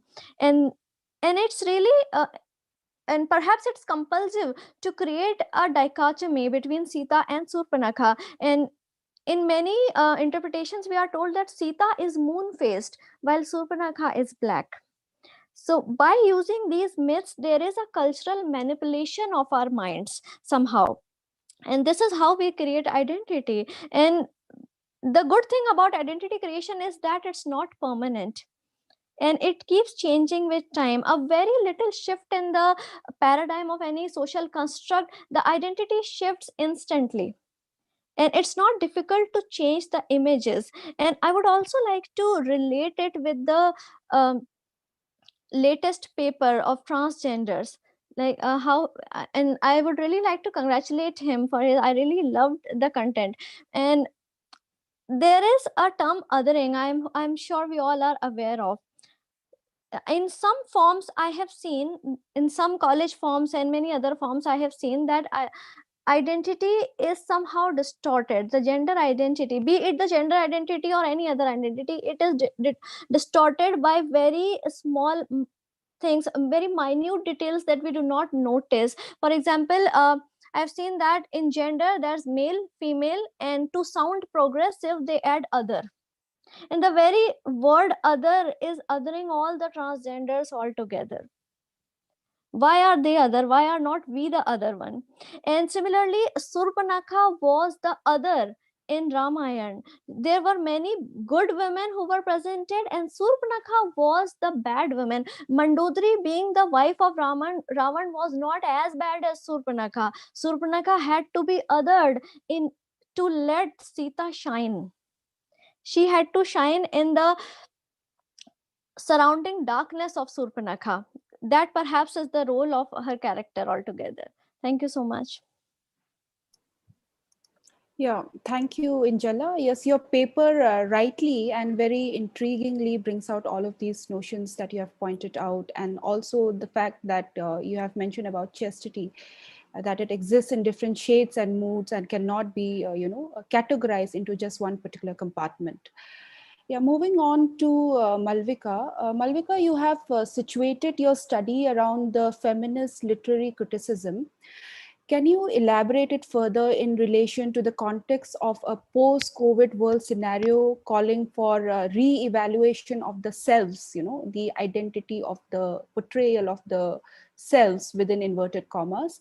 And if you can also dwell upon the contextualization of the will to self-determination in general of women, or now that we are more sensitized, anybody for that matter. To answer your first part of the question, ma'am, when I said selves, I meant exactly this, which is also what the discussion so far has been about, which is about identities and how, because I was thinking along the lines of privilege, how it is making us examine, I mean, people are privileged and maybe they're not aware of it. So my idea was to examine how privileged are we and how much this privilege that we have is connected to social identities that we have.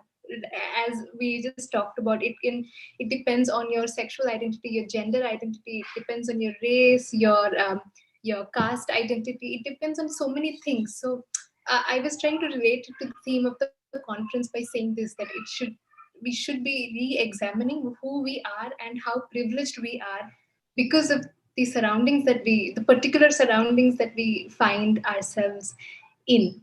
And I think the second part of your question was to contextualize these struggles. So basically in this paper, this is one of the objectives that I had, which is to see that how are these two women that I've chosen, how are they going beyond what their immediate social setups require them to do? Like, how are they going beyond that? And how we can understand what is fueling them when they're deciding to go beyond that. And through Bronwyn Davies' work, I realized that we can see that these two women, at least in this paper, because they're aware of their surroundings and their conditioning and what is expected out of them by virtue of this burden of being a good woman, there is a certain future that is in store for them, and how they don't want that, they're rejecting that, and they want to create their own trajectory for them. So that is what I wanted to see, basically, like what is driving their will to create a different future for themselves. Right. Thank you, Malvika, for answering the queries. And it is interesting how you have brought about the commonalities of the characters that you have studied in your paper in both the colonial and the post-colonial societies. Yeah. So the next question would be for Sharanya. Your paper looks at the role of oral histories and cultural narratives in shaping the identity of the denotified tribes and the Devadasi community. So terms like atrocity, stigmatization, marginalization, these are terms we often come across oftentimes, And it is interesting to see how your paper mentions that history has been presented through the lens of the third person, and somewhere along the way, their own narratives lost their voice. So could you highlight furthermore on that line, what are the implications in the sense, if you use association and labeling of terms such as denotified within inverted commas, and, association of these terminologies in the long run? Furthermore, what does usage of these terminologies even do in the long run of building up narratives, as some people call the grand cultural narratives and specificities of space, connotation of space assigned to even Devadasis for that matter? And could you also engage us a little bit about the framework of oppressive institutions in relation to your study?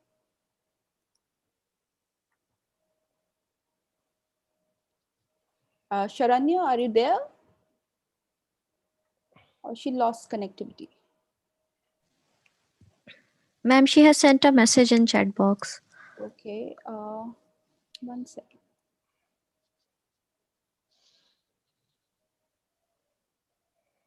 Okay, I would request the technical team to kindly add her back as a panelist. She lost her connectivity.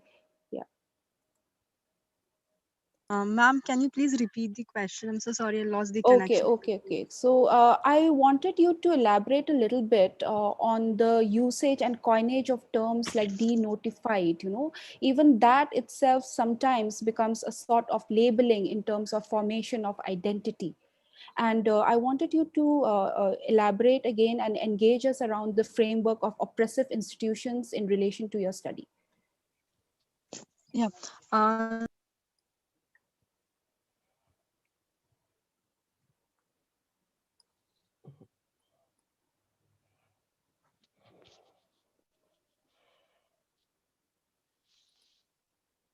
Sharanya, are you there?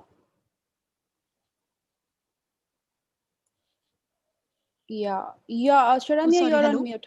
Please, yeah. And yeah, now we can hear you. Please go ahead. Hello. We can hear you, Sharanya. Please go ahead. Hello. Yes, we can hear you, Sharanya. Yeah. So, ma'am, even after the word denotified, if it says like it gives a clear message that they were at one point of time in the history, they were criminalized, and now they're not criminalized, but this label itself has put them have marginalized further. In the cities, in the places, in the settlements in Delhi, their places are considered to be a negative area. If they apply for loan in the bank, they are further they don't get, they can't avail loans, they don't get loans. When they apply, there are few, even in administrative services, even today the syllabus still talks about how there are certain communities which are criminalized, which are still a part of denotified.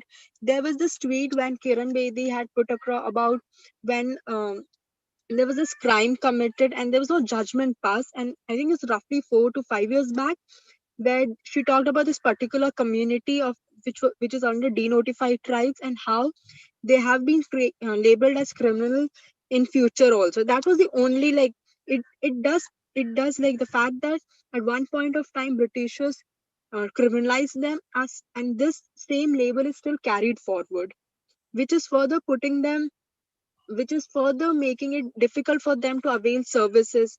Like even when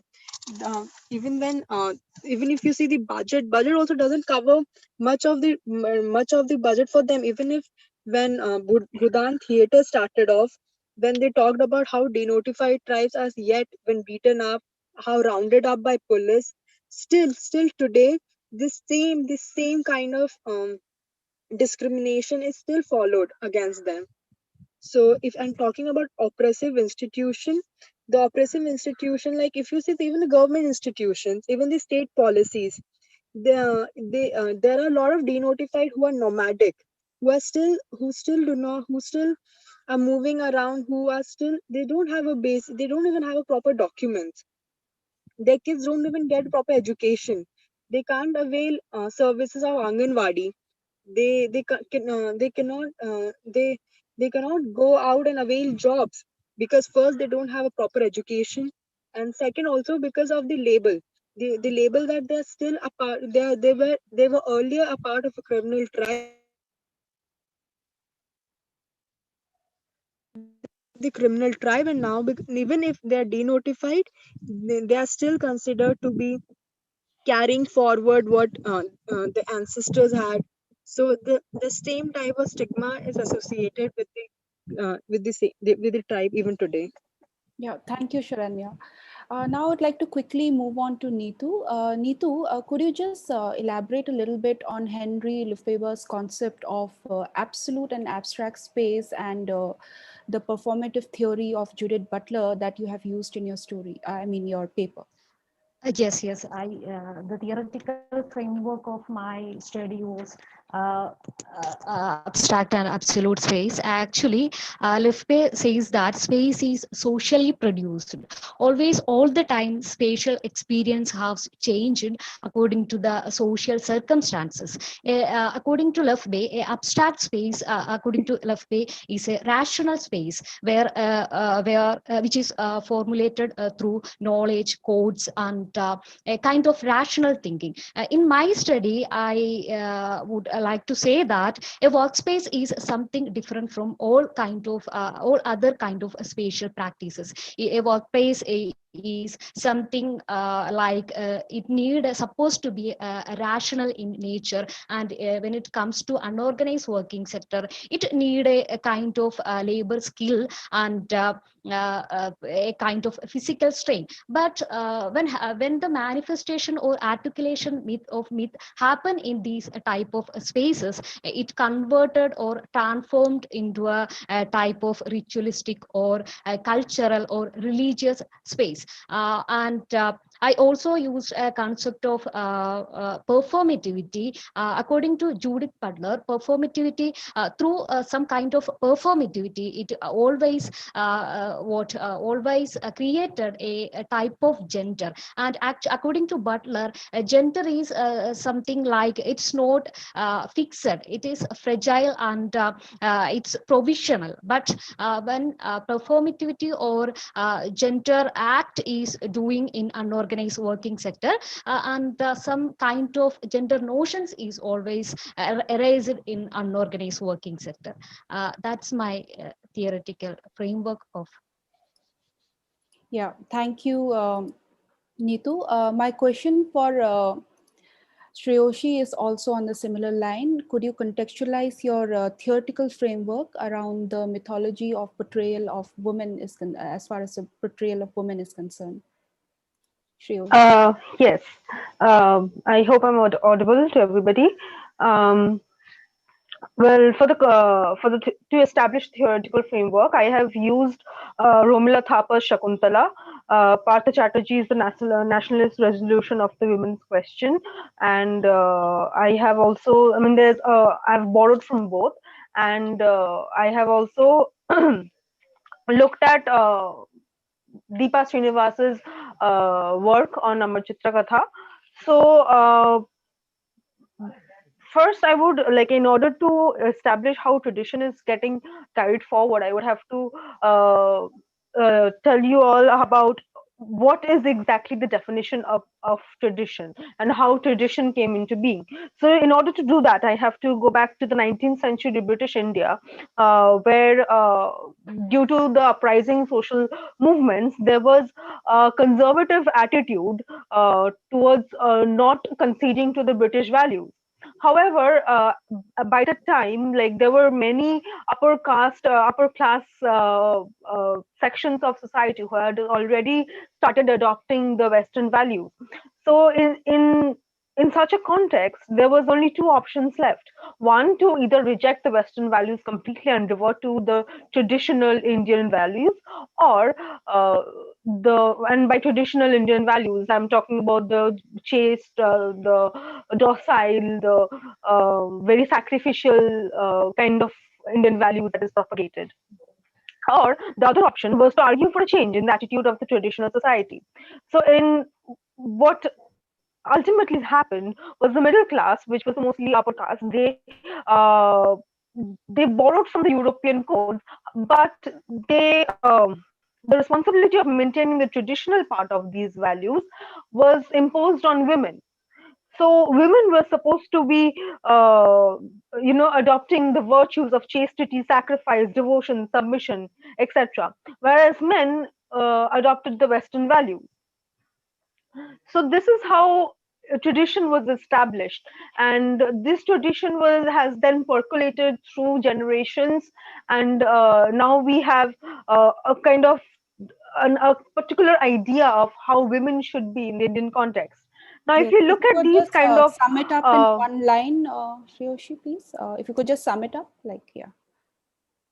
The theoretical framework. Yeah, if you could just, yeah. Yeah. So for the theoretical framework, I have to sum it up in one line. Well, I might need more than one line for that. But what I have done is I have looked how tradition, and as established by Partha Chatterjee and Romila Thapar, I have looked at how tradition is percolated through generations, and Deepa Srinivasa's work on Amar Chitra Katha, and I've looked at how the myth is broken, and around Shakuntala, and in Amar Chitra Katha, as Ingela had mentioned about dark colored women being marginalized and fair skinned women being portrayed, and how all of this has created a very an outlook about women, as very distorted outlook of women. Yeah, thank you so much, Shreyoshi. So we will wind up now, because we have another session coming up very soon. And as we can see from all of the papers that have been coming here for the conference, not just this panel, but the many panels, we have seen so many sets of values, traditions, customs that have been associated, which basically is in relation to the exchange and reciprocity that we have in terms of the implication towards inclusion, exclusion, and the overall formation of identity that we have been discussing so far.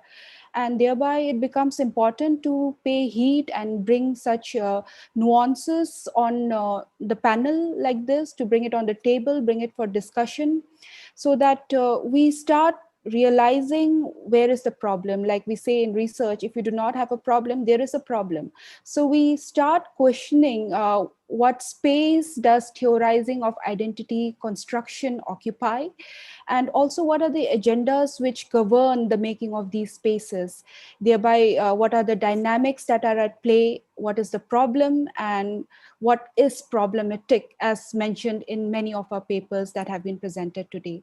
So I would like to thank all our young research scholars over here, all our panelists over here for bringing us such wonderful insights, and thank all the participants who have been listening patiently to us. Over to you, Rupa, again. Yeah. Thank you once again, Dr. Machungwang Liu Kamai, for sharing the session, and all the panelists with the presentations and the active discussions that revolve around women and issue deriving from myth, mythological characters, women in socially economical weaker sections of the society, tribes and community, and of course, to the interpretations of the transgender identity. Once again, I thank our chairperson and the panelists. Thank you all and have a pleasant afternoon. Thank you. Thank you so much. Yes, thank you. Our session will resume very shortly. I think it's at 3:30. Yeah.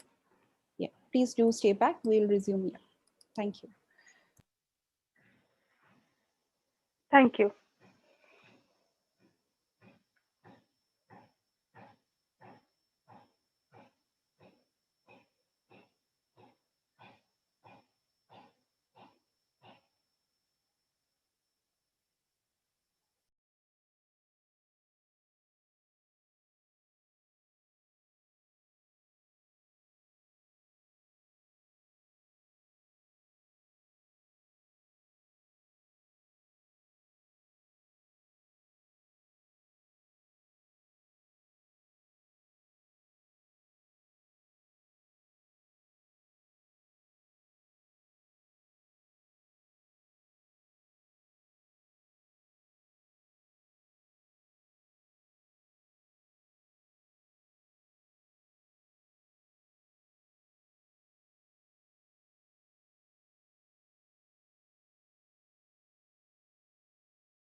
Good afternoon, ma'am. Rose, ma'am. Ma'am, can you hear me?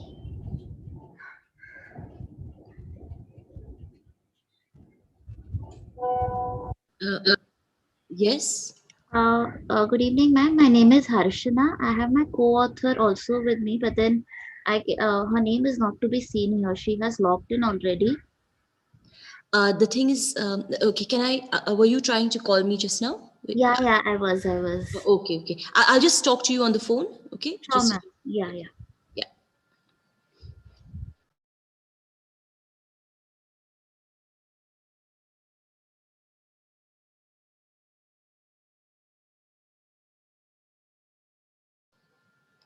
Hello, Harshana? Yes, you're still there, right? Yes, ma'am, I'm there. So it's just you who's supposed to be a part of the presenters panel. All right. Yes, your co-author can just be an attendee. Yeah, that's. Okay, so she won't be allowed to speak or anything. No, she won't be allowed to. It's just you. Yeah. All right. Just the main presenter. Yeah. Okay. Yeah. Thank you.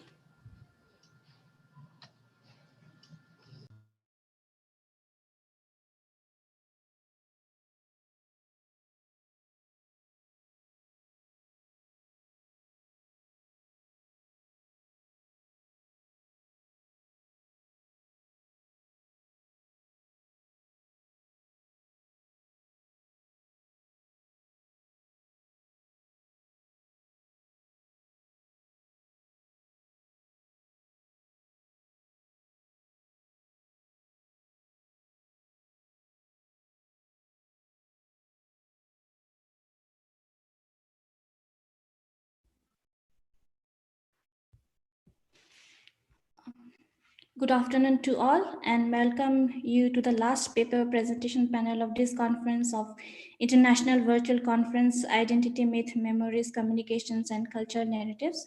I invite and welcome to all the panelists and our chairperson, Dr. Parashuram S. Katimani.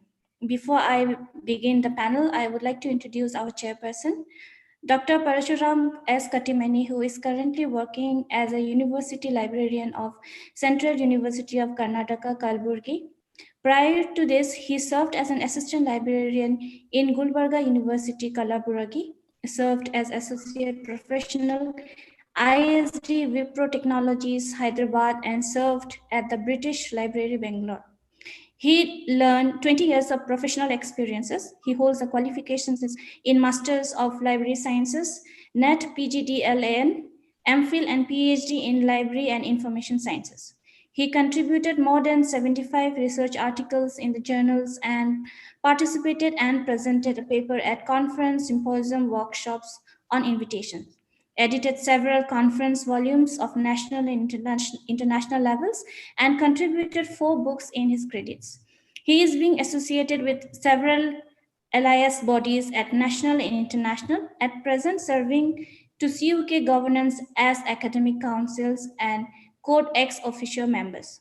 Some of the distinctions, honors, and awards received, such as Feather in My Cap Award, Professional Commitment Award 2009 from IAIP, Certificate of Excellence Award, IRDP Group of Journals, Hyderabad, Karnataka Librarians Associations.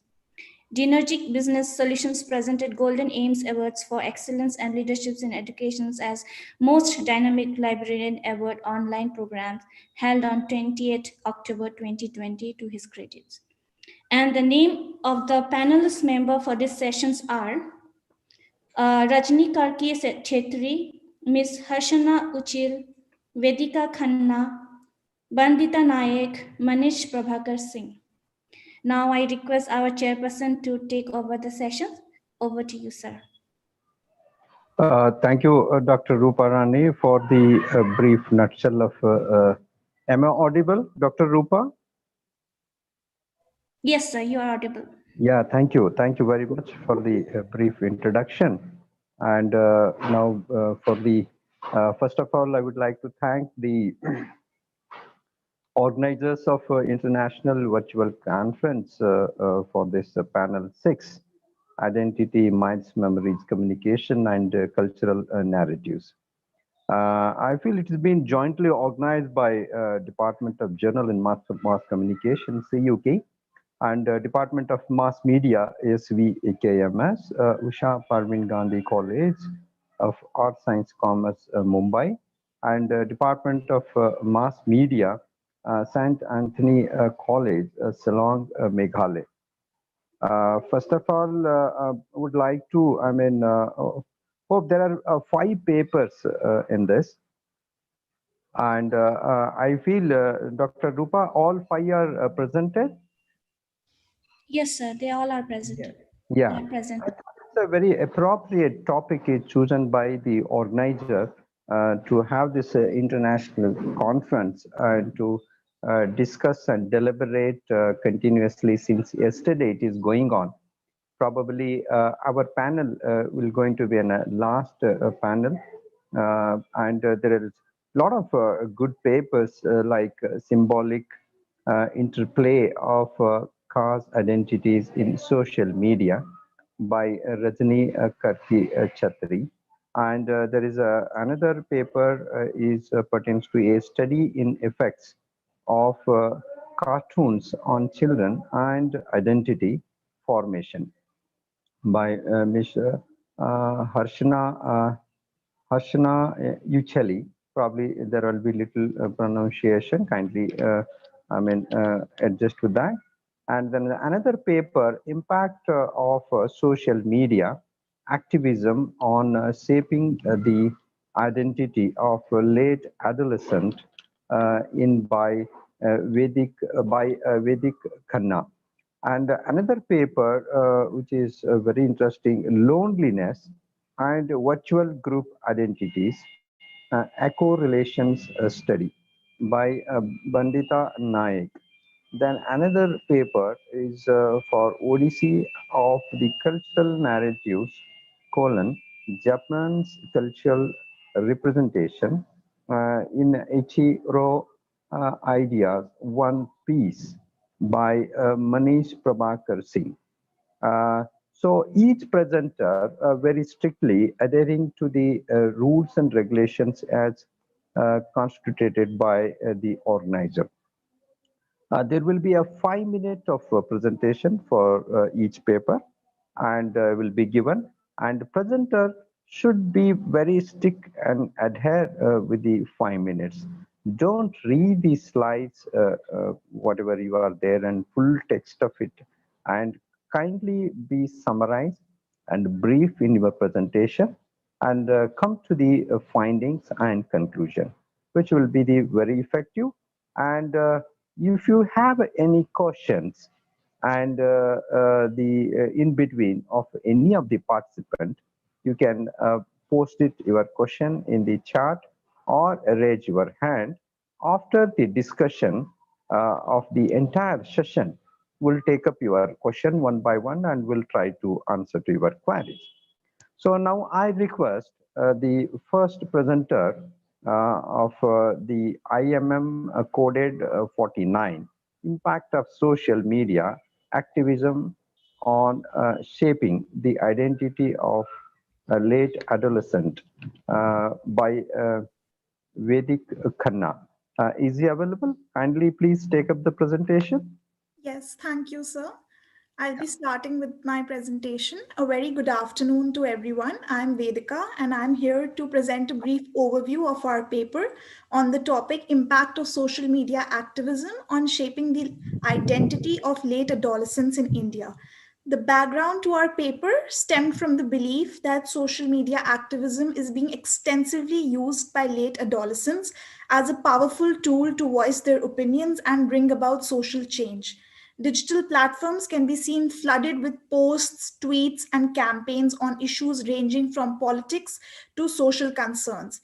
All of these evoke a lot of strong emotions in the consumers of social media. There are a lot of popular digital movements that have taken place through social media, which include the Me Too campaign, climate change related campaigns, Black Lives Matter, or the recent Hathras rape case campaign, which all provide young people the authority and legitimacy to speak and act up on important issues. Adolescents are able to strongly voice their opinions as also convey their viewpoints through these, which brings me to the aim of our study, which was to determine the impact of social media activism on shaping the identities of late adolescents in India by conducting a thematic analysis. The theoretical orientation of our paper was behavioristic. It supported the concept of social learning theory by Albert Bandura, which suggests that individuals learn and shape parts of themselves, such as their identity, by modeling the behavior of others and learning from them. The study was qualitative in nature and the data was collected through an open-ended questionnaire. It was further analyzed using a thematic analysis and supported through a review of literature. The sample size for the study was 40 college students ranging from 18 to 24 years of age, and they were selected using the convenience sampling method. Now I would be giving a brief overview of the results that came out from our study and the common themes and sub-themes that were identified in the research. The first major theme that was identified through the course of the study was self-exploration through social media. The theme dealt with how social media gets intertwined with an adolescent's identity. Certain sub-themes that came out from this theme included self-discovery, shaping of previous beliefs, and unboxing of certain aspects of one's personality. The second major theme that was identified was influence on daily activities. This theme was related to the aspect as to how social media influences our behaviors and actions of everyday life. Certain sub-themes that came out from this theme included environmental consciousness, increased awareness, psychoeducation of others, and involvement in clubs. The third major theme that was identified was broadened mindsets. In psychological circles, this concept is also referred to as self-expansion. The sub-themes recognized under this theme were sensitivity, inclusivity, and change in conditioning. The fourth major theme that was identified was mindful consumption of social media content. It is very important for consumers to be mindful about their usage and make an informed choice about the content that they wish to view. Sub-themes identified under this theme were unfollowing of accounts and pages that do not match your opinions and making an informed choice. The fifth major theme that was identified in our study was participation in diverse movements by young adolescents.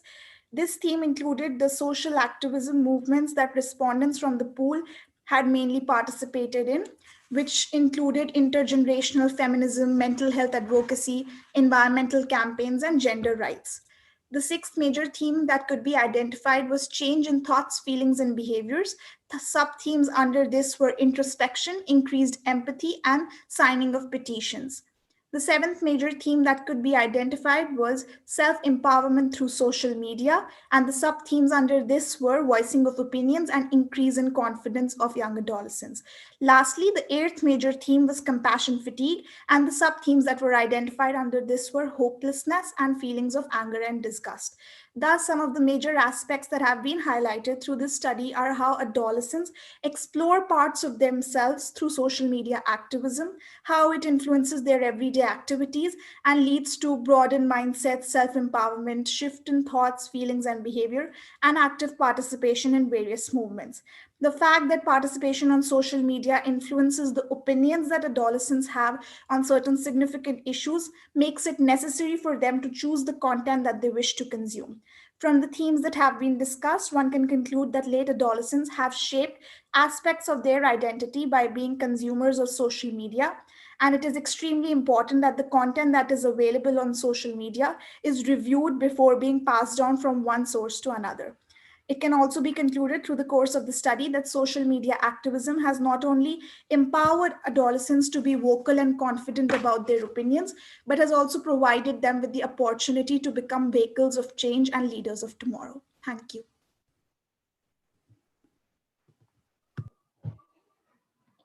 Thank you very much, Vedika. It's a beautiful presentation, and you have summed up well within the time.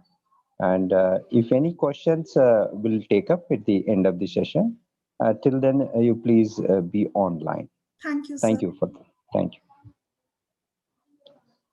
Now we will move on to the second paper in the panel of discussion. In the panel, Loneliness and Virtual Group Identities, a Correlation Study by Bandita Naik. Good afternoon, everybody. My name is Bandita Nayak, and I'll be talking about my paper, Loneliness and Virtual Group Identities, a Correlation Study. I'll start by talking about the need to belong in human beings and loneliness.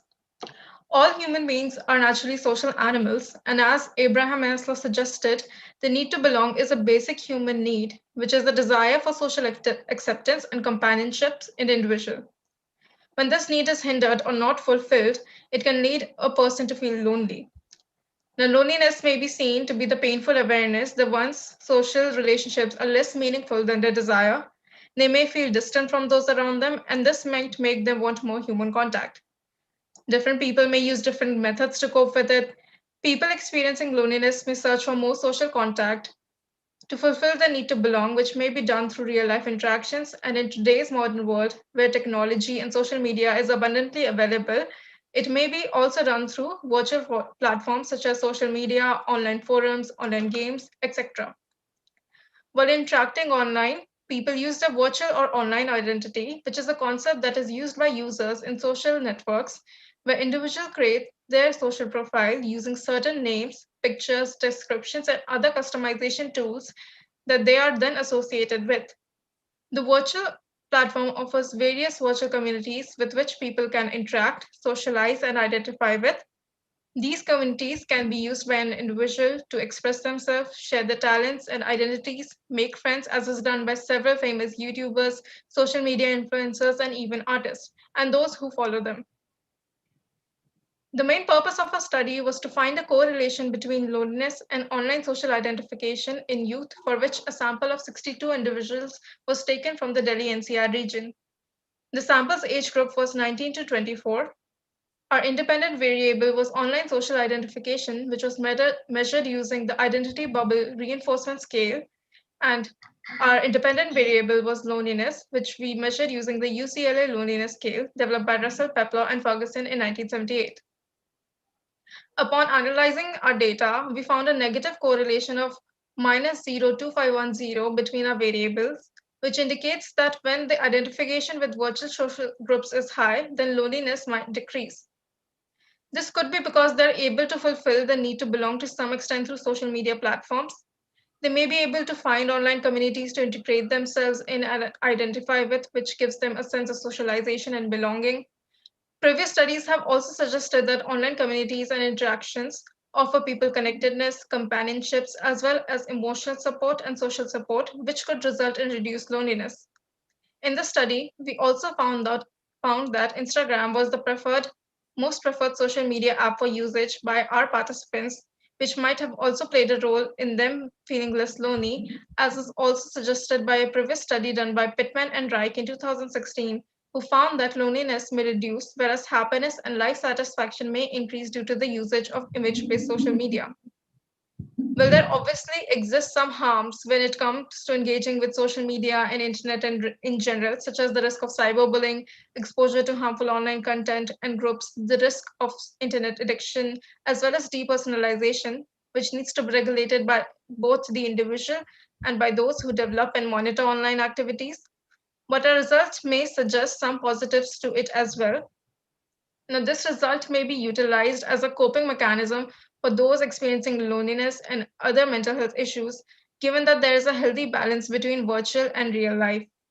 Social media developers may also work on promoting mental health awareness through their platforms, as well as make sure that the users do not get exposed to harmful content or people.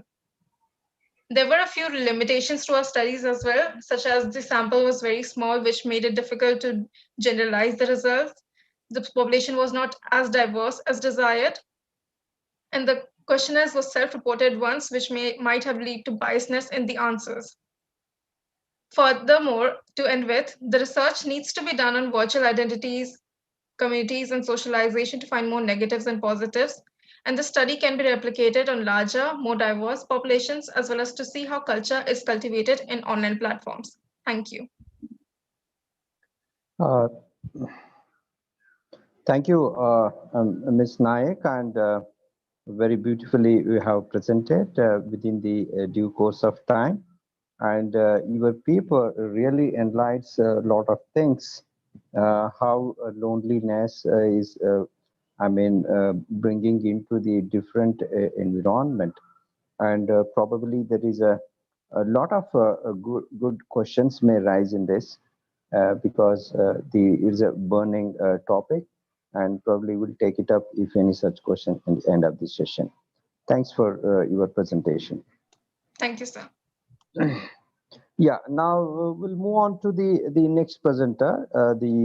Is called the paper entitled Odyssey of the Cultural Narratives: Japan's Cultural Representation in Ichiro Oda's One Piece by Manish Prabhakar Singh. Is Mr. Manish is ready? Yes, sir. Thank you, sir. Manish, am I audible to you? Yes, sir. Yeah, very good. Now you can take up your presentation. Okay, thank you, sir. Good afternoon, everyone. The title of my paper, as sir said, is Odyssey of the Cultural Narrative, Japan's Cultural Representation in Eiichiro Oda's One Piece. In this particular paper, I have talked about the manga One Piece, which has been written by Eiichiro Oda, especially focusing on the Wano arc, which is in true sense represents the feudal Japan. I have also talked about how manga today has become a global phenomenon as they narrate stories which are enjoyed by the readers of each and every age and group, presenting an insight about culture, about Japanese culture and its history. I have also talked about the history of manga and how the term manga was first used in 1798 to describe the picture book Shiji no Yukikai by Santo Kyorin, and how Hokusai manga, which was a 15-volume work by Katsushika Kakusai, popularized the term manga. In my paper, I have also briefly discussed about the difference between the comics and the manga, as mangas are usually read from right to left in a vertical manner, whereas in comics, we read it from left to right, and how also manga focuses more on details and makes it making the reader to read less, in a way making it go faster than in comparison to comics. In my paper, I have also talked about the mangaka Eiichiro Oda and the manga One Piece, and I have and how Oda has represented Japanese culture and tradition. Like he has used some features similar to ukiyo-e artworks and kabuki play structures, which are currently seen in the ongoing Wano arc. Coming to ukiyo-e artwork, they are the wooden block art prints which was targeted as a mass audience, and its artists depicted beautiful courtesans, kabuki actors, and samurai wrestlers, scenes from history and folk tales, travel scenes and landscapes, flora and fauna, and even erotica. On the other hand, kabuki is one of the 4 forms of classical Japanese theatre which developed during the Edo period as fusion of dance and drama. The word kabuki also connotes shocking, unorthodox, and fashionable, which we can relate to avant-garde or bizarre theatre.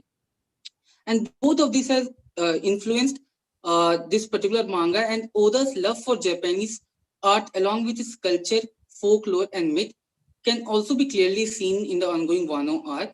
Like I said, the name Wano arc, Wa is one of the oldest recorded name of Japan, and it is similar to feudal Japan. It is ruled by a shogun and is isolated from the rest of the world. Here, Oda has referred to Sakoku policy, in which Japan for a large period of time was isolated from all over the world. And similar to ukiyo-e artwork, he has also centered his narration and presented to us the samurais, their honor, their duty, their loyalty, the Japanese architecture such as Shinto shrines, costumes such as kimono, samurai armor, and also folklore and mythology such as Yamato no Orochi, which is an 8-headed serpent, the tale of Momotaro, and natural artscapes like Mount Fuji. The way Oda had sketched the native citizens of Wano reminds one of kabuki actors in ukiyo-e prints, and the overall arc has also been constructed as traditional kabuki play. He has also mercifully used the Japanese history and tradition, along with weaving the cultural aspects and its mythology and folklore, making the world of Wano quite similar to Japan, but at the same time being different in little sense. By incorporating all these elements, he has also been able to reflect the social and political world of Japan through the multi-layered narrative in Wano. it becomes more than just representing Japanese culture, but a mixture of both indigenous and global culture. As we know, Japan has a community-centered culture where people help each other in order to benefit the group. And it could be seen as a straw hat pirates, which are the main characters, the story which revolves around them. They have their own dreams, and in a way, they are helping each other to fulfill their dreams. Overall, manga opens up a great space for making decisions about, thinking about, and playing with personal identity. And Oda has brilliantly used bits and references from history and folklore, which helps the readers to see the Japanese culture not as exoticism, but as imaginary to recreate personal and cultural identity. It also helps to build a common understanding of heritage, traditional, and spiritual connection and values. Thank you. Thank you, Mansingh. It's Manish. It's a good work you have done, having kind of an collaborative studies of Japanese and mangas and Ichiryo Odis, how it is being effective, and it's a very good paper, and you have taken a lot of data collection, taking into the past history, and if any questions for your paper, we'll revert back to you. Thanks for your presentation. Thank you, sir. Thank you very much. Thank you. Yeah, now the panel will move on to the next presenter. IMM 29, be ready, Ms. Harshana Uchil. The paper entitles A Study on Effects of Cartoons on Children and Identity Formation. Probably this paper might have been taken in a good paint prepare, and which is going to be present to you all. Now kindly listen to this paper, and is Miss Harshana? Hello? Yes, I was muted. Yeah, I've unmuted myself. Yeah, please carry on your presentation. Yeah. And you can present your paper now. Thank you, sir. Good afternoon, everyone. My name is Harshana. I teach psychology at Guru Nanak College, Mumbai. I have co-authored this research paper with Ms. Amreen, an assistant professor for media studies at Guru Nanak College. The topic of our research paper is the study on effects of cartoon on children and identity formation. Here, the main aim of our research paper was to understand the effect of cartoon viewing on children's identity formation. The age group that we had considered over here was from 4 to 10 years. The two main research questions for our research paper was, is there a relationship between cartoon viewing and children's identity formation? And does viewing of cartoon lead to their imitation? In order to find answers to the research question, data was gathered using a research tool developed for the purpose of the study. Research tool was developed based on the validation by the professionals in the field of psychology and media. The same was used for gathering the data from the respondents through an online survey. A total of 182 people participated in our survey, and the questionnaire was given to the parents.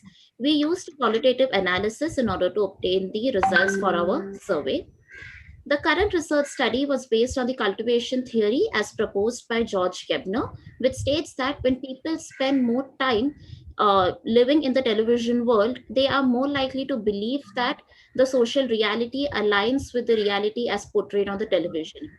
Similar findings were also noticed in the Bobo doll experiment by Albert Bandura, where children tended to be more aggressive and imitative when they were made to observe the aggressive models. As per our research findings, majority of the parents, that is around 52%, agreed that their child watched cartoon for at least 1 to 2 hours in a day. It can also be seen that there was a considerable amount of parents, that is around 23%, who said that the viewing was less than an hour. The current research showed that there is some relationship between cartoon viewing and a child's identity formation, which is indeed portrayed through their behavior. The influence of media is manifold. It needs to be understood and used in a manner that does not create a negative influence on people. Children are the most vulnerable when it comes to the media content. Many a times parents tend to overindulge in the screen time for children as they are also busy. This pattern, however, is proving to be dangerous. This research study shows that children are to some extent fascinated by the cartoons that they watch, and they do try to imitate them in their day-to-day life. Parents need to be constantly engaged in the viewing process of the cartoon and explain to them the concept of right and wrong as and when the child is viewing it. Through media's theory, such as cultivation, we know that child will learn from these programs. Therefore, constant efforts to create better content must be done by the creators, and conscious efforts are to be taken by parents as well as to what their child should or should not watch. Lastly, the content creators of the cartoon shows should also understand their audience and prepare the content accordingly. These cartoons shows should go through good number of filters before it gets broadcasted for the children. Thank you. Thank you, Harshana. I think it's a cartoon viewing is a big challenging in nowadays, and all kids are behind with this. And during that kind of a cartoon viewing, you have taken is in 4 to 10 the age group. Yes. And you have done the use the research tool of method and a lot of negative cartoons, a lot of things are moving on, and choosing them best and making children to be more live is very important. So thanks for presenting this paper, and it's a wonderful paper. And probably if any question comes up, we'll take up and I'll get back to you. Thank you. Thanks for yeah. Now we'll move on to the next paper. That is IMM 15 as per the coding done by the organizer, and paper entitled The Symbolic Interplay of Khasi Identity in Social Media, and by Rajni Karki Chatri is the presenter. And probably this paper, I request Ms. Rajni to take up and present, and kindly adhere to the time as it has been announced in the beginning. Over to Ms. Rajni. Thank you, sir, and a very good afternoon to everyone present here. I am Rajni K. Chetri, an assistant professor at Department of Mass Media, St. Anthony's College. Now, my study is titled Symbolic Interplay of Khasi Identity in Social Media, and the detail of this study, the theoretical framework, the methodology adopted, and the findings can be accessed through the link shared by the organizers. However, in this 5 minutes, there are some crucial points I wish to highlight and emphasize upon. Who we are, a major share of our sense of identity emanates from our social spaces and the community we belong to. And this has been theorized by sociologist Henry Tachfel. Now, my paper broadly explores the intricacies and the nuances of human relationship, social organization in the online space. This paper rests upon the underlying paradigm, which says that there cannot be one particular way of using a technology.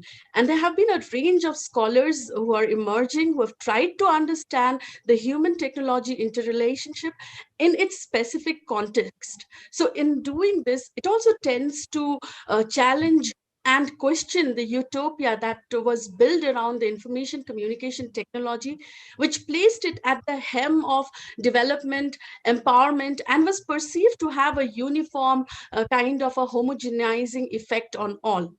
The modern communication technology, specifically if we talk about social media, is often hailed and as well as criticized for its individualizing effects. And there have been a concentrated effort to explore the identity performances in the online space. But however, my study aims to stem away from the individuals and explore the Facebook infrastructure of groups. It attempts to map online space and engage to understand how social actors come together, how social groups are formed, how cohesion and solidarity and tenets of community are constructed, and while it does this, it also observes the fluidity of the offline and online spaces, and how the events, the myths, the realities shape the construction of sociality in the online arena. So overall, it attempts to look into what role do these online social space plays towards social identity among its members. So in this quest, I focus on one of the ethnic community, the Khasis residing in Meghalaya. The Khasis are unique, as you may be knowing, in several ways, and matrilineal, that is inheriting the descent from the mother's side, being the most prominent one.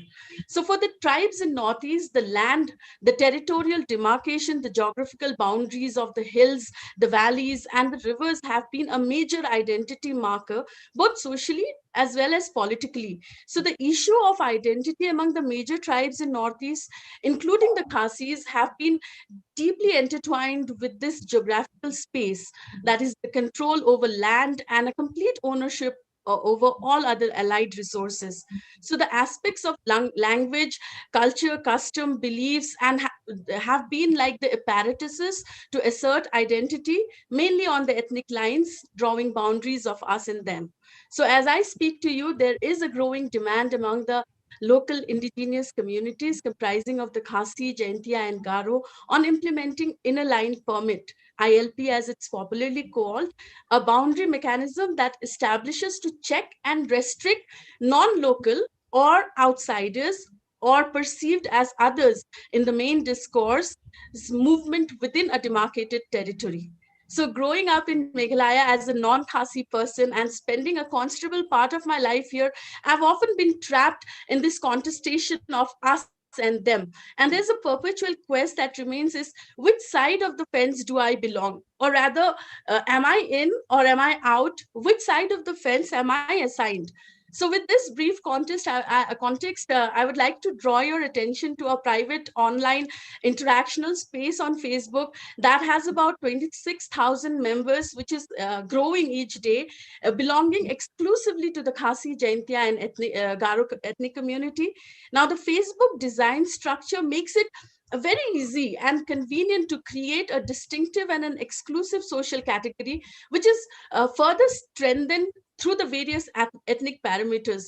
So the mythical tales of the origins of the Khasis, their memories of their history, the longing of belongingness, and the angst and the fear of the outsiders is, and the mundaneness of the everyday life that the group wall features are the major tropes that works to solidify the members within the online group, as well as it creates a distinctive boundary against the outsider.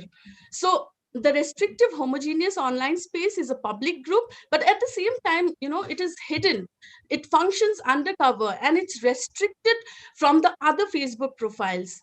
It was restricted to me as well. So the online space somehow emulates this aspirational idea of a controlled geographical place that the different pressure groups have been demanding, and they envision with the passing of the ILP.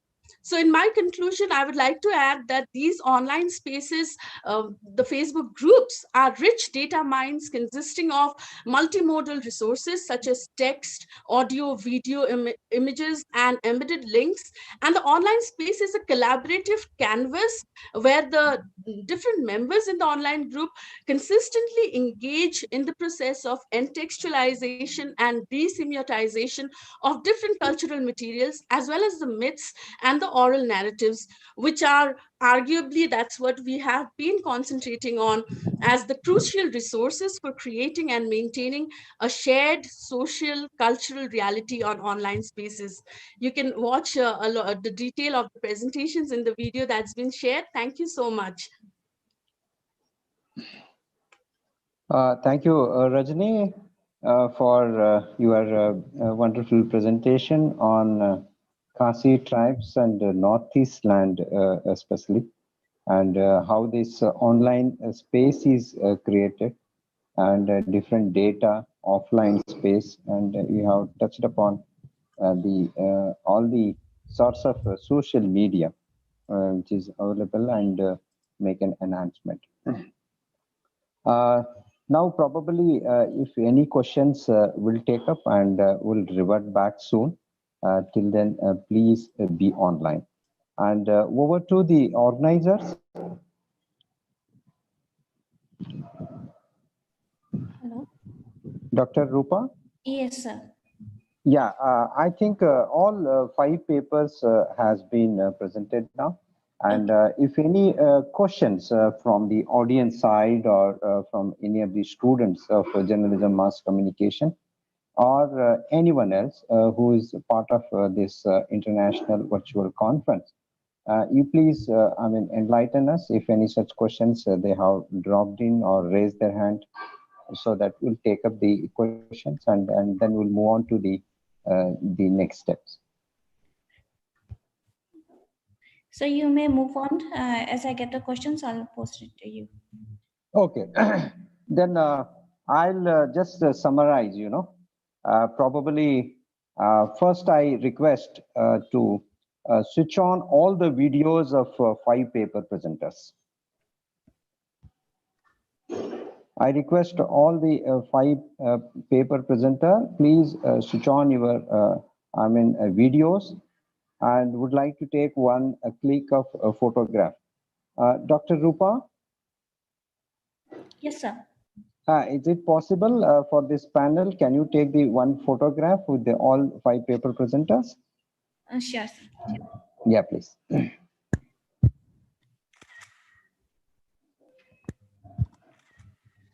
Yes, sir. Done. Yeah, it is done. Okay, it's a wonderful. Thank you, Dr. Rupa. And probably I just wanted to have a check with these last panel presenters.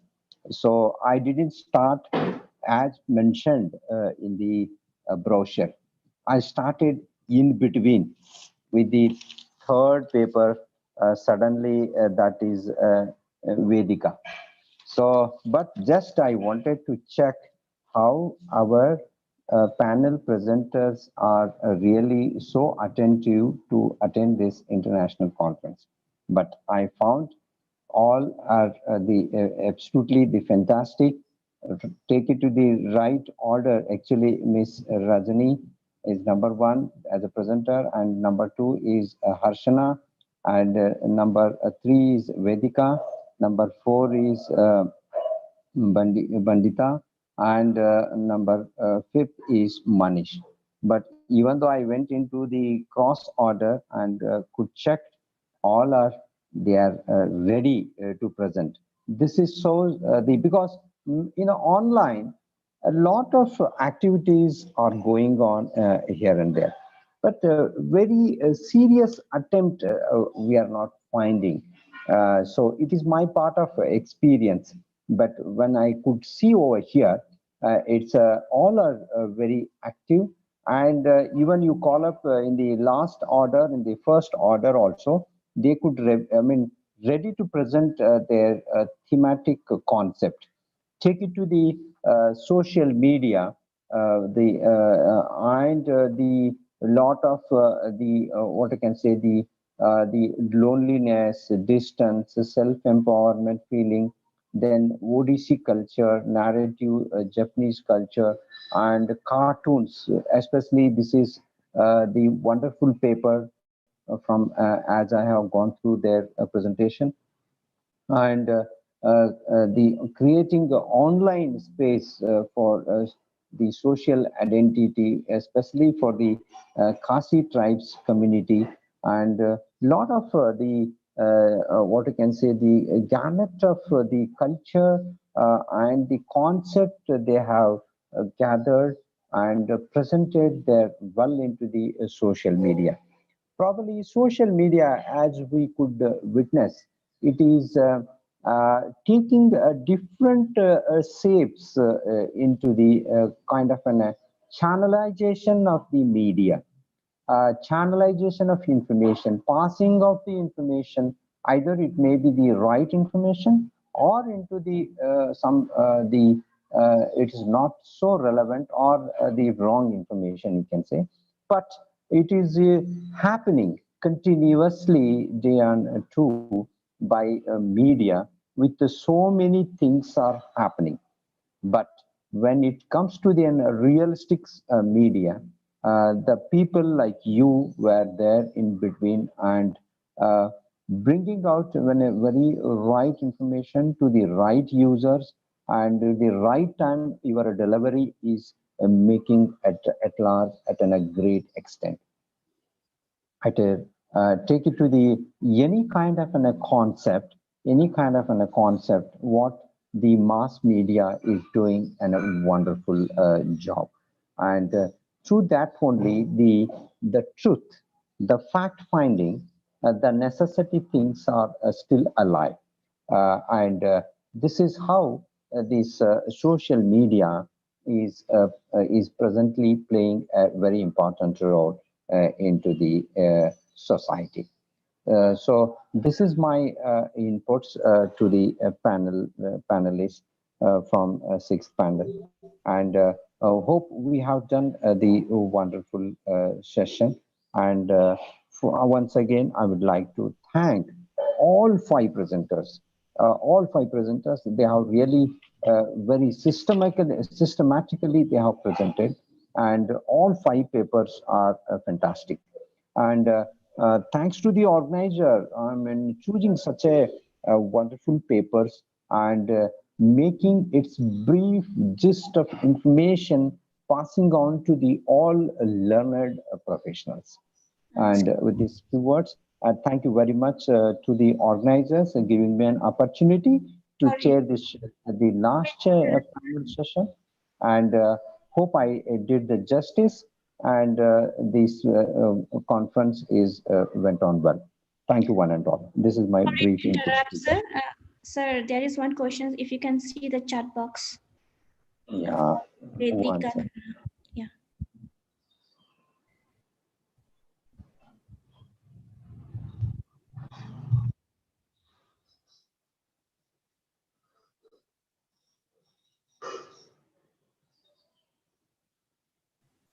Yeah, we request all how to, yeah, that's okay. Yeah, that's Vedic Khanna. Could you, there's a one question, probably Vedic Khanna has written, Vedika, that's a, could we have some more examples on how social media activism has affected late adolescents in India recently?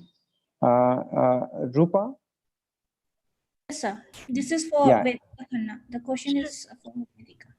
No, this question is raised by? No, the question is meant for Vedika Khanna. Okay, okay. Vedika, hello. Yes, sir. Thank you so much for the question. Yeah, yeah. If you want, I'll just repeat once again.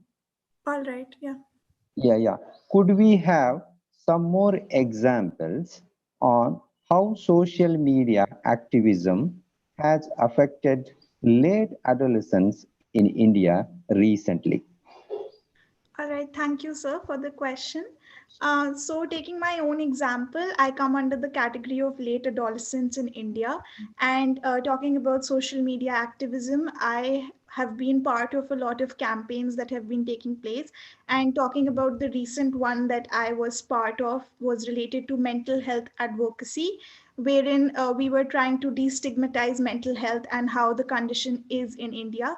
So I feel to answer this question, I would like to say that there are a lot of examples of how things are being brought about and how late adolescents are voicing their opinions in different fields of interest. Everybody coming to like the main aspect is that because of individual differences, everybody has their own interest areas. So while some might feel strongly about gender issues, there are others who feel strongly about climate change, and there are some who feel strongly about mental health. So I was part of a mental health advocacy campaign, and it definitely had a positive impact on my mental health. So it depends from person to person. Some might have a positive impact through it, or some might have negative effects, because there is also a social comparison that happens when you see other people participating for certain opinions that might not be as in sync with your opinion. So I think it differs from person to person, but there are a lot of examples in social media and how activism is taking place online.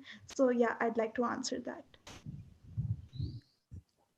Yeah, thank you, Vedika. It's it's inappropriate. Probably, if any more participants want to say anything on this? No. There is one more question to Rajani. Please elaborate. Please elaborate on digital boundaries. Yeah, thank you for Over. that question. Yeah. I will not be able to elaborate on digital boundaries, but yes, I would definitely talk about boundaries. There's an extensive work done by Frederick Barth on boundaries, and he says that boundary is what demarcates one social group from another. And he even says that these boundaries are perceptual, psychological, and the tenacity of the boundary can vary from group to group, from situation to situation, and from context to context. So having said that, how I connect boundaries and digital space is digital space enhances or empowers us to quickly draw these boundaries. Suppose, take for example a WhatsApp group. I can quickly create a WhatsApp group and delimit the WhatsApp group among my close group or with my family members. So that is that is how I see boundaries, but that is how the digital space empowers the boundaries. I hope I've answered your queries. Yeah, some extent, probably we'll take it up in the group discussion when it comes up. Yeah, probably there is another question which is coming up to Mr. Manish. This is for you. And how has digitalization affected Japan's culture representation? Example, anime. This is the question. Yes, sir. Yeah. To answer that particular question. Yes, sir. Yeah. Yeah. I hope you are comfortable with the question now, or Yes, you sir, want yes. me to repeat? Okay. No, Okay. sir. Please. So when we talk about anime, it is just short form of animation. And nowadays, what we call as anime, we connect it with Japanese art or Japanese animation. And the digitalization has transcended the global ideas of Japan culture. If you can see that anime like Death Notes, Naruto, One Piece, they all have transcended the boundaries. They have all come out from Japan, and we are able to understand the cultural identity of Japan. We are able to connect it with history. Like there is one anime, Sokugeki no Soma, which talks about Japanese food and it's how they perceive the Western food or other Asiatic foods, which we can see in their particular works. So digitalization has, in a way, opened the Japan's overall idea, opened the cultural boundaries of Japan, and it has taken the idea of Japan to overall global space.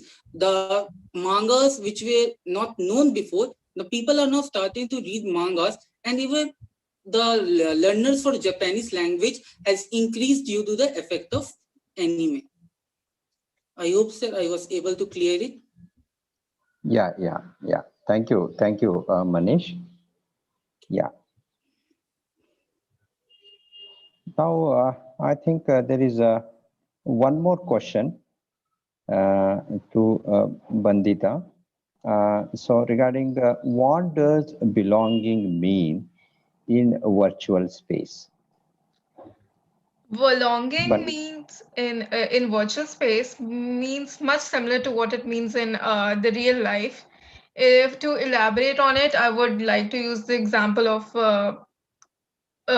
suppose social media activism. When people who have similar interests and ideas like mental health advocacy and they form a group to advocate about it, they get a sense of belonging, that they are in this community, they're accepted by people with same ideas. It would help them with their loneliness. And people with other groups, suppose artists, they form their accounts on Instagram or YouTube, they get millions of followers and such, and this gives them a sense of belonging. And while it is done through digital space, they might not be able to see people in real life. It does give them a sense of validation. Okay. Thank you. Thank you, sir. Yeah, and there is one more question to Vedika. That is, can you connect digital activism to hacktivism? Can you connect digital activism to Yes. hacktivism? Thank you, sir, for the Vedika? question. Yes.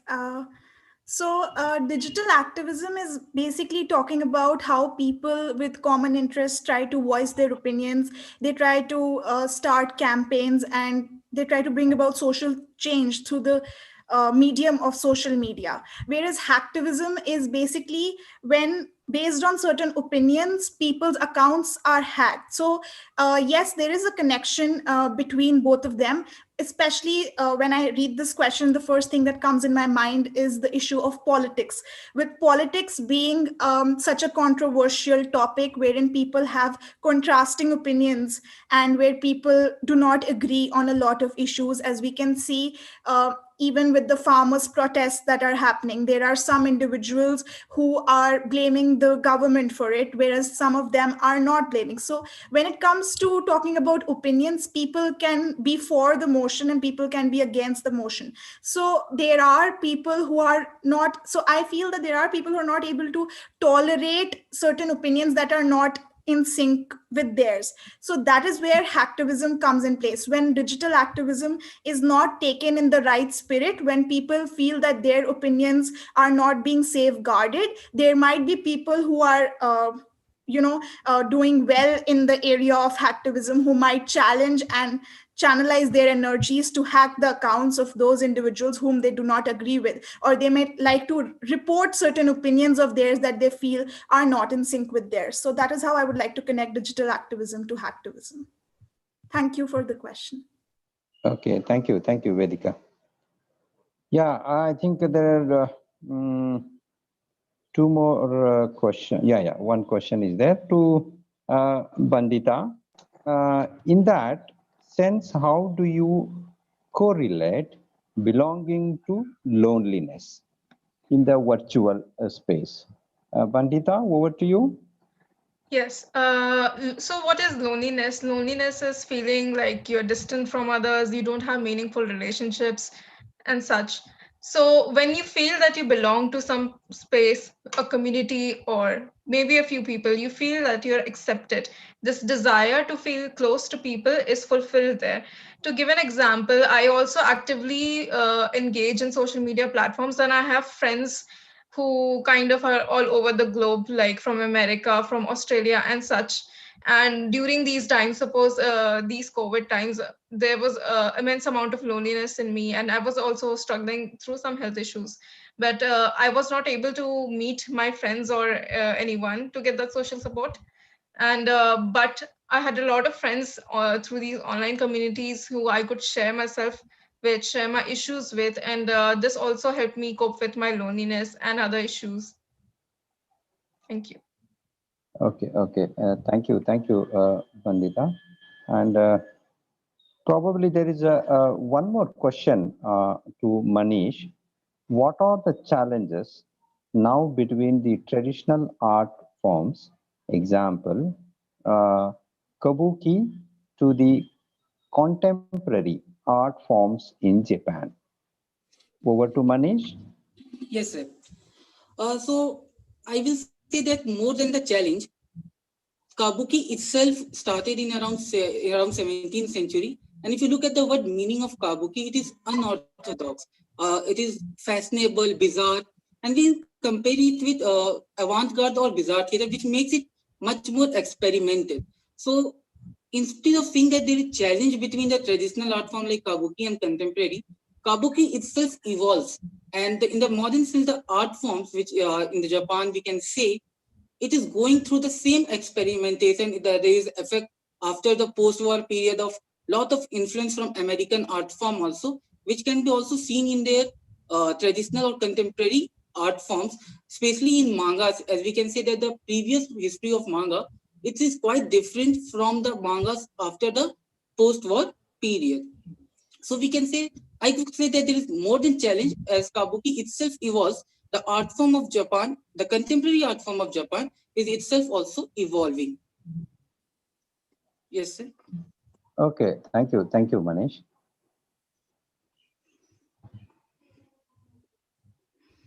Yeah, there is one more question to Harshana. Be ready. Yes, Are cartoons in the contemporary context different from the earlier versions of cartoon in terms of their influence on children? Yes, sir. There is a lot of difference in the kind of cartoon shows that are shown to children these days as compared to earlier. Like, for example, if I have to think about myself as a child, the kind of cartoon that I viewed, the kind of cartoon that is being shown now. May I request you to switch on your video? I'm so sorry. I'm so sorry. Yes, there is a vast amount of difference in the kind of cartoon content that is being shown to children these days as compared to earlier. Like, if I have to talk about myself, the kind of cartoon that I viewed as a child and the kind of cartoon that children these days are viewing, there's a lot of difference in terms of language, in terms of content. There is a lot of difference, and children, they do pick up these kind of language that they see in the cartoon. So yes, there is a greater influence these days, and also the availability is much greater as compared to what it was earlier. So earlier it was just the cable or the TV that was the medium, and then it had a specific time when children could watch those cartoons. But now 24/7 is the availability for the children. And again, if you're going to watch it for such a long time, and plus the content as such in terms of language and all is not that great, so children are going to pick it up and they are going to get influenced by it. So yes, so as compared to earlier, now the influence is much greater. Okay, thank you for your Archana, for your kind inputs and fulfilling their queries.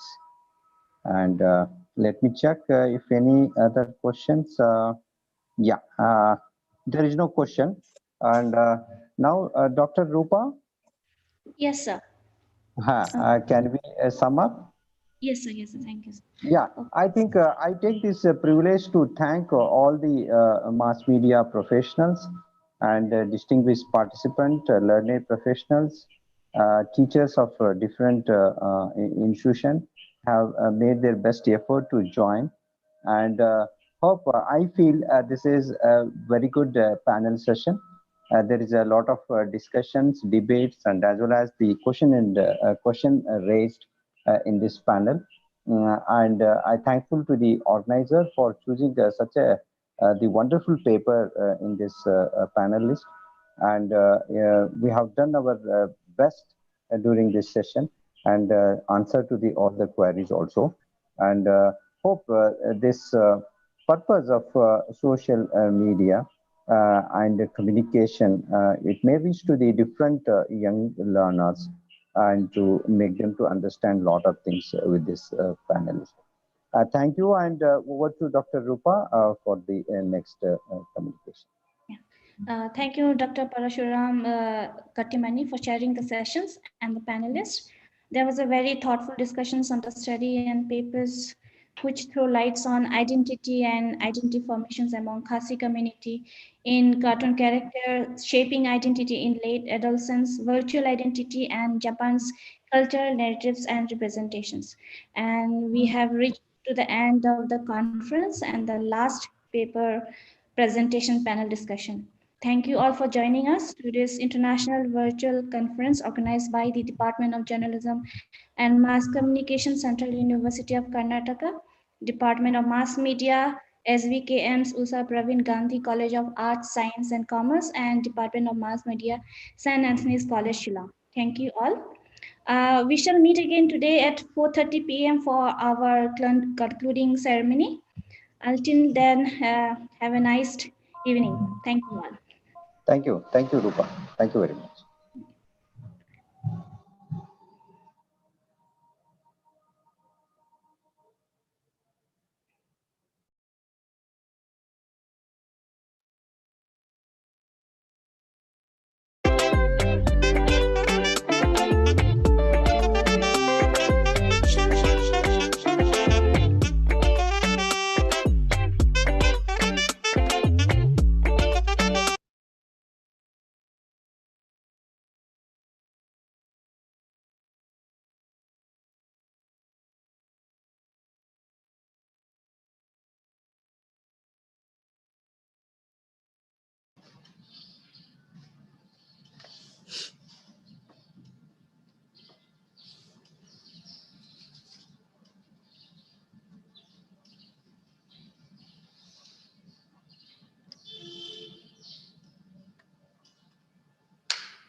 A very good evening to all of you once again.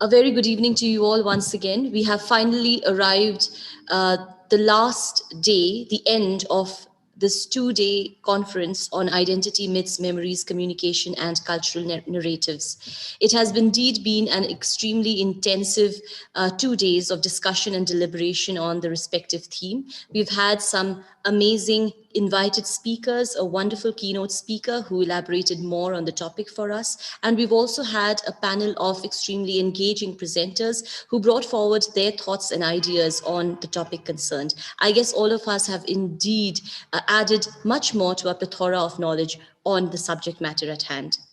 Without taking much of your time, I am going to hand over the session right now to Reverend Father Dr. Joby Joseph, Rector of St. Anthony's College, for the remarks and concluding words of the 2 days of conference that we've just had. Over to you, Father.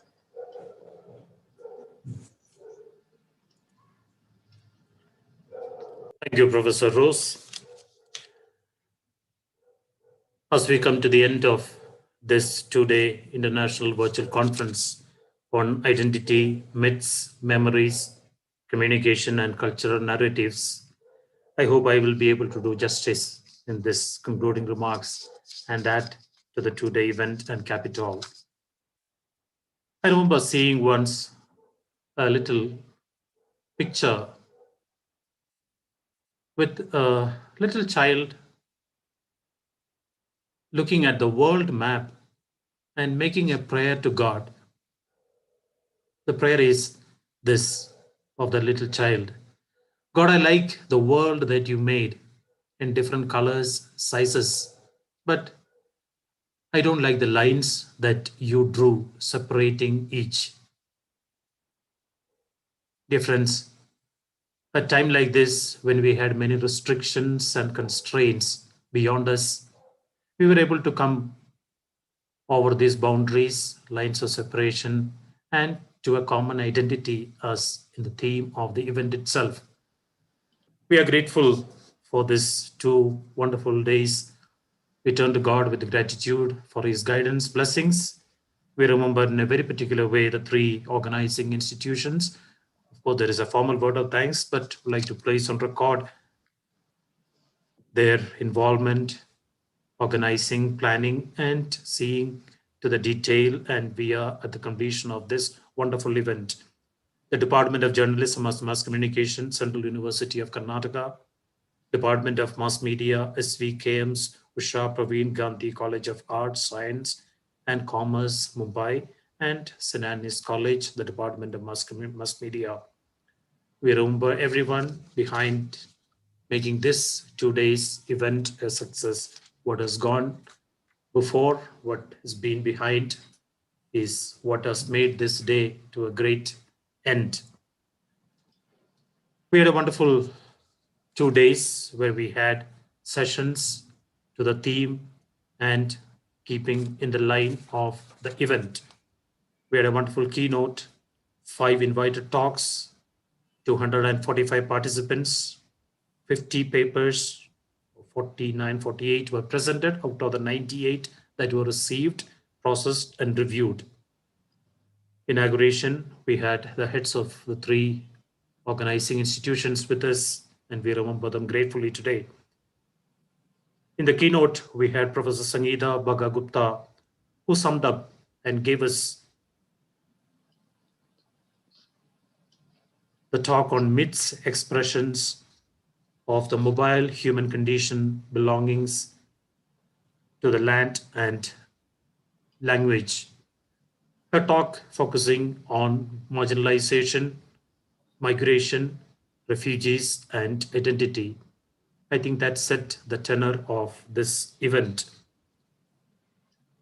We had the invited speaker, Dr. Dolly Kikon, who spoke on identity through memories and oral narratives. and focusing on sub-themes, narratives of nationalism and identity, identity through memories and oral narratives, myths in cultural narratives, and intercultural communication and identity. We had the next invited speech by Buket Agun, who spoke on identity, legacy, and memories in Scarlet Witch, covering the period of 2015 to 17, and covering subtopics of comic and cultural narratives, myth, memories, and graphic artists, and identity through literature and visual arts. The session by Dr. Jatin Srivastava on entertainment, education, new media, and Indian storytelling traditions brought one dimension that may be mostly ignored, but needs to be used in every aspect of learning and media, communication, and the new normal, narrative of technology in education, the new media focusing on digital platforms for cultural narratives, datafication and of its identity, and transmedia narratives.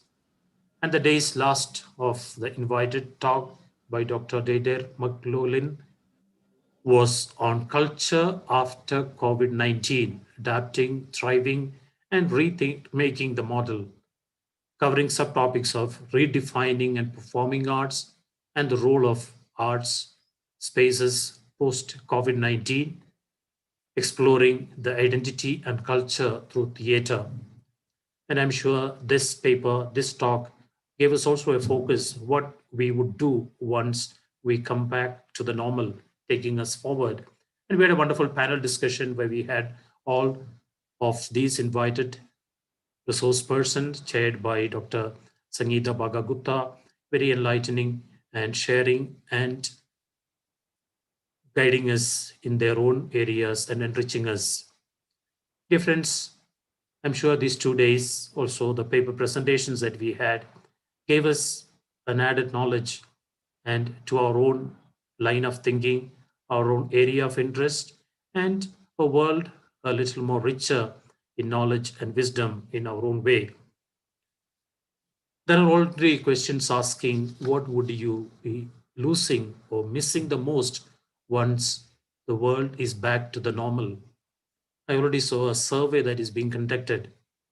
I'm sure when we entered into the lockdown and constraints, there are many things that we missed. Now that we are almost seeing the end of it and moving back to the normal, many are thinking what would be missing most once we come back to the normal, what would we miss the virtual world that we mostly lived. I'm sure there would be many things that we miss, but there are many things that we have learned, enriched ourselves, and an event like this was a great contribution to that. I'm sure going through these 2 days of sitting, listening, and enriching ourselves, we have confirmed ourselves, affirmed our own identities. I'm sure we have learned to respect identity, culture, memories, myths, and find information and carry it through communication and narratives. I remember an anonymous saying that I read somewhere. It goes something like this. We are told when we approach another people, race, civilization, or culture, the first thing that we need to do is to take off our shoes, because the place that we are treading is a holy ground, lest we might find ourselves stepping on one another's dream and beliefs. More serious still, we might forget that the divine presence was already there even much before our arrival. Once again, dear organizers, congratulations. As we search and look for our own identity, we hope we find it, we affirm it, and we respect and promote it in the other. Through all means, myths, memories, and communication and culture. Once again, thank you. And We look forward for further collaborations and such events among these institutions. And furthermore, as a point of information for the organizers, they select some of these papers after a further review, and editorial team will go into select UGC journals for publication. They will inform you and will be communicated. Once again, thank you. Jai Hind in the land of Meghalaya. From here, Kublai Shibon means thank you, God bless, and see you again, evermore, better ever. Jai Hind. Thank you very much, Father, for beautifully summing up what we went through in the past 2 days. I shall now hand over the session to Dr. Rupa Rani Sonowal for our vote of thanks. Thank you, Rosemary ma'am. I take this privilege to propose a vote of thanks on behalf of Journalism and Mass Communication, Central University of Karnataka, Department of Mass Media, SVKM's USA Praveen Gandhi College of Arts, Science and Commerce, Mumbai, and Department of Anthony's College, Shillong. First of all, I would like to thank all the participants from India and abroad, and extend grateful to share with us the findings and opinion on this 2 days conference. I'm thankful to our former Vice Chancellor, Professor H.M. Maheshwarya, and for giving us the opportunity to hold this international virtual conference. And I'm very much thankful to our advisory committee members, Professor Romit John, Professor Ganesh Power, Dr. Cherry Cardor Kashiengs, Mr. Ashish Mehta, for their continuous supports and advice, which have greatly helped towards the successful organization of this conference. I sincerely thank to our patrons, Professor M.V. Alagawadi, Vice Chancellor, Registrar Professor Mustaq Ahmed I. Patel, Central University of Karnataka, Reverend Brother Dr. Albert Longley Dakhar, Principal St. Anthony's College, and Dr. Anju Kapoor, Principal SVKM's USA Praveen Gandhi College of Arts, Science and Commerce, for kindly accepting our invitations and gracing the inaugural function. I thank the keynote speaker, Professor Sangeeta Baga Gupta, and all the plenary speakers, Dr. Dolly Kikon, Dr. Buket Akjun, Mr. Sudhanva Deshpande, Dr. Dedre McLaughlin, and Dr. Jatin Srivastava, who are the eminent academicians and professionals from different parts of the continent for their enthusiastic participation in this conference. I take this opportunity to thank all the reviewers for providing their valuable comments in time and help towards the improvement of quality of papers presented in the conference. I would like to give special thanks to Dr. Padma Rani, editor of Global Media Journal Indian Edition, and editor-in-chief of Dr. Francis P. Barclay of CUTN Journal of Media and Communication, and both of which are UGC Care listed journal, and for accepting to consider publishing the best selected paper from the conference.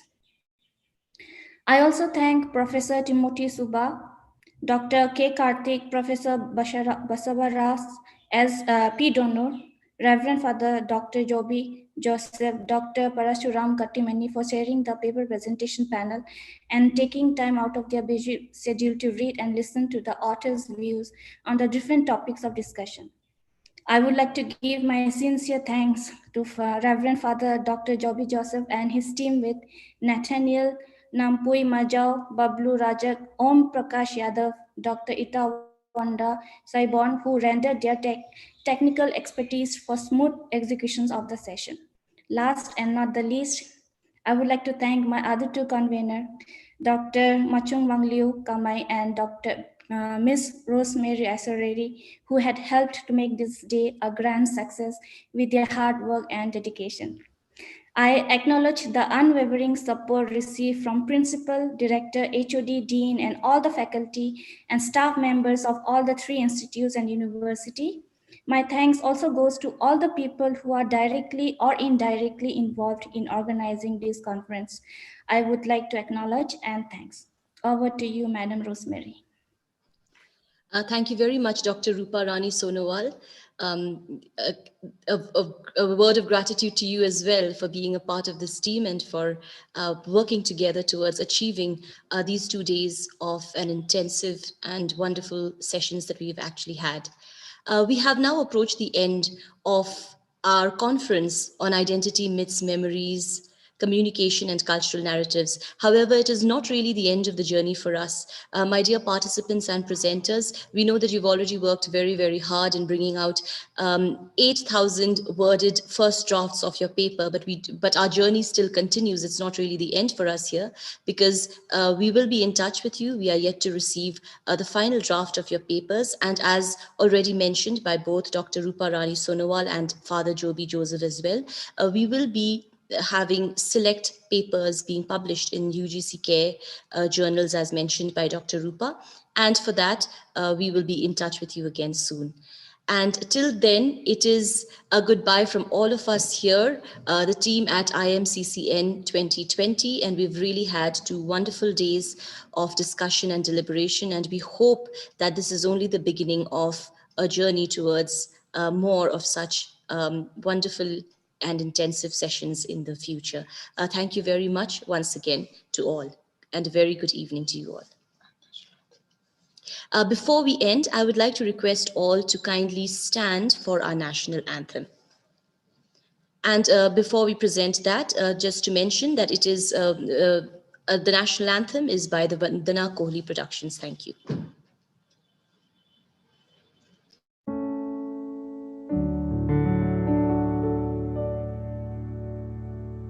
Jana Gana Mana Nayak Jaya He Bharat Bhagya Vidhata Punjab Sindh Gujarat Maratha Dravida Utkal Banga Vindhya Himachal